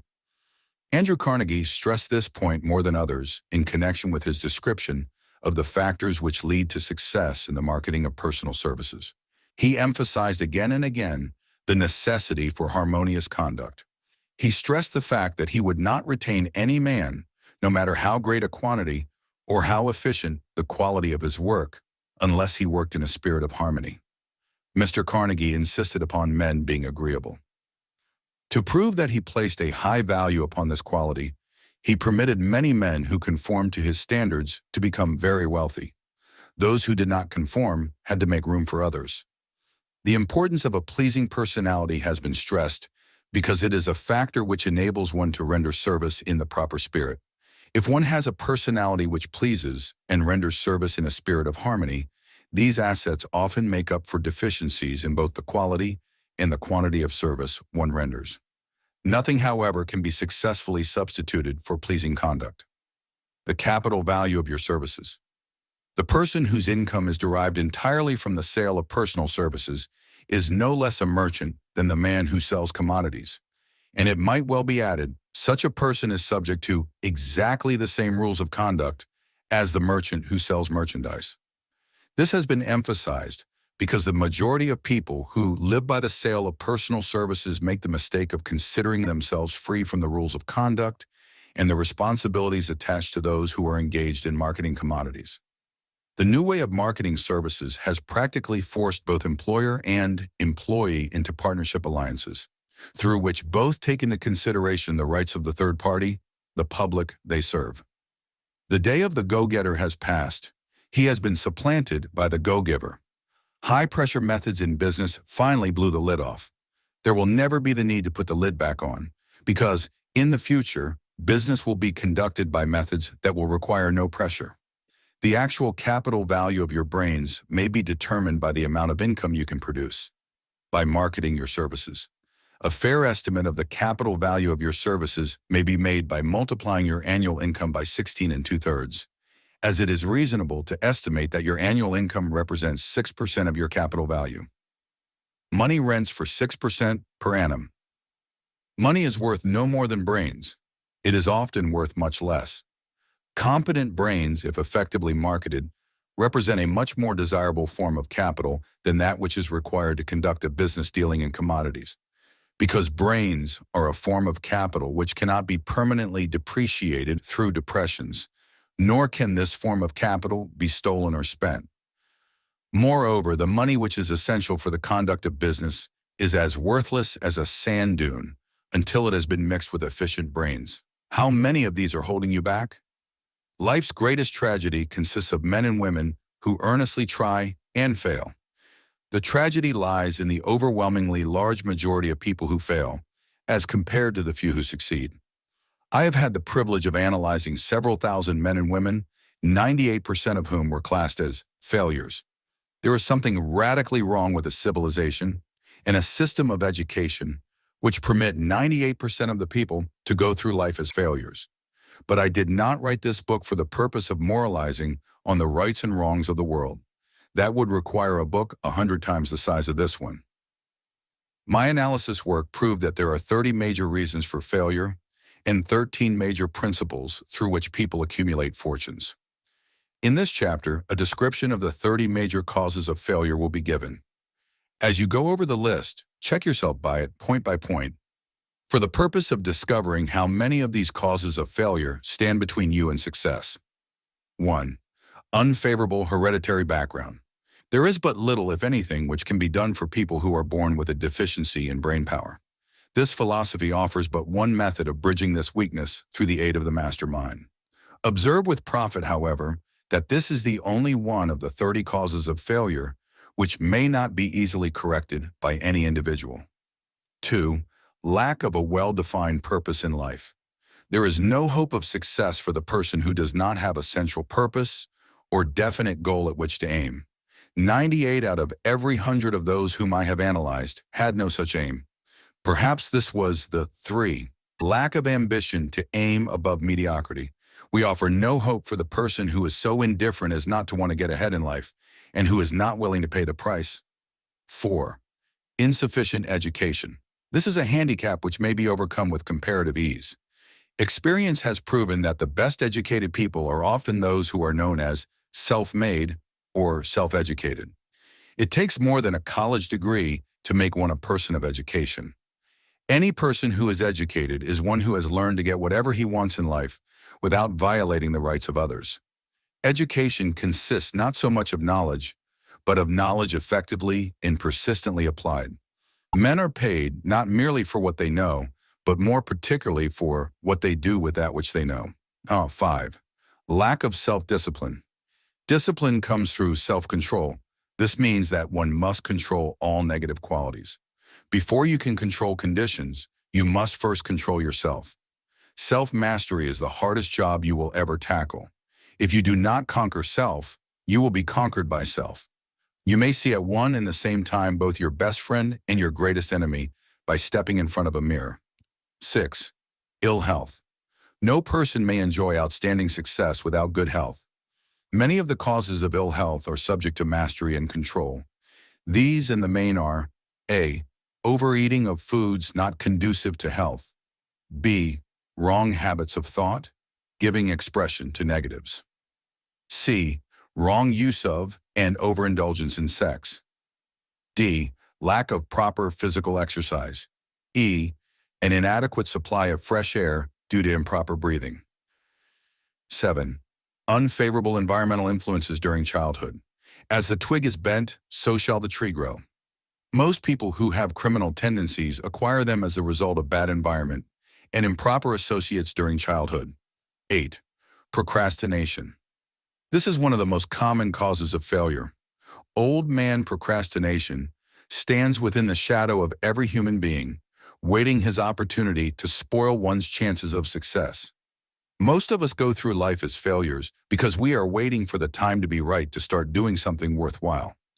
Do not wait. The time will never be just right. Start where you stand and work with whatever tools you may have at your command, and better tools will be found as you go along. 9. Lack of persistence. Most of us are good starters, but poor finishers of everything we begin. Moreover, people are prone to give up at the first signs of defeat. There is no substitute for persistence. The person who makes persistence his watchword discovers that old man failure finally becomes tired and makes his departure. Failure cannot cope with persistence. 10. Negative personality. There is no hope of success for the person who repels people through a negative personality. Success comes through the application of power, and power is attained through the cooperative efforts of other people. A negative personality will not induce cooperation. 11. Lack of controlled sexual urge. Sex energy is the most powerful of all the stimuli which move people into action. Because it is the most powerful of the emotions, it must be controlled through transmutation and converted into other channels. 12. Uncontrolled desire for something for nothing. The gambling instinct drives millions of people to failure. Evidence of this may be found in a study of the Wall Street crash of '29, during which millions of people tried to make money by gambling on stock margins. 13. Lack of a well-defined power of decision. Men who succeed reach decisions promptly and change them, if at all, very slowly. Men who fail reach decisions, if at all, very slowly, and change them frequently and quickly. Indecision and procrastination are twin brothers. Where one is found, the other may usually be found also. Kill off this pair before they completely hogtie you to the treadmill of failure. Or 14. One or more of the 6 basic fears. These fears have been analyzed for you in a later chapter. They must be mastered before you can market your services effectively. 15. Wrong selection of a mate in marriage. This is a most common cause of failure. The relationship of marriage brings people intimately into contact. Unless this relationship is harmonious, failure is likely to follow. Moreover, it will be a form of failure that is marked by misery and unhappiness, destroying all signs of ambition. 16. Overcaution. The person who takes no chances generally has to take whatever is left when others are through choosing.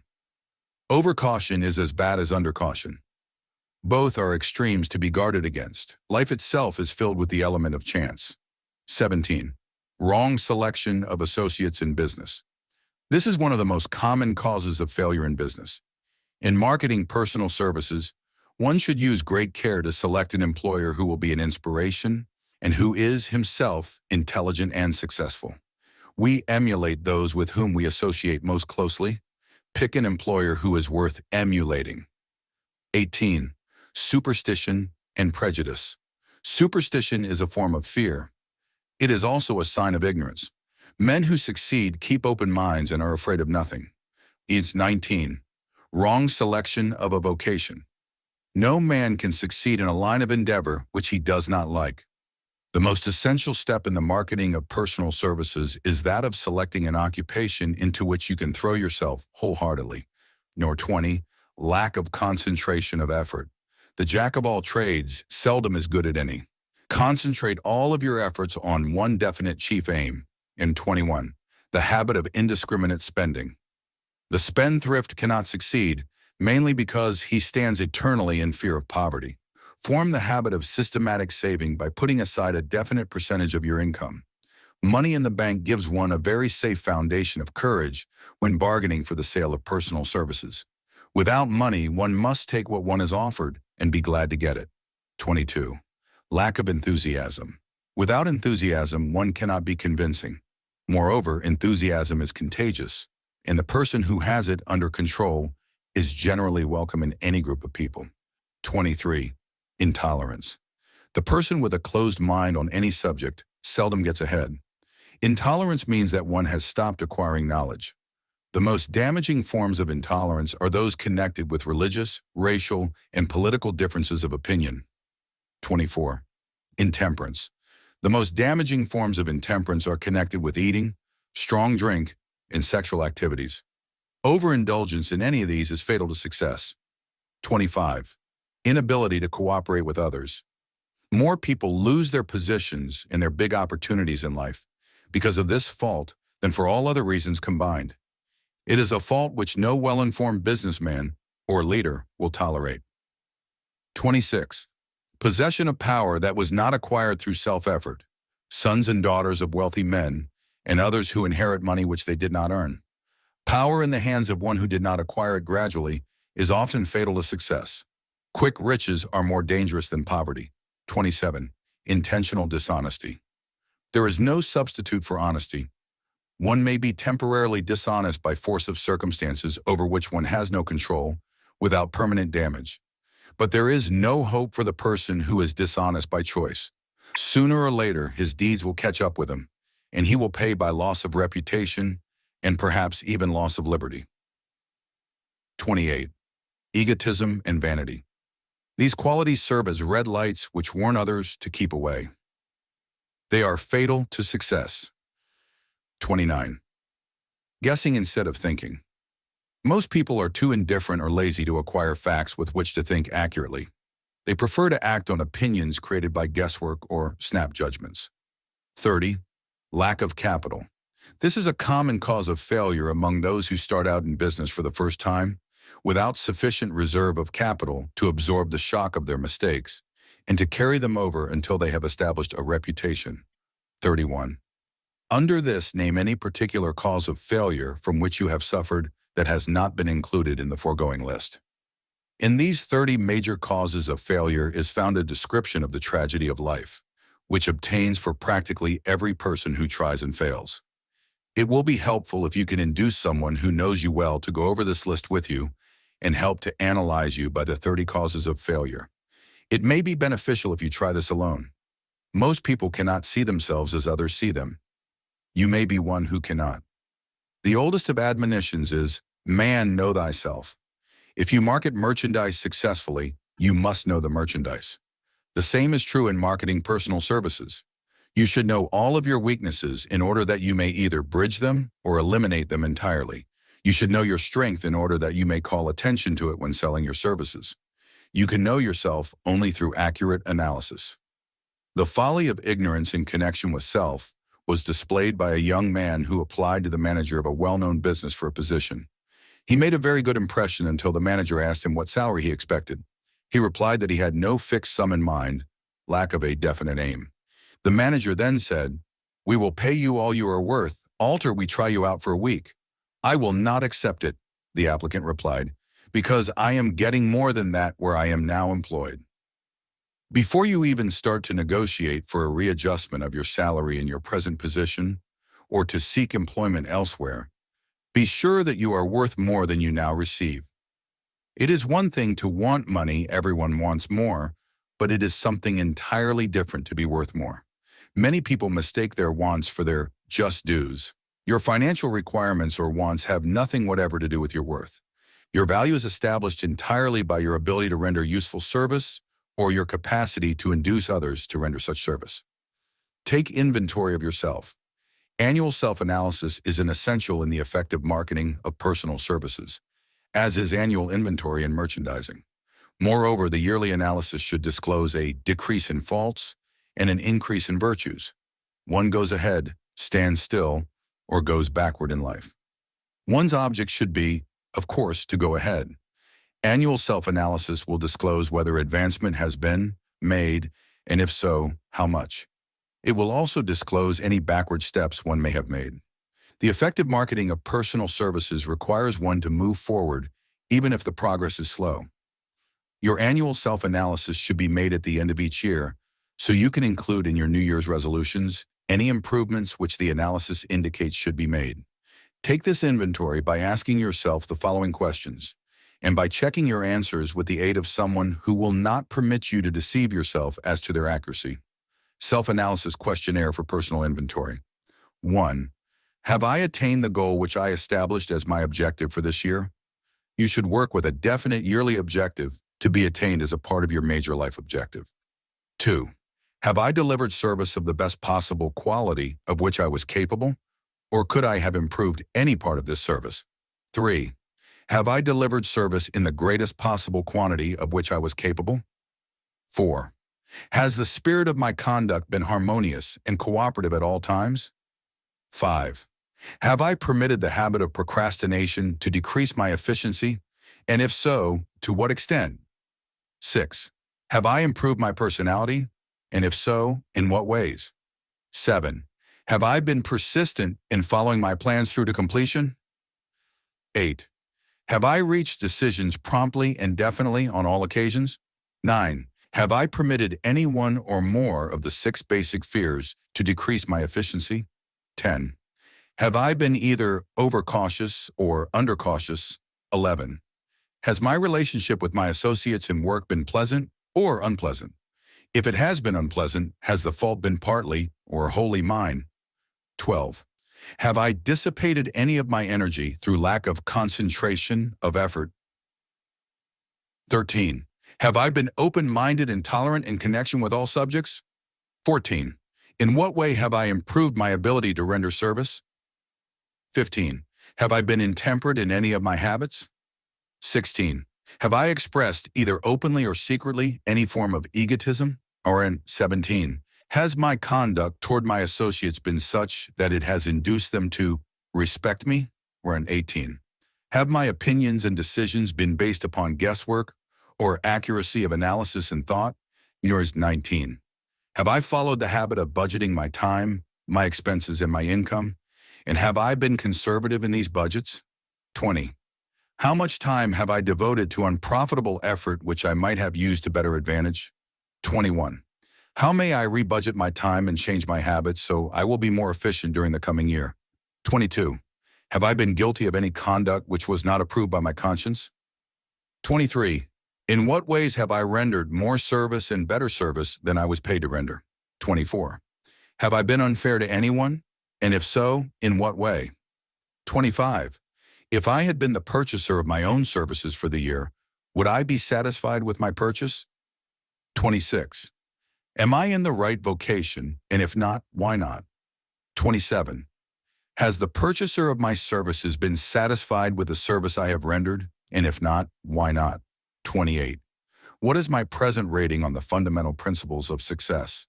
Make this rating fairly, and frankly, and have it checked by someone who is courageous enough to do it accurately. Having read and assimilated the information conveyed through this chapter, you are now ready to create a practical plan for marketing your personal services. In this chapter will be found an adequate description of every principle essential in planning the sale of personal services, including the major attributes of leadership. The most common causes of failure in leadership, a description of the fields of opportunity for leadership, the main causes of failure in all walks of life, and the important questions which should be used in self-analysis. This extensive and detailed presentation of accurate information has been included because it will be needed by all who must begin the accumulation of riches by marketing personal services. Those who have lost their fortunes and those who are just beginning to earn money have nothing but personal services to offer in return for riches. Therefore, it is essential that they have available the practical information needed to market services to best advantage. The information contained in this chapter will be of great value to all who aspire to attain leadership in any calling. It will be particularly helpful to those aiming to market their services as business or industrial executives. Complete assimilation and understanding of the information here conveyed will be helpful in marketing one's own services, and it will also help one to become more analytical and capable of judging people. The information will be priceless to personnel directors, employment managers, and other executives charged with the selection of employees and the maintenance of efficient organizations. If you doubt this statement, test its soundness by answering and writing the 28 self-analysis questions. That might be both interesting and profitable, even though you do not doubt the soundness of the statement. Where and how one may find opportunities to accumulate riches. Now that we have analyzed the principles by which riches may be accumulated, we naturally ask, where may one find favorable opportunities to apply these principles? Very well, let us take inventory and see what the United States of America offer the person seeking riches, great or small. To begin with, let us remember, all of us, that we live in a country where every law-abiding citizen enjoys freedom of thought and freedom of deed unequaled anywhere in the world. Most of us have never taken inventory of the advantages of this freedom. We have never compared our unlimited freedom with the curtailed freedom in other countries. Here we have freedom of thought, freedom in the choice and enjoyment of education, freedom in religion, freedom in politics, freedom in the choice of a business, profession, or occupation, freedom to accumulate and own without molestation, all the property we can accumulate, freedom to choose our place of residence, freedom in marriage, freedom through equal opportunity to all races, freedom of travel from one state to another, freedom in our choice of foods, and freedom to aim for any station in life for which we have prepared ourselves, even for the presidency of the United States. We have other forms of freedom, but this list will give a bird's-eye view of the most important, which constitute opportunity of the highest order. This advantage of freedom is all the more conspicuous because the United States is the only country guaranteeing to every citizen, whether native-born or naturalized, so broad and varied a list of freedom. Next, let us recount some of the blessings which our widespread freedom has placed within our hands. Take the average American family, for example, meaning the family of average income, and sum up the benefits available to every member of the family in this land of opportunity and plenty, nay, food. Next to freedom of thought and deed comes food, clothing, and shelter, the three basic necessities of life. Because of our universal freedom, the average American family has available, at its very door, the choicest selection of food to be found anywhere in the world, and at prices within its financial range. It is not very difficult to obtain food in a country where two people can have breakfast consisting of all they want or need for a dime apiece. Observe that this simple breakfast was gathered by some strange form of magic from China, South America, Utah, Kansas, and the New England states, and delivered on the breakfast table, ready for consumption in the very heart of the most crowded city in America, at a cost well within the means of the most humble laborer. The cost included all federal, state, and city taxes. Here is a fact the politicians did not mention when they were crying out to the voters to throw their opponents out of office because the people were being taxed to death. B shelter. This family lives in a comfortable apartment, heated by steam, lighted with electricity, with gas for cooking, all for $65 a month. In a smaller city or a more sparsely settled part of New York City, the same apartment could be had for as low as $20 a month. The toast they had for breakfast in the food estimate was toasted on an electric toaster, which cost but a few dollars. The apartment is cleaned with a vacuum sweeper that is run by electricity. Hot and cold water is available at all times in the kitchen and the bathroom. The food is kept cool in a refrigerator that is run by electricity. The wife curls her hair, washes her clothes, and irons them with easily operated electrical equipment, on power obtained by sticking a plug in the wall. The husband shaves with an electric shaver, and they receive entertainment from all over the world, 24 hours a day, if they want it, without cost, by merely turning the dial of their radio. There are other conveniences in this apartment, but the foregoing list will give a fair idea of some of the concrete evidences of the freedom we, of America, enjoy. And this is neither political nor economic propaganda. C. Clothing. Anywhere in the United States, the woman of average clothing requirements can dress very comfortably and neatly for less than $200 a year, and the average man can dress for the same or less. Only the three basic necessities of food, clothing, and shelter have been mentioned. The average American citizen has other privileges and advantages available in return for modest effort, not exceeding 8 hours per day of labor. Among these is the privilege of automobile transportation, with which one can go and come at will at very small cost. The average American has security of property rights not found in any other country in the world. He can place his surplus money in a bank with the assurance that his government will protect it and make good to him if the bank fails. If an American citizen wants to travel from one state to another, he needs no passport, no one's permission. He may go when he pleases and return at will. Moreover, he may travel by train, private automobile, bus, airplane, or ship as his pocketbook permits. In Germany, Russia, Italy, and most of the other European and Oriental countries, the people cannot travel with so much freedom and at so little cost. The miracle that has provided these blessings. We often hear politicians proclaiming the freedom of America when they solicit votes, but seldom do they take the time or devote sufficient effort to the analysis of the source or nature of this freedom. Having no axe to grind, no grudge to express, no ulterior motives to be carried out, I have the privilege of going into a frank analysis of that mysterious, abstract, greatly misunderstood something which gives to every citizen of America more blessings, more opportunities to accumulate wealth, more freedom of every nature than may be found in any other country.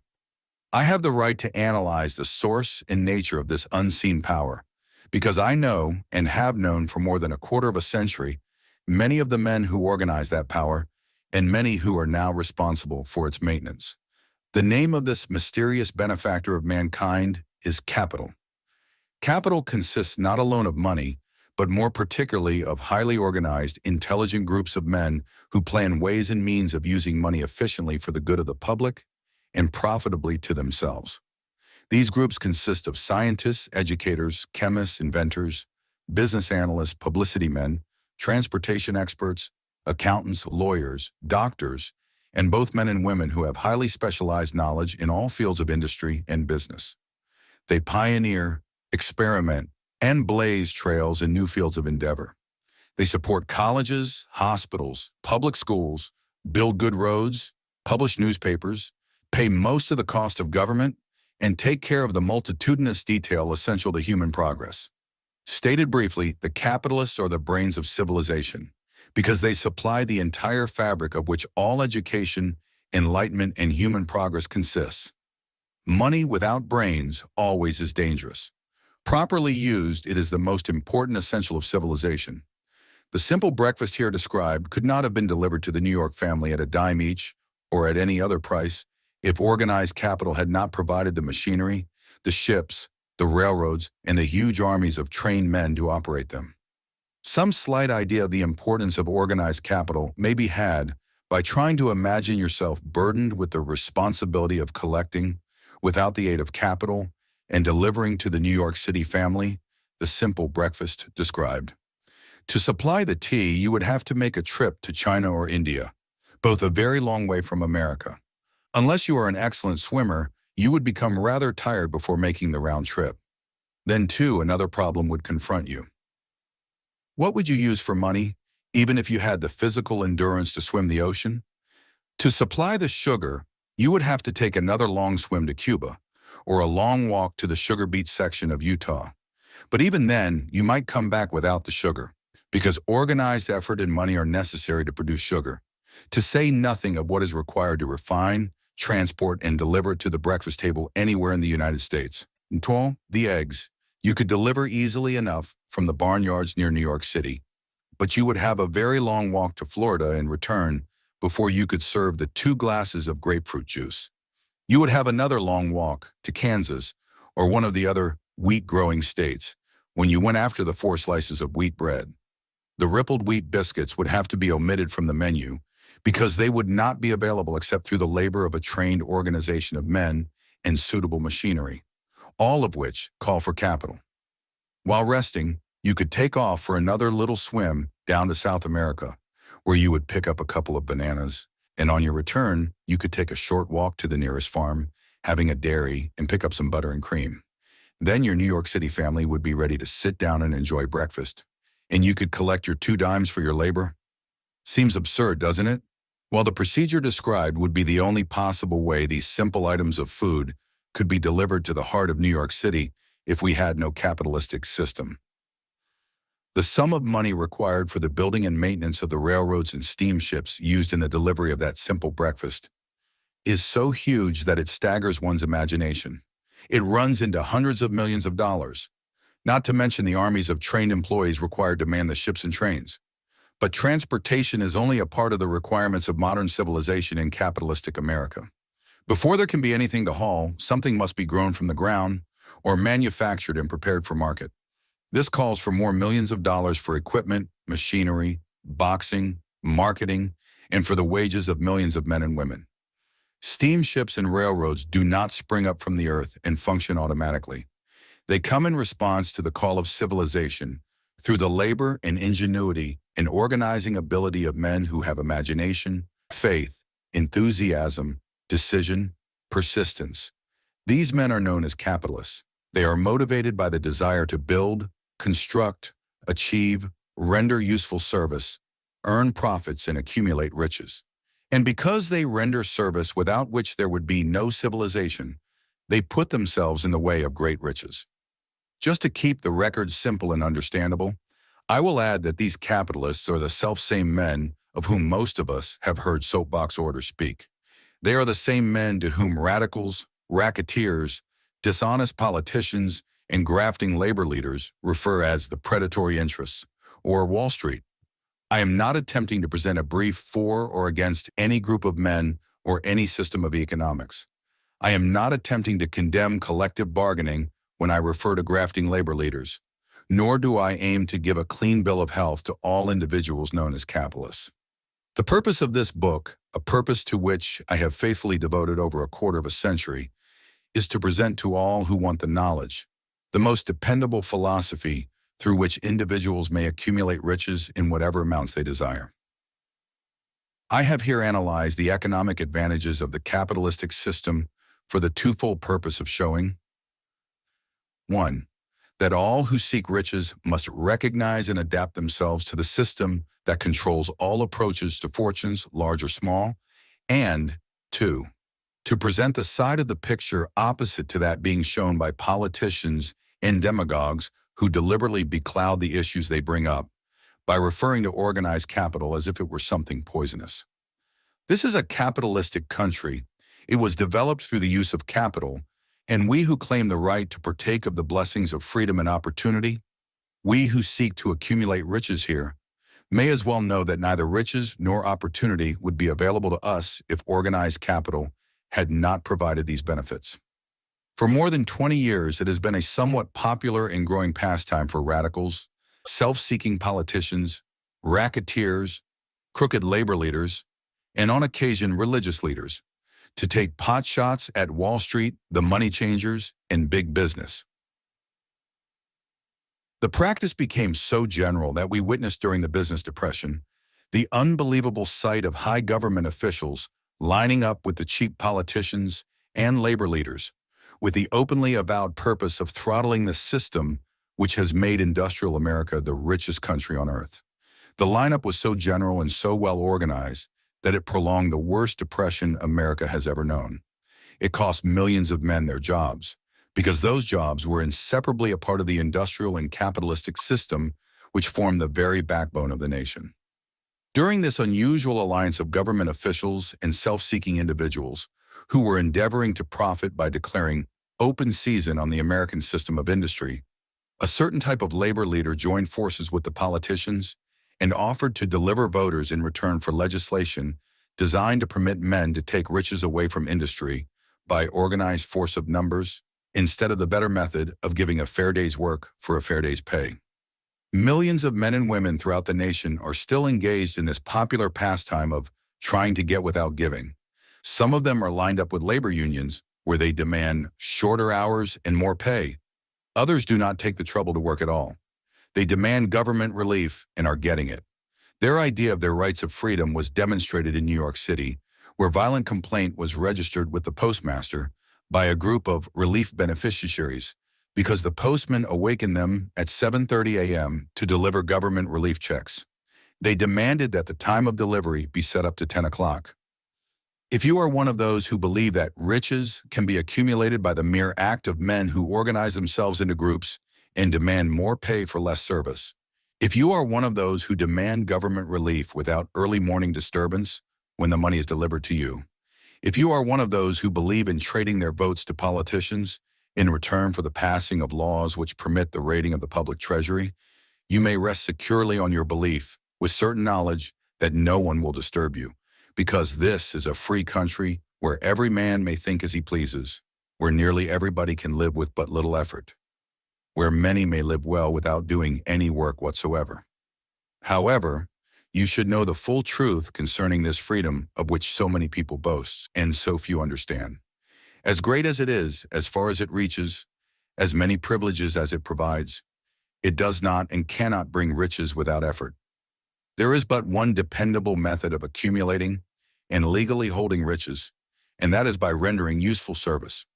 No system has ever been created by which men can legally acquire riches through mere force of numbers, or without giving in return an equivalent value of one form or another. There is a principle known as the law of economics. This is more than a theory. It is a law no man can beat. Mark well the name of the principle, and remember it, because it is far more powerful than all the politicians and political machines. It is above and beyond the control of all the labor unions. It cannot be swayed, nor influenced, nor bribed by racketeers or self-appointed leaders in any calling. Moreover, it has an all-seeing eye and a perfect system of bookkeeping, in which it keeps an accurate account of the transactions of every human being engaged in the business of trying to get without giving. Sooner or later, its auditors come around, look over the records of individuals both great and small, and demand an accounting. Wall Street, big business, capital predatory interests, or whatever name you choose to give the system which has given us American freedom, represents a group of men who understand, respect, and adapt themselves to this powerful law of economics. Their financial continuation depends upon their respecting the law. Most people living in America like this country, its capitalistic system and all.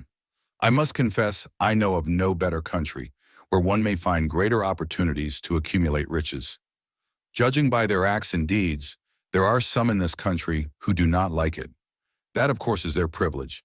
If they do not like this country, its capitalistic system, its boundless opportunities, they have the privilege of clearing out. Always there are other countries such as Germany, Russia, and Italy, where one may try one's hand at enjoying freedom and accumulating riches, providing one is not too particular. America provides all the freedom and all the opportunity to accumulate riches that any honest person may require. When one goes hunting for game, one selects hunting grounds where game is plentiful. When seeking riches, the same rule would naturally obtain. If it is riches you are seeking, do not overlook the possibilities of a country whose citizens are so rich that women alone spend over $200 million annually for lipsticks, rouge, and cosmetics. Think twice, you who are seeking riches, before trying to destroy the capitalistic system of a country whose citizens spend over $50 million a year for greeting cards with which to express their appreciation of their freedom. If it is the money you are seeking, consider carefully a country that spends hundreds of millions of dollars annually for cigarettes, the bulk of the income from which goes to only 4 major companies engaged in supplying this national builder of nonchalance and quiet nerves. By all means, give plenty of consideration to a country whose people spend annually more than $15 million for the privilege of seeing moving pictures, and toss in a few additional millions for liquor, narcotics, and other less potent soft drinks and giggle waters.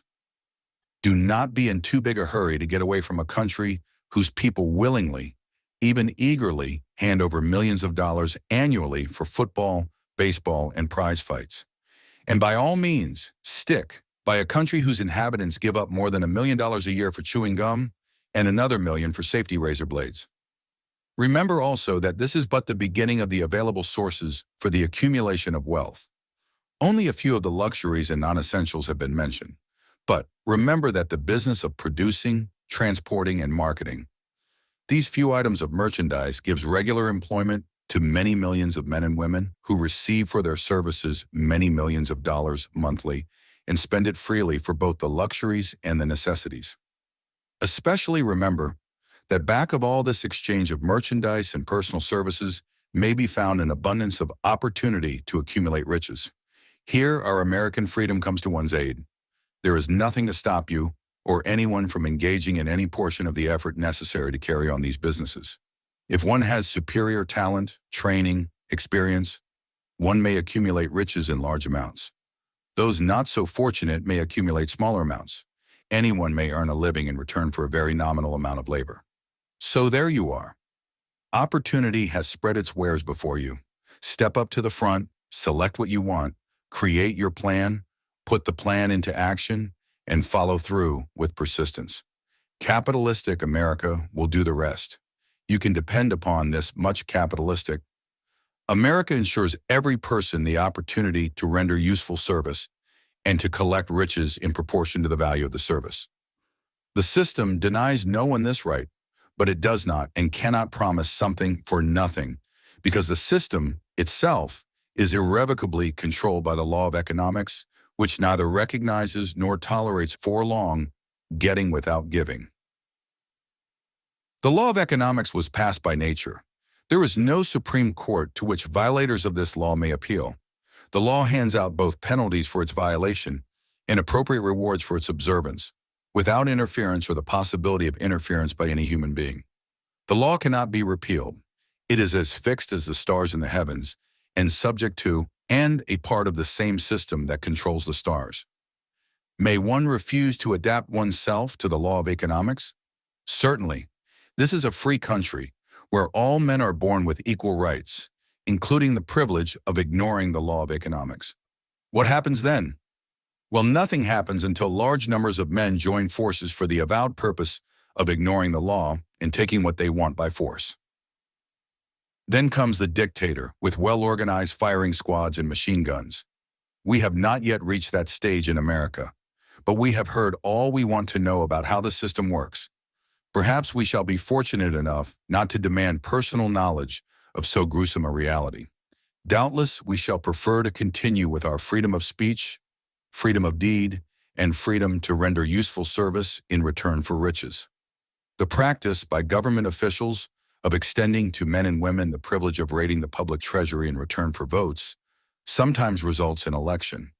But as night follows day, the final payoff comes, when every penny wrongfully used must be repaid with compound interest on compound interest.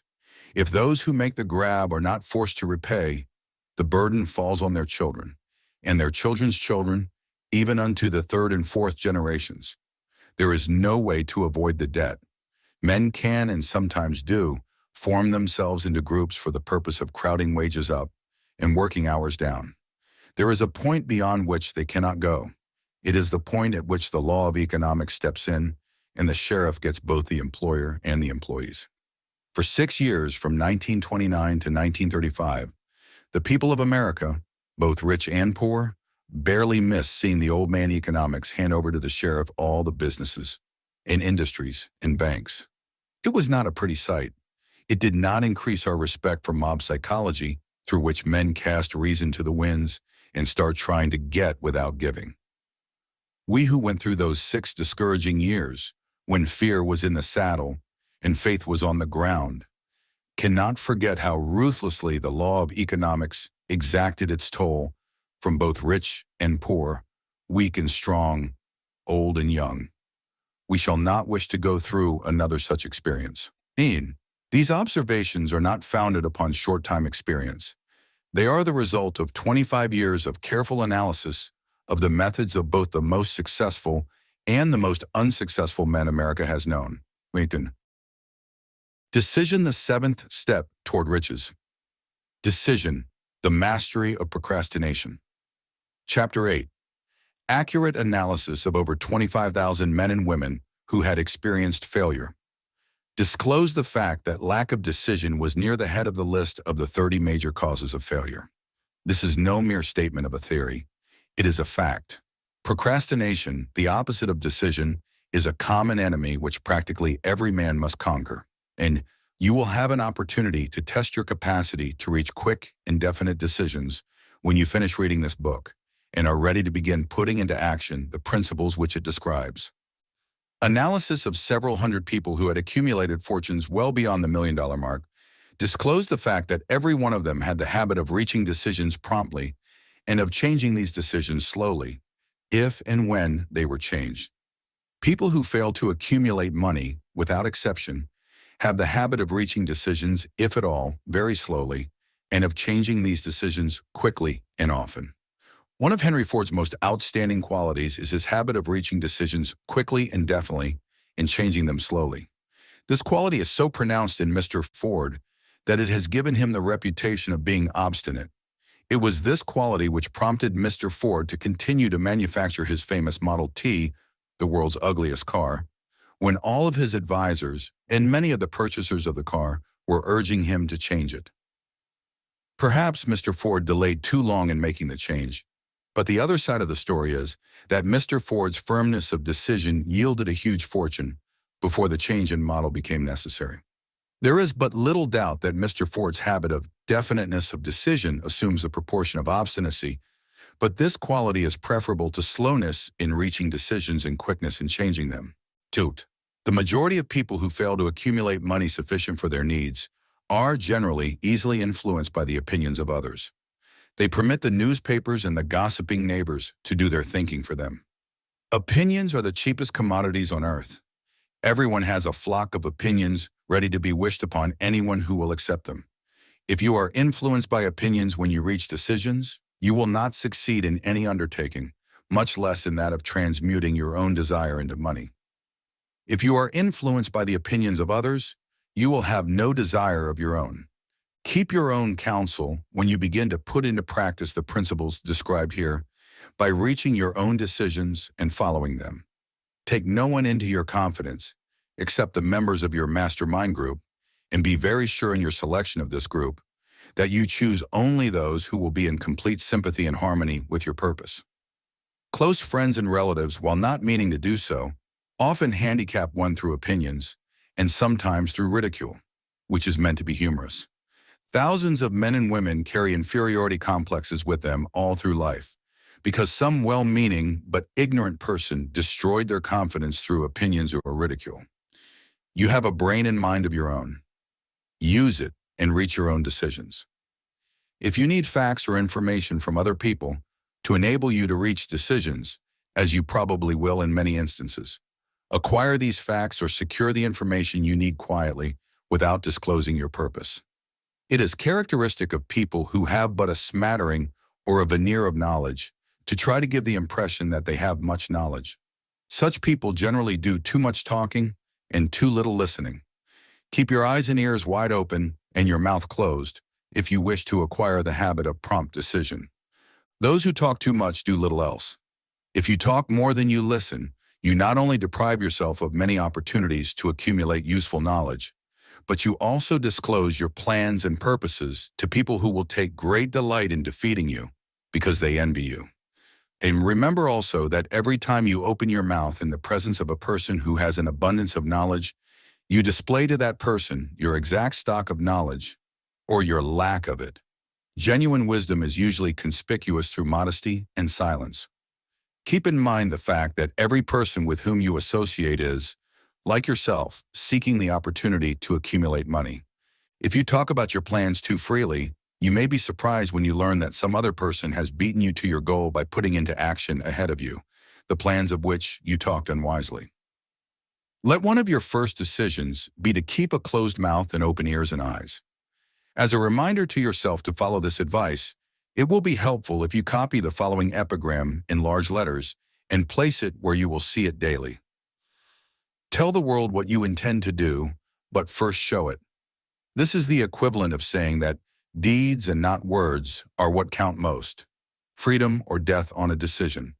The value of decisions depends upon the courage required to render them. The great decisions which served as the foundation of civilization were reached by assuming great risks, which often meant the possibility of death. Lincoln's decision to issue his famous Proclamation of Emancipation, which gave freedom to the colored people of America, was rendered with full understanding that his act would turn thousands of friends and political supporters against him. He knew, too, that the carrying out of that proclamation would mean death to thousands of men on the battlefield. In the end, it cost Lincoln his life. That required courage. Socrates' decision to drink the cup of poison, rather than compromise in his personal belief, was a decision of courage. It turned time ahead 1,000 years and gave to people then unborn the right to freedom of thought and of speech. The decision of General Robert E. Lee, when he came to the parting of the way with the Union and took up the cause of the South, was a decision of courage, for he well knew that it might cost him his own life, that it would surely cost the lives of others. But the greatest decision of all time, as far as any American citizen is concerned, was reached in Philadelphia, July 4, 1776, when 56 men signed their names to a document which they well knew would bring freedom to all Americans, or leave every one of the 56 hanging from a gallows. You have heard of this famous document, but you may not have drawn from it the great lesson in personal achievement it so plainly taught. We all remember the date of this momentous decision, but few of us realize what courage that decision required. We remember our history as it was taught. We remember dates and the names of the men who fought. We remember Valley Forge in Yorktown. We remember George Washington and Lord Cornwallis. But we know little of the real forces back of these names, dates, and places. We know still less of that intangible power, which ensured us freedom long before Washington's armies reached Yorktown. We read the history of the Revolution and falsely imagined that George Washington was the father of our country, that it was he who won our freedom, while the truth is Washington was only an accessory after the fact, because victory for his armies had been ensured long before Lord Cornwallis surrendered. This is not intended to rob Washington of any of the glory he so richly merited. Its purpose, rather, is to give greater attention to the astounding power that was the real cause of his victory. It is nothing short of tragedy that the writers of history have missed entirely even the slightest reference to the irresistible power, which gave birth and freedom to the nation destined to set up new standards of independence for all the peoples of the earth.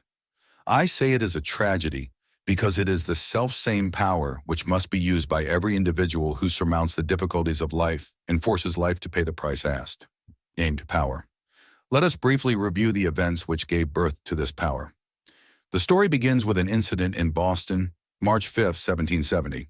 British soldiers were patrolling the streets by their presence, openly threatening the citizens. The colonists resented armed men marching in their midst. They began to express their resentment openly, hurling stones as well as epithets at the marching soldiers until the commanding officer gave orders, "Fix bayonets! Charge!" The battle was on. It resulted in the death and injury of many.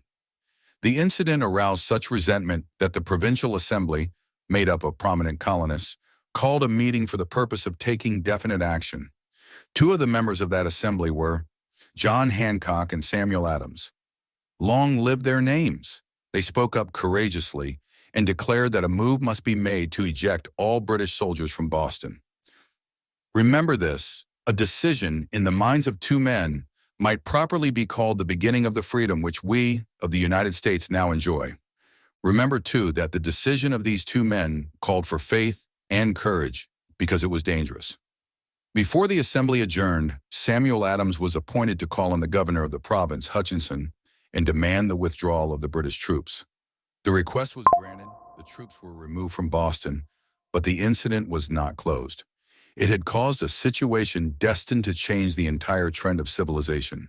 Strange is it not how the great changes, such as the American Revolution and the World War, often have their beginnings in circumstances which seem unimportant? It is interesting also to observe that these important changes usually begin in the form of a definite decision in the minds of a relatively small number of people. Few of us know the history of our country well enough to realize that John Hancock, Samuel Adams, and Richard Henry Lee of the province of Virginia were the real fathers of our country. Richard Henry Lee became an important factor in this story by reason of the fact that he and Samuel Adams communicated frequently by correspondence, sharing freely their fears and their hopes concerning the welfare of the people of their provinces. From this practice, Adams conceived the idea that a mutual exchange of letters between the 13 colonies might help to bring about the coordination of efforts so badly needed in connection with the solution of their problems. 2 years after the clash with the soldiers in Boston, March 72, Adams presented this idea to the Assembly in the form of a motion that a correspondence committee be established among the colonies, with definitely appointed correspondents in each colony, for the purpose of friendly cooperation for the betterment of the colonies of British America. Mark well this incident. It was the beginning of the organization of the far-flung power destined to give freedom to you and to me. The mastermind had already been organized. It consisted of Adams, Lee, and Hancock. I tell you further that if two of you agree upon the earth concerning anything for which you ask, it will come to you from my Father, who is in heaven. The Committee of Correspondence was organized. Observe that this move provided the way for increasing the power of the mastermind by adding to it men from all the colonies. Take notice that this procedure constituted the first organized planning of the disgruntled colonists. In union there is strength. The citizens of the colonies had been waging disorganized warfare against the British soldiers through incidents similar to the Boston riot, but nothing of benefit had been accomplished. Their individual grievances had not been consolidated under one mastermind. No group of individuals had put their hearts, minds, souls, and bodies together in one definite decision to settle their difficulty with the British once and for all until Adams, Hancock, and Lee got together. Meanwhile, the British were not idle. They too were doing some planning and masterminding on their own account, with the advantage of having back of them money and organized soldiery. The Crown appointed Gage to supplant Hutchinson as the governor of Massachusetts. One of the new governor's first acts was to send a messenger to call on Samuel Adams for the purpose of endeavoring to stop his opposition by fear. We can best understand the spirit of what happened by quoting the conversation between Colonel Fenton, the messenger sent by Gage, and Adams. Colonel Fenton: I have been authorized by Governor Gage to assure you, Mr. Adams, that the governor has been empowered to confer upon you such benefits as would be satisfactory. Endeavor to win Adams by promise of bribes, upon the condition that you engage to cease in your opposition to the measures of the government. It is the governor's advice to you, sir, not to incur the further displeasure of His Majesty. Your conduct has been such as makes you liable to penalties of enmity of Henry IX, by which persons can be sent to England for the trial for treason, or misprision of treason, at the discretion of a governor of a province. But by changing your political course, you will not only receive great personal advantages, but you will make your peace with the king. Samuel Adams had the choice of two decisions. He could cease his opposition and receive personal bribes, or he could continue and run the risk of being hanged. Clearly, the time had come when Adams was forced to reach instantly, a decision which could have cost his life. The majority of men would have found it difficult to reach such a decision. The majority would have sent back an evasive reply, but not Adams. He insisted upon Colonel Fenton's word of honor that the colonel would deliver to the governor the answer exactly as Adams would give it to him. Adams's answer: "Then you may tell Governor Gage that I trust I have long since made my peace with the King of Kings. No personal consideration shall induce me to abandon the righteous cause of my country. And tell Governor Gage it is the advice of Samuel Adams to him, no longer to insult the feelings of an exasperated people." Comment as to the character of this man seems unnecessary. It must be obvious to all who read this astounding message that its sender possessed loyalty of the highest order. This is important. Racketeers and dishonest politicians have prostituted the honor for which such men as Adams died.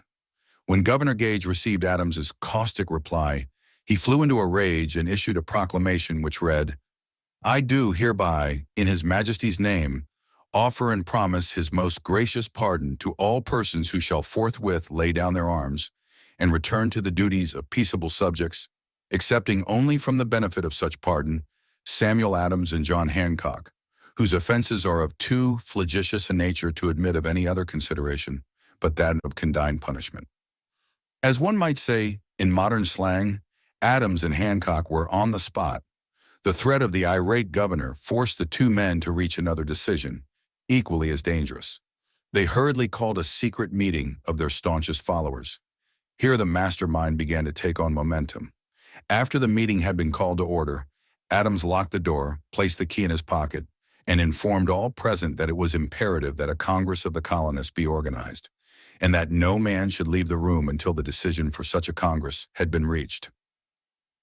Great excitement followed. Some weighed the possible consequences of such radicalism. Old man fear.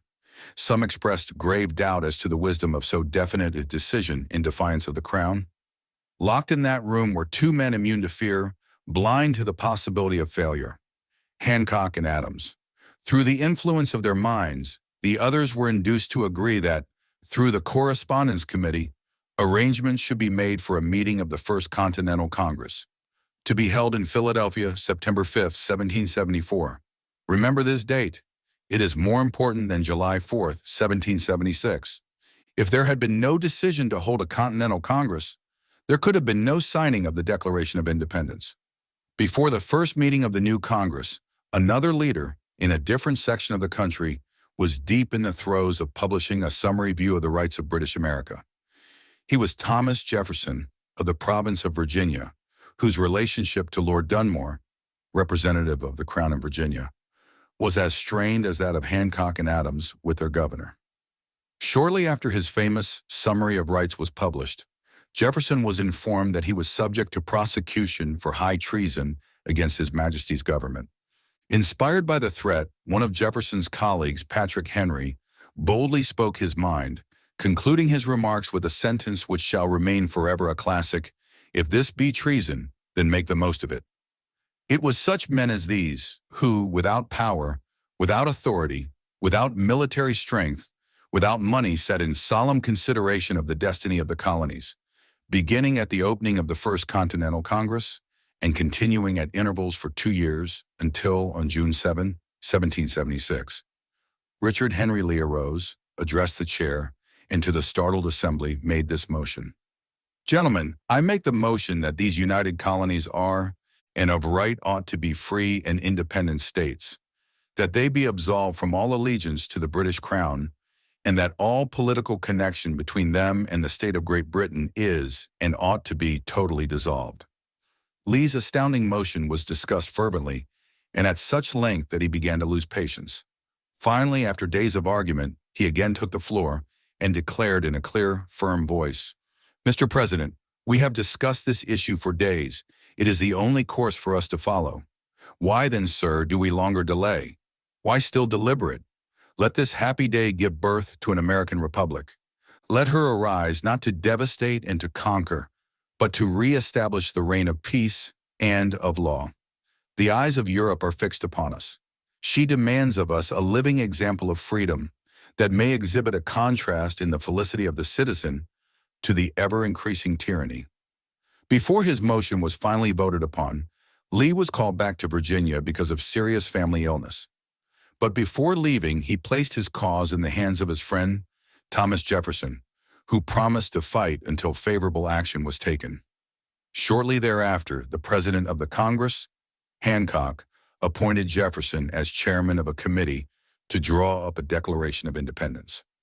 Long and hard the committee labored on a document which would mean, when accepted by the Congress, that every man who signed it would be signing his own death warrant should the colonies lose in the fight with Great Britain, which was sure to follow. The document was drawn, and on June 28th, the original draft was read before the Congress. For several days it was discussed, altered, and made ready. On July 4th, 1776, Thomas Jefferson stood before the Assembly and fearlessly read the most momentous decision ever placed upon paper. When in the course of human events it is necessary for one people to dissolve the political bands which have connected them with another, and to assume, among the powers of the earth, the separate and equal station to which the laws of nature and of nature's God entitle them, a decent respect to the opinions of mankind, requires that they should declare the causes which impel them to the separation. When Jefferson finished, the document was voted upon, accepted, and signed by the 56 men, everyone staking his own life upon his decision to write his name. By that decision came into existence a nation destined to bring to mankind forever the privilege of making decisions. By decisions made in a similar spirit of faith, and only by such decisions, can men solve their personal problems and win for themselves high estates of material and spiritual wealth. Let us not forget this. Analyze the events which led to the Declaration of Independence, and be convinced that this nation, which now holds a position of commanding respect and power among all nations of the world, was born of a decision created by a mastermind consisting of 56 men. Note well the fact that it was their decision which ensured the success of Washington's armies, because the spirit of that decision was in the heart of every soldier who fought with him, and served as a spiritual power which recognizes no such thing as failure. Note also, with great personal benefit, that the power which gave this nation its freedom is the self-same power that must be used by every individual who becomes self-determining. And this power is made up of the principles described in this book.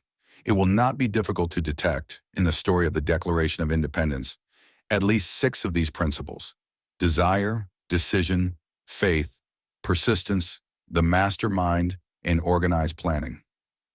Throughout this philosophy will be found the suggestion that thought, backed by strong desire, has a tendency to transmute itself into its physical equivalent. Before passing on, I wish to leave with you the suggestion that one may find in this story, and in the story of the organization of the United States Steel Corporation, a perfect description of the method by which thought makes this astounding transformation.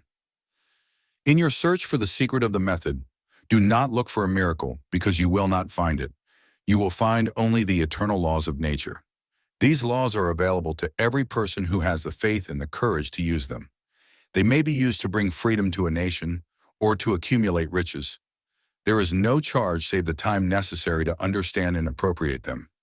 Those who reach decisions promptly and definitely know what they want and generally get it.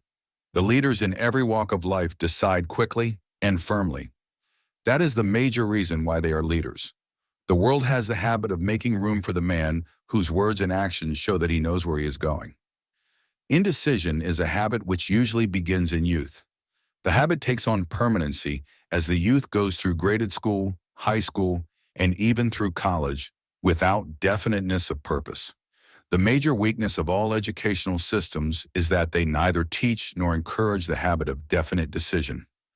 It would be beneficial if no college would permit the enrollment of any student unless and until the student declared his major purpose in matriculating. It would be of still greater benefit If every student who enters the graded schools were compelled to accept training in the habit of decision and forced to pass a satisfactory examination on this subject before being permitted to advance in the grades. The habit of indecision acquired because of the deficiencies of our school systems goes with the student into the occupation he chooses. If, in fact, he chooses his occupation. Generally, the youth just out of school seeks any job that can be found. He takes the first place he finds because he has fallen into the habit of indecision. 98 out of every 100 people working for wages today are in the positions they hold because they lack the definiteness of decision to plan a definite position and the knowledge of how to choose an employer. Definiteness of decision always requires courage, sometimes very great courage.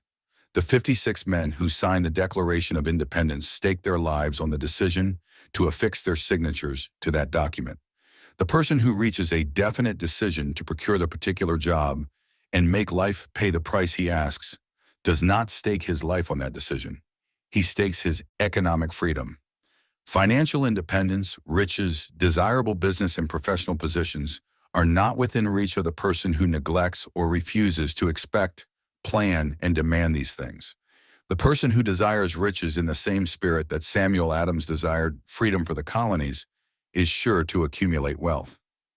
In the chapter on organized planning, you will find complete instructions for marketing every type of personal services.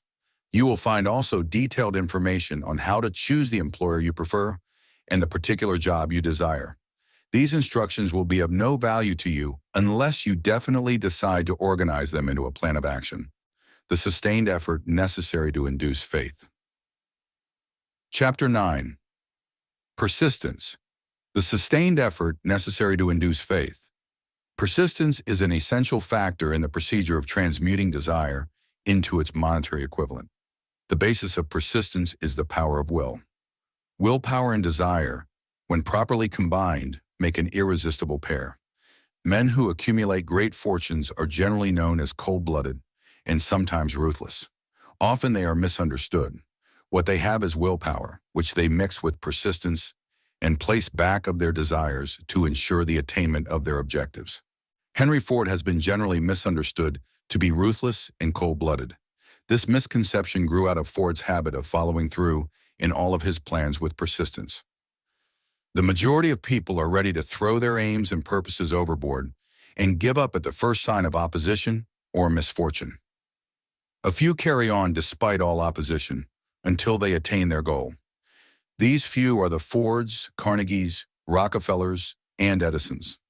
There may be no heroic connotation to the word persistence, but the quality is to the character of man what carbon is to steel. The building of a fortune generally involves the application of the entire 13 factors of this philosophy. These principles must be understood. They must be applied with persistence by all who accumulate money. If you are following this book with the intention of applying the knowledge it conveys, your first test as to your persistence will come when you begin to follow the 6 steps described in the 2nd chapter. Unless you are one of the 2 out of every 100 who already have a definite goal at which you are aiming and a definite plan for its attainment, you may read the instructions and then pass on with your daily routine and never comply with those instructions. The author is checking you up at this point because lack of persistence is one of the major causes of failure. Moreover, experience with thousands of people has proved that lack of persistence is a weakness common to the majority of men. It is a weakness which may be overcome by effort. The ease with which lack of persistence may be conquered will depend entirely upon the intensity of one's desire. The starting point of all achievement is desire. Keep this constantly in mind. Weak desires bring weak results, just as a small amount of fire makes a small amount of heat. If you find yourself lacking in persistence, this weakness may be remedied by building a stronger fire under your desires. Continue to read through to the end, then go back to chapter 2 and start immediately to carry out the instructions given in connection with the 6 steps. The eagerness with which you follow these instructions will indicate clearly how much or how little you really desire to accumulate money. If you find that you are indifferent, you may be sure that you have not yet acquired the money consciousness which you must possess before you can be sure of accumulating a fortune. Fortunes gravitate to men whose minds have been prepared to attract them, just as surely as water gravitates to the ocean. In this book may be found all the stimuli necessary to attune any normal mind to the vibrations which will attract the object of one's desires. If you find you are weak in persistence, center your attention upon the instructions contained in the chapter on power. Surround yourself with a master mind group, and through the cooperative efforts of the members of this group, you can develop persistence. You will find additional instructions for the development of persistence in the chapters on autosuggestion and the subconscious mind.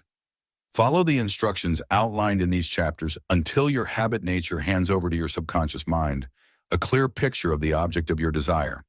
From that point on, you will not be handicapped by lack of persistence.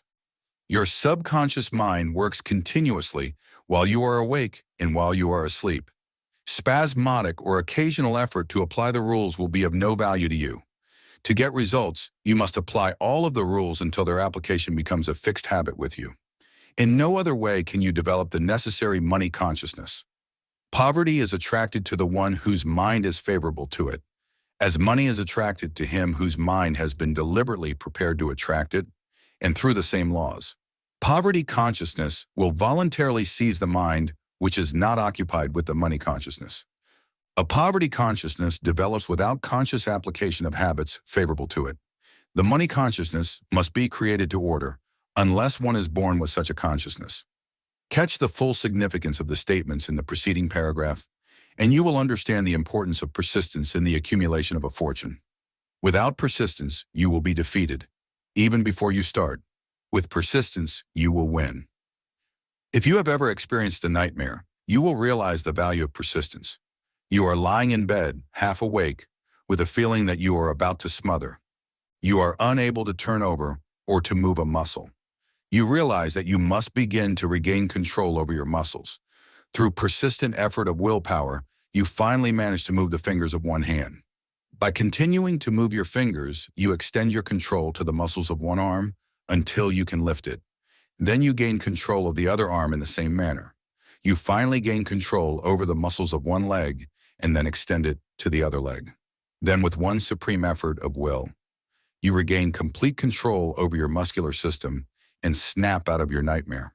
The trick has been turned step by step. You may find it necessary to snap out of your mental inertia through a similar procedure, moving slowly at first, then increasing your speed until you gain complete control over your will. Be persistent, no matter how slowly you may at first have to move. With persistence will come success. If you select your mastermind group with care, you will have in it at least one person who will aid you in the development of persistence. Some men who have accumulated great fortunes did so because of necessity. They developed the habit of persistence because they were so closely driven by circumstances that they had to become persistent. There is no substitute for persistence. It cannot be supplanted by any other quality. Remember this, and it will hearten you in the beginning when the going may seem difficult and slow. Those who have cultivated the habit of persistence seem to enjoy insurance against failure. No matter how many times they are defeated, they finally arrive up toward the top of the ladder. Sometimes it appears that there is a hidden guide whose duty is to test men through all sorts of discouraging experiences. Those who pick themselves up after defeat and keep on trying arrive, and the world cries, "Bravo! I knew you could do it." The hidden guide lets no one enjoy great achievement without passing the persistence test. Those who can't take it simply do not make the grade. Or those who can take it are bountifully rewarded for their persistence. They receive as their compensation whatever goal they are pursuing. That is not all. They receive something infinitely more important than material compensation, the knowledge that every failure brings with it the seed of an equivalent advantage. There are exceptions to this rule. A few people know from experience the soundness of persistence. They are the ones who have not accepted defeat as being anything more than temporary. They are the ones whose desires are so persistently applied that defeat is finally changed into victory. We who stand on the sidelines of life see the overwhelmingly large number who go down in defeat, never to rise again. We see the few who take the punishment of defeat as an urge to greater effort. These, fortunately, never learn to accept life's reverse gear. But what we do not see What most of us never suspect of existing is the silent but irresistible power which comes to the rescue of those who fight on in the face of discouragement. If we speak of this power at all, we call it persistence, and let it go at that. One thing we all know, if one does not possess persistence, one does not achieve noteworthy success in any calling. As these lines are being written, I look up from my work and see before me, less than a block away, the great mysterious Broadway, the graveyard of dead hopes, and the front porch of opportunity. From all over the world, people have come to Broadway, seeking fame, fortune, power, love, or whatever it is that human beings call success. Once in a great while, someone steps out from the long procession of seekers, and the world hears that another person has mastered Broadway. But Broadway is not easily nor quickly conquered. She acknowledges talent, recognizes genius, pays off in money, only after one has refused to quit. Then we know he has discovered the secret of how to conquer Broadway. The secret is always inseparably attached to one word: persistence. The secret is told in the struggle of Fannie Hurst, whose persistence conquered the Great White Way. She came to New York in 1915 to convert writing into riches. The conversion did not come quickly, but it came. For 4 years, Miss Hurst learned about the sidewalks of New York from firsthand experience.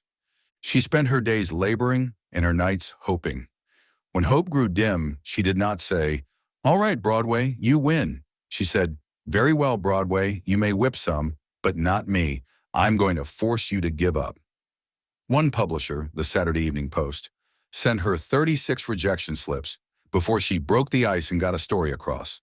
The average writer, like the average in other walks of life, would have given up the job when the first rejection slip came. She pounded the pavements for 4 years to the tune of the publisher's no, because she was determined to win. Then came the payoff. The spell had been broken. The unseen guide had tested Fannie Hurst, and she could take it. From that time on, publishers made a beaten path to her door. Money came so fast she hardly had time to count it. Then the moving picture men discovered her, and money came not in small change, but in floods. The moving picture rights to her latest novel, Great Laughter, brought $100,000, said to be the highest price ever paid for a story before publication. Her royalties from the sale of the book probably will run much more. Briefly, you have a description of what persistence is capable of achieving. Fannie Hurst is no exception. Wherever men and women accumulate great riches, you may be sure they first acquired persistence. Broadway will give any beggar a cup of coffee and a sandwich, but it demands persistence of those who go after the big stakes. Kate Smith will say amen when she reads this. For years she sang without money and without price before any microphone she could reach. Broadway said to her, "Come and get it if you can take it."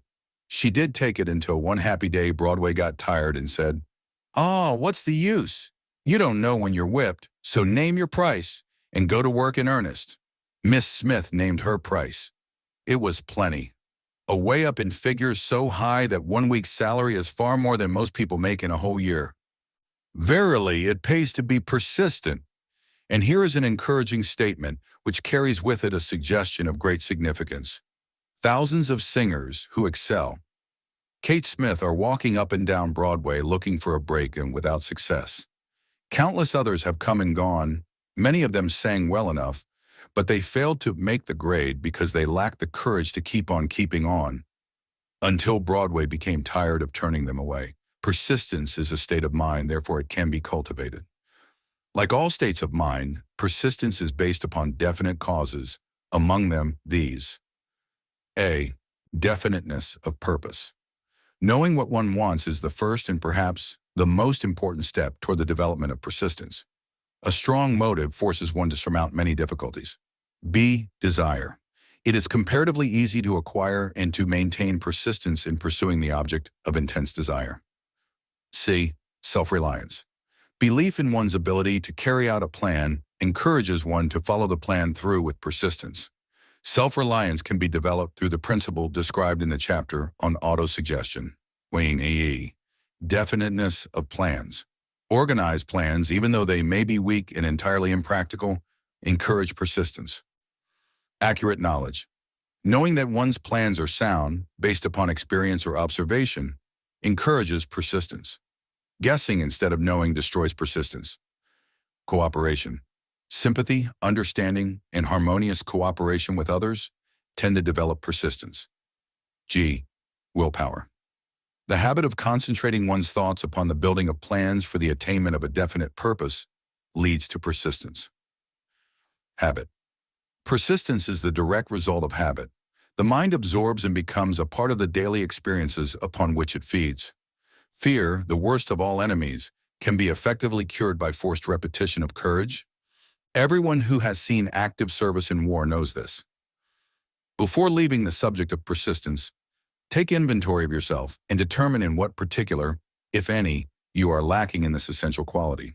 Measure yourself courageously, point by point, and see how many of the 8 factors of persistence you lack. The analysis may lead to discoveries that will give you a new grip on yourself. Symptoms of lack of persistence. Here you will find the real enemies which stand between you and noteworthy achievement. Here you will find not only the symptoms indicating weakness of persistence, but also the deeply seated subconscious causes of this weakness. Study the list carefully and face yourself squarely. If you really wish to know who you are and what you are capable of doing, these are the weaknesses which must be mastered by all who accumulate riches. 1. Failure to recognize and to clearly define exactly what one wants. 2. Procrastination with or without cause, usually backed up with a formidable array of alibis and excuses. 3. Lack of interest in acquiring specialized knowledge. 4. Indecision, the habit of passing the buck on all occasions, instead of facing issues squarely, also backed by alibis. 5. The habit of relying upon alibis instead of creating definite plans for the solution of problems. 6. Self-satisfaction. There is but little remedy for this affliction and no hope for those who suffer from it. 7. Indifference, usually reflected in one's readiness to compromise on all occasions rather than meet opposition and fight it. 8. The habit of blaming others for one's mistakes and accepting unfavorable circumstances as being unavoidable. 9. Weakness of desire, due to neglect in the choice of motives that impel action. 10. Willingness, even eagerness, to quit at the first sign of defeat, based upon one or more of the 6 basic fears. 11. Lack of organized plans, placed in writing where they may be analyzed. 12. The habit of neglecting to move on ideas or to grasp opportunity when it presents itself. 13. Wishing instead of willing. 14. The habit of compromising with poverty instead of aiming at riches. General absence of ambition to be, to do, and to own. 15. Searching for all the shortcuts to riches, trying to get without giving a fair equivalent, usually reflected in the habit of gambling, endeavoring to drive sharp bargains. 16. Fear of criticism, failure to create plans and to put them into action because of what other people will think, do, or say. This enemy belongs at the head of the list because it generally exists in one's subconscious mind where its presence is not recognized. See the 6 basic fears in a later chapter. Let us examine some of the symptoms of the fear of criticism. The majority of people permit relatives, friends, and the public at large to so influence them that they cannot live their own lives because they fear criticism. Huge numbers of people make mistakes in marriage, stand by the bargain, and go through life miserable and unhappy because they fear criticism which may follow if they correct the mistake. Anyone who has submitted to this form of fear knows the irreparable damage it does by destroying ambition, self-reliance, and the desire to achieve. Millions of people neglect to acquire belated educations after having left school because they fear criticism. Countless numbers of men and women, both young and old, permit relatives to wreck their lives in the name of duty because they fear criticism. Duty does not require any person to submit to the destruction of his personal ambitions and the right to live his own life in his own way. People refuse to take chances in business because they fear the criticism which may follow if they fail. The fear of criticism in such cases is stronger than the desire for success. Too many people refuse to set high goals for themselves or even neglect selecting a career because they fear the criticism of relatives and friends who may say, "Don't aim so high, people will think you are crazy." When Andrew Carnegie suggested that I devote 20 years to the organization of a philosophy of individual achievement, My first impulsive thought was fear of what people might say. The suggestion set up a goal for me, far out of proportion to any I had ever conceived. As quick as a flash, my mind began to create alibis and excuses, all of them traceable to the inherent fear of criticism. Something inside of me said, "You can't do it. The job is too big and requires too much time. What will your relatives think of you? How will you earn a living? No one has ever organized a philosophy of success.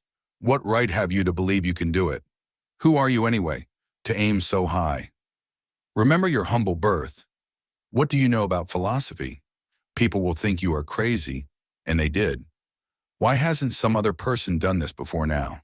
These, and many other questions, flashed into my mind and demanded attention. It seemed as if the whole world had suddenly turned its attention to me with the purpose of ridiculing me into giving up all desire to carry out Mr. Carnegie's suggestion. I had a fine opportunity, then and there, to kill off ambition before it gained control of me. Later in life, after having analyzed thousands of people, I discovered that most ideas are still born and need the breath of life injected into them through definite plans of immediate action. The time to nurse an idea is at the time of its birth. Every minute it lives gives it a better chance of surviving. The fear of criticism is at the bottom of the destruction of most ideas which never reach the planning and action stage. Many people believe that material success is the result of favorable breaks. There is an element of ground for the belief, but those depending entirely upon luck are nearly always disappointed because they overlook another important factor which must be present before one can be sure of success. It is the knowledge with which favorable breaks can be made to order. During the depression, fear affects people in connection with the more important events of human relationship. Take, for example, practically any person who has reached the age of mental maturity from 35 to 40 years of age, as a general average. And if you could read the secret thoughts of his mind, you would find a very decided disbelief in most of the fables taught by the majority of the dogmatists and theologians a few decades back. Not often, however, will you find a person who has the courage to openly state his belief on this subject. Most people will, if pressed far enough, tell a lie rather than admit that they do not believe the stories associated with that form of religion which held people in bondage prior to the age of scientific discovery and education. Why does the average person, even in this day of enlightenment, shy away from denying his belief in the fables, which were the basis of most of the religions a few decades ago? The answer is because of the fear of criticism. Men and women have been burned at the stake for daring to express disbelief in ghosts. It is no wonder we have inherited a consciousness which makes us fear criticism. The time was, and not so far in the past, when criticism carried severe punishments. It still does in some countries. The fear of criticism robs man of his initiative, destroys his power of imagination, limits his individuality, takes away his self-reliance, and does him damage in 100 other ways. Parents often do their children irreparable injury by criticizing them. The mother of one of my boyhood chums used to punish him with a switch almost daily, always completing the job with the statement, "You'll land in the penitentiary before you are 20. He was sent to a reformatory at the age of 17. Criticism is the one form of service of which everyone has too much. Everyone has a stock of it which is handed out gratis, whether called for or not. One's nearest relatives often are the worst offenders. It should be recognized as a crime. In reality, it is a crime of the worst nature for any parent to build inferiority complexes in the mind of a child through unnecessary criticism. Employers who understand human nature get the best there is in men, not by criticism, but by constructive suggestion. Parents may accomplish the same results with their children. Criticism will plant fear in the human heart or resentment, but it will not build love or affection, symptoms of the fear of criticism. This fear is almost as universal as the fear of poverty, and its effects are just as fatal to personal achievement, mainly because this fear destroys initiative and discourages the use of imagination. The major symptoms of the fear are self-consciousness, generally expressed through nervousness, timidity in conversation and in meeting strangers, awkward movement of the hands and limbs, shifting of the eyes, lack of poise, expressed through lack of voice control, nervousness in the presence of others, poor posture of body, poor memory, personality, lacking in firmness of decision, personal charm, and ability to express opinions definitely. The habit of sidestepping issues instead of meeting them squarely. Agreeing with others without careful examination of their opinions. Inferiority complex. The habit of expressing self-approval by word of mouth and by actions as a means of covering up a feeling of inferiority, using big words to impress others, often without knowing the real meaning of the words. Imitating others in dress, speech, and manners. Boasting of imaginary achievements.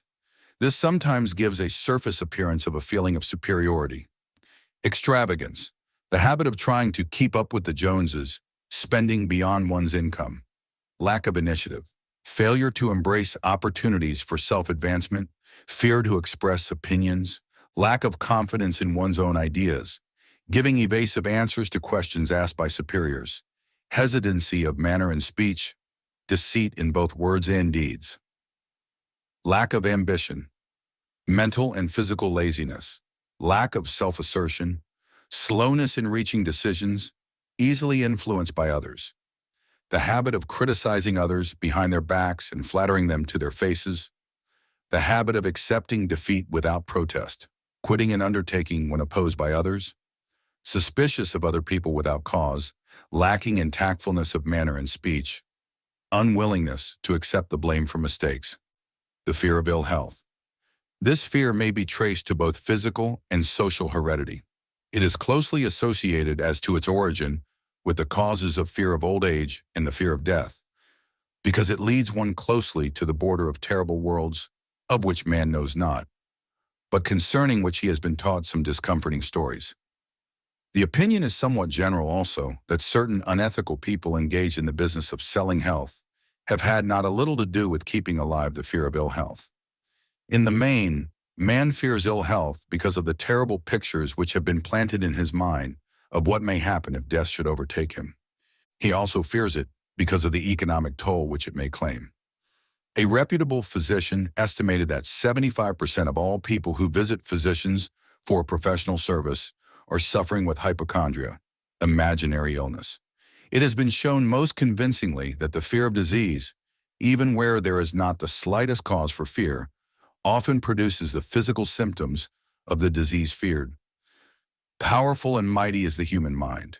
It builds or it destroys. Playing upon this common weakness of fear of ill health, dispensers of patent medicines have reaped fortunes. This form of imposition upon credulous humanity became so prevalent some 20 years ago that Collier's Weekly magazine conducted a bitter campaign against some of the worst offenders in the patent medicine business. During the flu epidemic, which broke out during the World War, the mayor of New York City took drastic steps to check the damage which people were doing themselves through their inherent fear of ill health. He called in the newspapermen and said to them, "Gentlemen, I feel it necessary to ask you not to publish any scare headlines concerning the flu epidemic. Unless you cooperate with me, we will have a situation which we cannot control." The newspapers quit publishing stories about the flu, and within 1 month, the epidemic had been successfully checked. Through a series of experiments conducted some years ago, it was proved that people may be made ill by suggestion. We conducted this experiment by causing 3 acquaintances to visit the victims, each of whom asked the question, "What ails you?" "You look terribly ill." The first questioner usually provoked a grin, and a nonchalant, "Oh, nothing, I'm all right," from the victim. The second questioner usually was answered with the statement, "I don't know exactly, but I do feel badly." The third questioner was usually met with the frank admission that the victim was actually feeling ill. Try this on an acquaintance if you doubt that it will make him uncomfortable, but do not carry the experiment too far. There is a certain religious sect whose members take vengeance upon their enemies by the hexing method. They call it placing a spell on the victim. There is overwhelming evidence that disease sometimes begins in the form of negative thought impulse. Such an impulse may be passed from one mind to another, by suggestion, or created by an individual in his own mind. A man who was blessed with more wisdom than this incident might indicate once said, "When anyone asks me how I feel, I always want to answer by knocking him down." Doctors send patients into new climates for their health because a change of mental attitude is necessary. The seed of fear of ill health lives in every human mind. Worry, fear, discouragement, disappointment in love and business affairs cause this seed to germinate and grow. The recent business depression kept the doctors on the run because every form of negative thinking may cause ill health. Disappointments in business and in love stand at the head of the list of causes of fear of ill health. A young man suffered a disappointment in love which sent him to a hospital. For months he hovered between life and death. A specialist in suggestive therapeutics was called in. The specialist changed nurses, placing him in charge of a very charming young woman who began, by prearrangement with the doctor, to make love to him the first day of her arrival on the job. Within 3 weeks, the patient was discharged from the hospital, still suffering, but with an entirely different malady. He was in love again. The remedy was a hoax, but the patient and the nurse were later married. Both are in good health at the time of this writing. Symptoms of the fear of ill health. The symptoms of this almost universal fear are an autosuggestion, the habit of negative use of self-suggestion by looking for and expecting to find the symptoms of all kinds of disease, enjoying imaginary illness and speaking of it as being real, the habit of trying all fads and isms recommended by others as having therapeutic value, talking to others of operations, accidents, and other forms of illness, experimenting with diets, physical exercises, reducing systems without professional guidance, trying home remedies, patent medicines, and quack remedies, hypochondria, the habit of talking of illness, concentrating the mind upon disease, and expecting its appearance until a nervous break occurs. Nothing that comes in bottles can cure this condition. It is brought on by negative thinking, and nothing but positive thought can effect a cure. Hypochondria, a medical term for imaginary disease, is said to do as much damage on occasion as the disease one fears might do. Most so-called cases of nerves come from imaginary illness. Exercise. Fear of ill health often interferes with proper physical exercise and results in overweight by causing one to avoid outdoor life. A susceptibility. Fear of ill health breaks down nature's body resistance and creates a favorable condition for any form of disease one may contact. The fear of ill health often is related to the fear of poverty, especially in the case of the hypochondriac, who constantly worries about the possibility of having to pay doctor's bills, hospital bills, etc. This type of person spends much time preparing for sickness, talking about death, saving money for cemetery lots and burial expenses, etc. Self-coddling. The habit of making a bid for sympathy, using imaginary illness as a lure. People often resort to this trick to avoid work. The habit of feigning illness to cover plain laziness, or to serve as an alibi for lack of ambition. Intemperance. The habit of using alcohol or narcotics to destroy pain such as headaches, neuralgia, etc., instead of eliminating the cause. The habit of reading about illness and worrying over the possibility of being stricken by it. The habit of reading patent medicine advertisements. The fear of loss of love. The original source of this inherent fear needs but little description because it obviously grew out of man's polygamous habit of stealing his fellow man's mate and his habit of taking liberties with her whenever he could. Jealousy and other similar forms of dementia precox grow out of man's inherited fear of the loss of love of someone. This fear is the most painful of all the 6 basic fears. It probably plays more havoc with the body and mind than any of the other basic fears, as it often leads to permanent insanity. The fear of the loss of love probably dates back to the Stone Age, when men stole women by brute force. They continue to steal females, but their technique has changed. Instead of force, they now use persuasion, the promise of pretty clothes, motor cars, and other bait much more effective than physical force. Man's habits are the same as they were at the dawn of civilization, but he expresses them differently. Careful analysis has shown that women are more susceptible to this fear than men. This fact is easily explained. Women have learned from experience that men are polygamous by nature, that they are not to be trusted in the hands of rivals. Symptoms of the fear of loss of love. The distinguishing symptoms of this fear are jealousy, the habit of being suspicious of friends and loved ones without any reasonable evidence of sufficient grounds. Jealousy is a form of dementia precox, which sometimes becomes violent without the slightest cause. The habit of accusing wife or husband of infidelity without grounds, general suspicion of everyone, Absolute faith in no one. Fault finding. The habit of finding fault with friends, relatives, business associates, and loved ones upon the slightest provocation or without any cause whatsoever. Gambling. The habit of gambling, stealing, cheating, and otherwise taking hazardous chances to provide money for loved ones with the belief that love can be bought. The habit of spending beyond one's means or incurring debts to provide gifts for loved ones with the object of making a favorable showing. Insomnia, nervousness, lack of persistence, weakness of will, lack of self-control, lack of self-reliance, bad temper, the fear of old age. In the main, this fear grows out of two sources. First, the thought that old age may bring with it poverty. Secondly, and by far the most common source of origin, from false and cruel teachings of the past which have been too well mixed with fire and brimstone, and other bogies cunningly designed to enslave man through fear. In the basic fear of old age, man has two very sound reasons for his apprehension.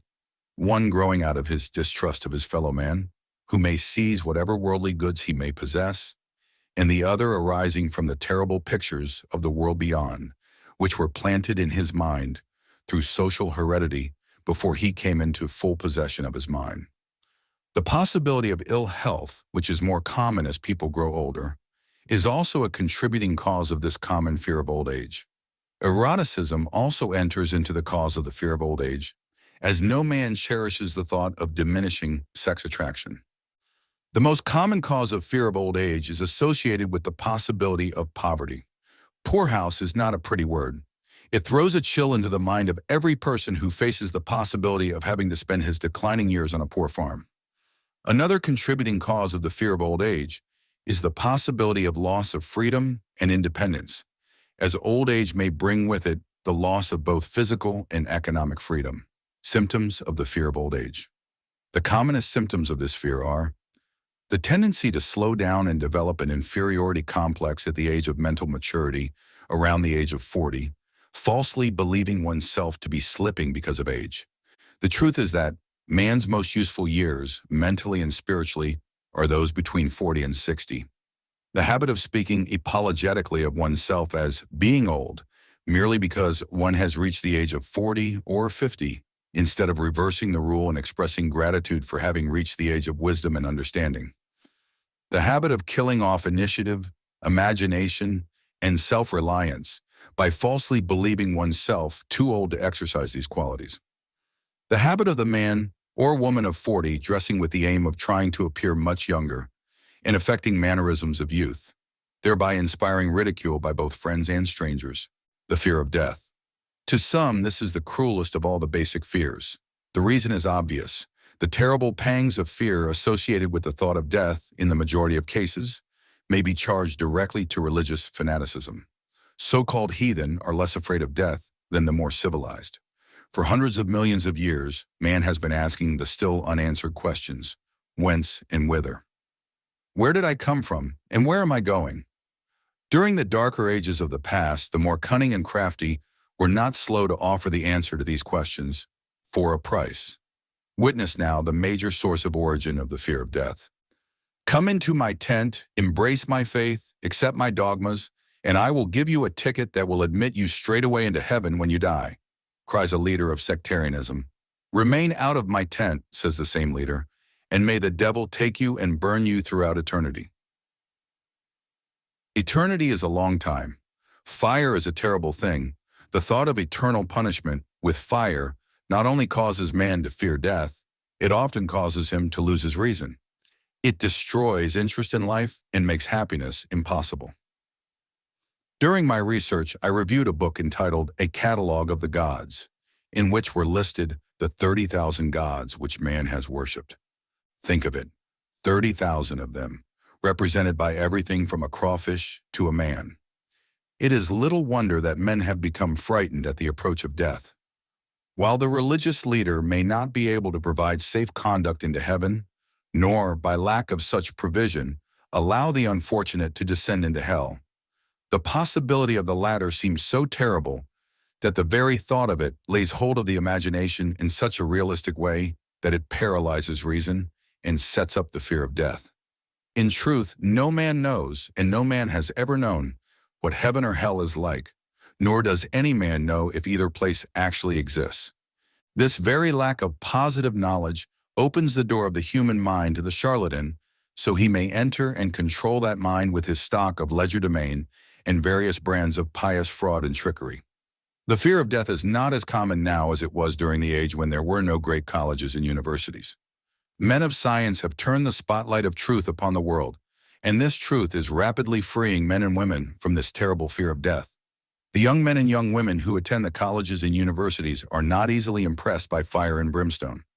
Through the aid of biology, astronomy, geology, and other related sciences, the fears of the Dark Ages, which gripped the minds of men and destroyed their reason, have been dispelled. Insane asylums are filled with men and women who have gone mad because of the fear of death. This fear is useless. Death will come no matter what anyone may think about it. Accept it as a necessity and pass the thought out of your mind. It must be a necessity or it would not come to all. Perhaps it is not as bad as it has been pictured. The entire world is made up of only two things: energy and matter.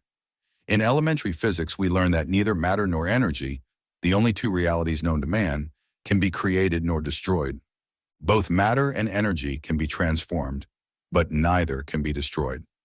Life is energy, if it is anything. If neither energy nor matter can be destroyed, of course life cannot be destroyed.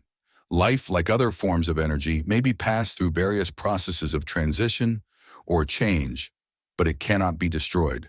Death is mere transition. If death is not mere change or transition, then nothing comes after death except a long, eternal, peaceful sleep, and sleep is nothing to be feared. Thus you may wipe out forever the fear of death. Symptoms of the fear of death. The general symptoms of this fear are the habit of thinking about dying instead of making the most of life, due generally to lack of purpose or lack of a suitable occupation. This fear is more prevalent among the aged, but sometimes the more youthful are victims of it. The greatest of all remedies for the fear of death is a burning desire for achievement, backed by useful service to others. A busy person seldom has time to think about dying. He finds life too thrilling to worry about death. Sometimes the fear of death is closely associated with the fear of poverty, where one's death would leave loved ones poverty-stricken. In other cases, the fear of death is caused by illness and the consequent breaking down of physical body resistance. The commonest causes of the fear of death are ill health, poverty, lack of appropriate occupation, disappointment over love, insanity, religious fanaticism. Old man worry. Worry is a state of mind based upon fear. It works slowly but persistently. It is insidious and subtle. Step by step, it digs itself in until it paralyzes one's reasoning faculty, destroys self-confidence and initiative. Worry is a form of sustained fear caused by indecision. Therefore, it is a state of mind which can be controlled. An unsettled mind is helpless. Indecision makes an unsettled mind. Most individuals lack the willpower to reach decisions promptly and to stand by them after they have been made, even during normal business conditions. During periods of economic unrest, such as the world recently experienced, the individual is handicapped not alone by his inherent nature to be slow at reaching decisions, but he is influenced by the indecision of others around him who have created a state of mass indecision. During the Depression, the whole atmosphere, all over the world, was filled with fearenza and worryitis, the two mental disease germs which began to spread themselves after the Wall Street frenzy in 1929. There is only one known antidote for these germs. It is the habit of prompt and firm decision. Moreover, it is an antidote which every individual must apply for himself. We do not worry over conditions once we have reached a decision to follow a definite line of action. I once interviewed a man who was to be electrocuted 2 hours later. The condemned man was the calmest of some 8 men who were in the death cell with him. His calmness prompted me to ask him how it felt to know that he was going into eternity in a short while. With a smile of confidence on his face, he said, "It feels fine. Just think, brother, my troubles will soon be over. I have had nothing but trouble all my life. It has been a hardship to get food and clothing. Soon I will not need these things. I have felt fine ever since I learned for certain that I must die. I made up my mind then to accept my fate in good spirit. As he spoke, he devoured a dinner of proportions sufficient for 3 men, eating every mouthful of the food brought to him, and apparently enjoying it as much as if no disaster awaited him. Decision gave this man resignation to his fate. Decision can also prevent one's acceptance of undesired circumstances. The 6 basic fears become translated into a state of worry through indecision. Relieve yourself forever of the fear of death by reaching a decision to accept death as an inescapable event. Whip the fear of poverty by reaching a decision to get along with whatever wealth you can accumulate without worry. Put your foot upon the neck of the fear of criticism by reaching a decision not to worry about what other people think, do, or say. Eliminate the fear of old age by reaching a decision to accept it, not as a handicap, but as a great blessing which carries with it wisdom, self-control, and understanding not known to youth. Acquit yourself of the fear of ill health by the decision to forget symptoms. Master the fear of loss of love by reaching a decision to get along without love, if that is necessary. Kill the habit of worry in all its forms by reaching a general, blanket decision that nothing which life has to offer is worth the price of worry. With this decision will come poise, peace of mind, and calmness of thought, which will bring happiness. A man whose mind is filled with fear not only destroys his own chances of intelligent action, but he transmits these destructive vibrations to the minds of all who come into contact with him and destroys also their chances. Even a dog or a horse knows when its master lacks courage. Moreover, a dog or a horse will pick up the vibrations of fear thrown off by its master and behave accordingly. Lower down the line of intelligence in the animal kingdom, one finds this same capacity to pick up the vibrations of fear. A honeybee immediately senses fear in the mind of a person for reasons unknown. A bee will sting the person whose mind is releasing vibrations of fear much more readily than it will molest the person whose mind registers no fear. The vibrations of fear pass from one mind to another just as quickly and as surely as the sound of the human voice passes from the broadcasting station to the receiving set of a radio and by the selfsame medium. Mental telepathy is a reality. Thoughts pass from one mind to another voluntarily, whether or not this fact is recognized by either the person releasing the thoughts or the persons who pick up those thoughts. The person who gives expression by word of mouth to negative or destructive thoughts is practically certain to experience the results of those words in the form of a destructive kickback. The release of destructive thought impulses alone, without the aid of words, produces also a kickback in more ways than one.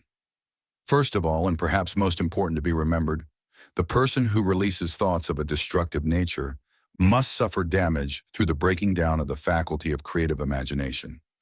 Secondly, the presence in the mind of any destructive emotion develops a negative personality which repels people and often converts them into antagonists. The third source of damage to the person who entertains or releases negative thoughts lies in this significant fact. These thought impulses are not only damaging to others, but they embed themselves in the subconscious mind of the person releasing them, and they become a part of his character. One is never through with a thought merely by releasing it. When a thought is released, it spreads in every direction through the medium of the ether, but it also plants itself permanently in the subconscious mind of the person releasing it. Your business in life is presumably to achieve success. To be successful, you must find peace of mind, acquire the material needs of life, and above all, attain happiness. All of these evidences of success begin in the form of thought impulses. You may control your own mind. You have the power to feed it whatever thought impulses you choose. With this privilege goes also the responsibility of using it constructively. You are the master of your own earthly destiny, just as surely as you have the power to control your own thoughts. You may influence, direct, and eventually control your own environment, making your life what you want it to be, or you may neglect to exercise the privilege which is yours, to make your life to order, thus casting yourself upon the broad sea of circumstance, where you will be tossed hither and yon like a chip on the waves of the ocean. The Devil's Workshop, the 7th basic evil. In addition to the 6 basic fears, there is another evil by which people suffer. It constitutes a rich soil in which the seeds of failure grow abundantly. It is so subtle that its presence often is not detected. This affliction cannot properly be classed as a fear. It is more deeply seated and more often fatal than all of the six fears. For want of a better name, let us call this evil susceptibility to negative influences. Men who accumulate great riches always protect themselves against this evil. The poverty-stricken never do. Those who succeed in any calling must prepare their minds to resist the evil. If you are reading this philosophy for the purpose of accumulating riches, you should examine yourself very carefully to determine whether you are susceptible to negative influences. If you neglect this self-analysis, you will forfeit your right to attain the object of your desires. Make the analysis searching. After you read the questions prepared for this self-analysis, hold yourself to a strict accounting in your answers. Go at the task as carefully as you would search for any other enemy you knew to be awaiting you in ambush, and deal with your own faults as you would with a more tangible enemy. You can easily protect yourself against highway robbers because the law provides organized cooperation for your benefit. But the seventh basic evil is more difficult to master because it strikes when you are not aware of its presence, when you are asleep, and while you are awake. Moreover, its weapon is intangible because it consists of merely a state of mind. This evil is also dangerous because it strikes in as many different forms as there are human experiences. Sometimes it enters the mind through the well-meant words of one's own relatives. At other times it bores from within through one's own mental attitude. Always it is as deadly as poison, even though it may not kill as quickly. How to protect yourself against negative influences. To protect yourself against negative influences, whether of your own making or the result of the activities of negative people around you, recognize that you have a willpower and put it into constant use until it builds a wall of immunity against negative influences in your own mind. Recognize the fact that you and every other human being are, by nature, lazy, indifferent, and susceptible to all suggestions which harmonize with your weaknesses. Recognize that you are, by nature, susceptible to all the six basic fears and set up habits for the purpose of counteracting all these fears. Recognize that negative influences often work on you through your subconscious mind. Therefore, they are difficult to detect, and keep your mind closed against all people who depress or discourage you in any way. Clean out your medicine chest, throw away all pill bottles, and stop pandering to colds, aches, pains, and imaginary illness. Deliberately seek the company of people who influence you to think and act for yourself. Do not expect troubles, as they have a tendency not to disappoint. Without doubt, the most common weakness of all human beings is the habit of leaving their minds open to the negative influence of other people. This weakness is all the more damaging because most people do not recognize that they are cursed by it, and many who acknowledge it neglect or refuse to correct the evil until it becomes an uncontrollable part of their daily habits. To aid those who wish to see themselves as they really are, the following list of questions has been prepared. Read the questions and state your answers aloud so you can hear your own voice. This will make it easier for you to be truthful with yourself. Self-analysis test questions. Do you complain often of feeling bad? And if so, what is the cause? Do you find fault with other people at the slightest provocation? Do you frequently make mistakes in your work? And if so, why? Are you sarcastic and offensive in your conversation? Do you deliberately avoid the association of anyone? And if so, why? Do you suffer frequently with indigestion? If so, what is the cause? Does life seem futile and the future hopeless to you? If so, why? Do you like your occupation? If not, why?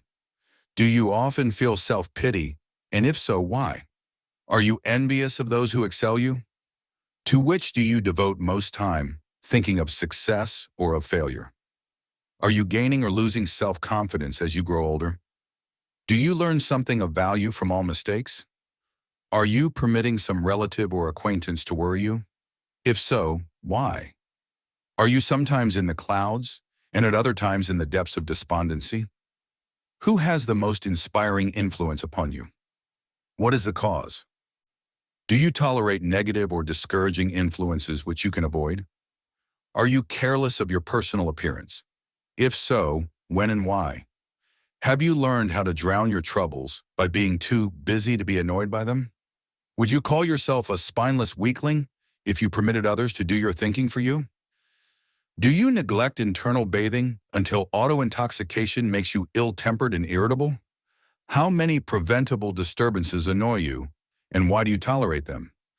Do you resort to liquor, narcotics, or cigarettes to quiet your nerves? If so, why do you not try willpower instead? Does anyone nag you, and if so, for what reason? Do you have a definite major purpose, and if so, what is it? And what plan have you for achieving it? Do you suffer from any of the 6 basic fears? If so, which ones? Have you a method by which you can shield yourself against the negative influence of others? Do you make deliberate use of autosuggestion to make your mind positive? Which do you value most, your material possessions, or your privilege of controlling your own thoughts? Are you easily influenced by others, against your own judgment? Has today added anything of value to your stock of knowledge or state of mind? Do you face squarely the circumstances which make you unhappy, or sidestep the responsibility? Do you analyze all mistakes and failures and try to profit by them? Or do you take the attitude that this is not your duty? Can you name 3 of your most damaging weaknesses? What are you doing to correct them? Do you encourage other people to bring their worries to you for sympathy? Do you choose from your daily experiences, lessons, or influences which aid in your personal advancement? Does your presence have a negative influence on other people as a rule? What habits of other people annoy you most? Do you form your own opinions or permit yourself to be influenced by other people? Have you learned how to create a mental state of mind with which you can shield yourself against all discouraging influences? Does your occupation inspire you with faith and hope? Are you conscious of possessing spiritual forces of sufficient power to enable you to keep your mind free from all forms of fear? Does your religion help you to keep your own mind positive? Do you feel it your duty to share other people's worries? If so, why? If you believe that birds of a feather flock together, what have you learned about yourself by studying the friends whom you attract? What connection, if any, do you see between the people with whom you associate most closely and any unhappiness you may experience? Could it be possible that some person whom you consider to be a friend is, in reality, your worst enemy because of his negative influence on your mind? By what rules do you judge who is helpful and who is damaging to you? Are your intimate associates mentally superior or inferior to you? How much time out of every 24 hours do you devote to A. Your occupation, B. Sleep, C. Play and relaxation, D. Acquiring useful knowledge, E. Plain waste? Who among your acquaintances A. Encourages you most, B. Cautions you most, C. Discourages you most, D. Helps you most in other ways? What is your greatest worry? Why do you tolerate it? When others offer you free, unsolicited advice, do you accept it without question or analyze their motive? What, above all else, do you most desire? Do you intend to acquire it? Are you willing to subordinate all other desires for this one? How much time daily do you devote to acquiring it? Do you change your mind often? If so, why? Do you usually finish everything you begin? Are you easily impressed by other people's business or professional titles, college degrees, or wealth? Are you easily influenced by what other people think or say of you? Nanuin, do you cater to people because of their social or financial status? Whom do you believe to be the greatest person living? In what respect is this person superior to yourself? How much time have you devoted to studying and answering these questions? At least one day is necessary for the analysis and the answering of the entire list. If you have answered all these questions truthfully, you know more about yourself than the majority of people. Study the questions carefully, come back to them once each week for several months, and be astounded at the amount of additional knowledge of great value to yourself you will have gained by the simple method of answering the questions truthfully. If you are not certain concerning the answers to some of the questions, seek the counsel of those who know you well, especially those who have no motive in flattering you, and see yourself through their eyes. The experience will be astonishing. You have absolute control over but one thing, and that is your thoughts. This is the most significant and inspiring of all facts known to man. It reflects man's divine nature. This divine prerogative is the sole means by which you may control your own destiny. If you fail to control your own mind, you may be sure you will control nothing else. If you must be careless with your possessions, let it be in connection with material things. Your mind is your spiritual estate. Protect and use it with the care to which divine royalty is entitled. You were given a willpower for this purpose. Unfortunately, there is no legal protection against those who, either by design or ignorance, poison the minds of others by negative suggestion. This form of destruction should be punishable by heavy legal penalties, because it may and often does destroy one's chances of acquiring material things which are protected by law. Men with negative minds tried to convince Thomas A. Edison that he could not build a machine that would record and reproduce the human voice, because, they said, no one else had ever produced such a machine. Edison did not believe them. He knew that the mind could produce anything the mind could conceive and believe, and that knowledge was the thing that lifted the great Edison above the common herd. Men with negative minds told F.W. Woolworth he would go broke trying to run a store on 5 and 10 cent sales. He did not believe them. He knew that he could do anything, within reason, if he backed his plans with faith. Exercising his right to keep other men's negative suggestions out of his mind, he piled up a fortune of more than $100 million. Men with negative minds told George Washington he could not hope to win against the vastly superior forces of the British, but he exercised his divine right to believe. Therefore, this book was published under the protection of the Stars and Stripes, while the name of Lord Cornwallis has been all but forgotten. Doubting Thomases scoffed scornfully when Henry Ford tried out his first crudely built automobile on the streets of Detroit. Some said the thing never would become practical. Others said no one would pay money for such a contraption. Ford said, "I'll belt the earth with dependable motor cars," and he did. His decision to trust his own judgment has already piled up a fortune far greater than the next 5 generations of his descendants can squander. For the benefit of those seeking vast riches, let it be remembered that practically the sole difference between Henry Ford and a majority of the more than 100,000 men who work for him is this: Ford has a mind and controls it. The others have minds which they do not try to control. Henry Ford has been repeatedly mentioned because he is an astounding example of what a man with a mind of his own and a will to control it can accomplish. His record knocks the foundation from under that time-worn alibi. I never had a chance. Ford never had a chance either, but he created an opportunity and backed it with persistence until it made him richer than Croesus. Mind control is the result of self-discipline and habit. You either control your mind or it controls you. There is no halfway compromise. The most practical of all methods for controlling the mind is the habit of keeping it busy with a definite purpose, backed by a definite plan. Study the record of any man who achieves noteworthy success, and you will observe that he has control over his own mind, moreover, that he exercises that control and directs it toward the attainment of definite objectives. Without this control, success is not possible. 57. Famous Alibis, by Old Man If. People who do not succeed have one distinguishing trait in common. They know all the reasons for failure and have what they believe to be airtight alibis to explain away their own lack of achievement. Some of these alibis are clever, and a few of them are justifiable by the facts. But alibis cannot be used for money. The world wants to know only one thing: have you achieved success? A character analyst compiled a list of the most commonly used alibis. As you read the list, examine yourself carefully and determine how many of these alibis, if any, are your own property. Remember, too, the philosophy presented in this book makes every one of these alibis obsolete.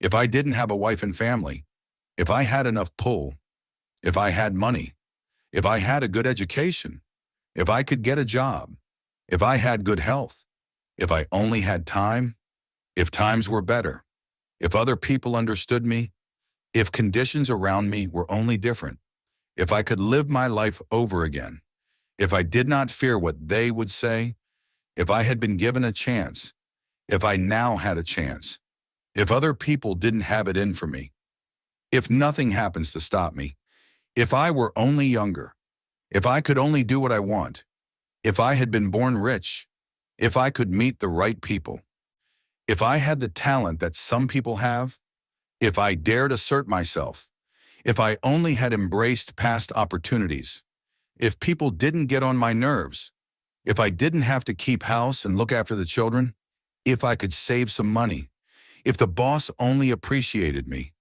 if I only had somebody to help me, if my family understood me, if I lived in a big city, if I could just get started, if I were only free, if I had the personality of some people, if I were not so fat, if my talents were known, if I could just get a break, if I could only get out of debt, if I hadn't failed, if I only knew how, if everybody didn't oppose me, if I didn't have so many worries, if I could marry the right person, if people weren't so dumb, if my family were not so extravagant, if I were sure of myself, if luck were not against me, if I had not been born under the wrong star, if it were not true that what is to be will be, if I did not have to work so hard, if I hadn't lost my money, if I lived in a different neighborhood, if I didn't have a past, if I only had a business of my own, if other people would only listen to me,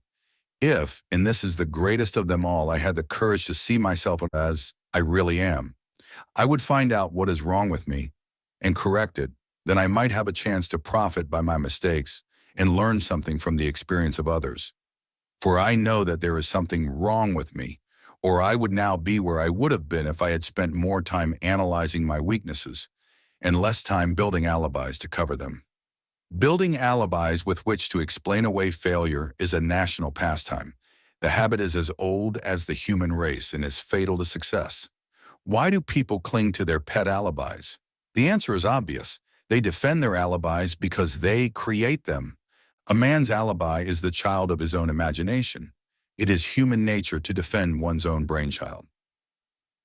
Building alibis is a deeply rooted habit. Habits are difficult to break, especially when they provide justification for something we do. Plato had this truth in mind when he said, "The first and best victory is to conquer self. To be conquered by self is, of all things, the most shameful and vile." Another philosopher had the same thought in mind when he said, "It was a great surprise to me when I discovered that most of the ugliness I saw in others was but a reflection of my own nature." "It has always been a mystery to me," said Albert Hubbard, "why people spend so much time deliberately fooling themselves by creating alibis to cover their weaknesses.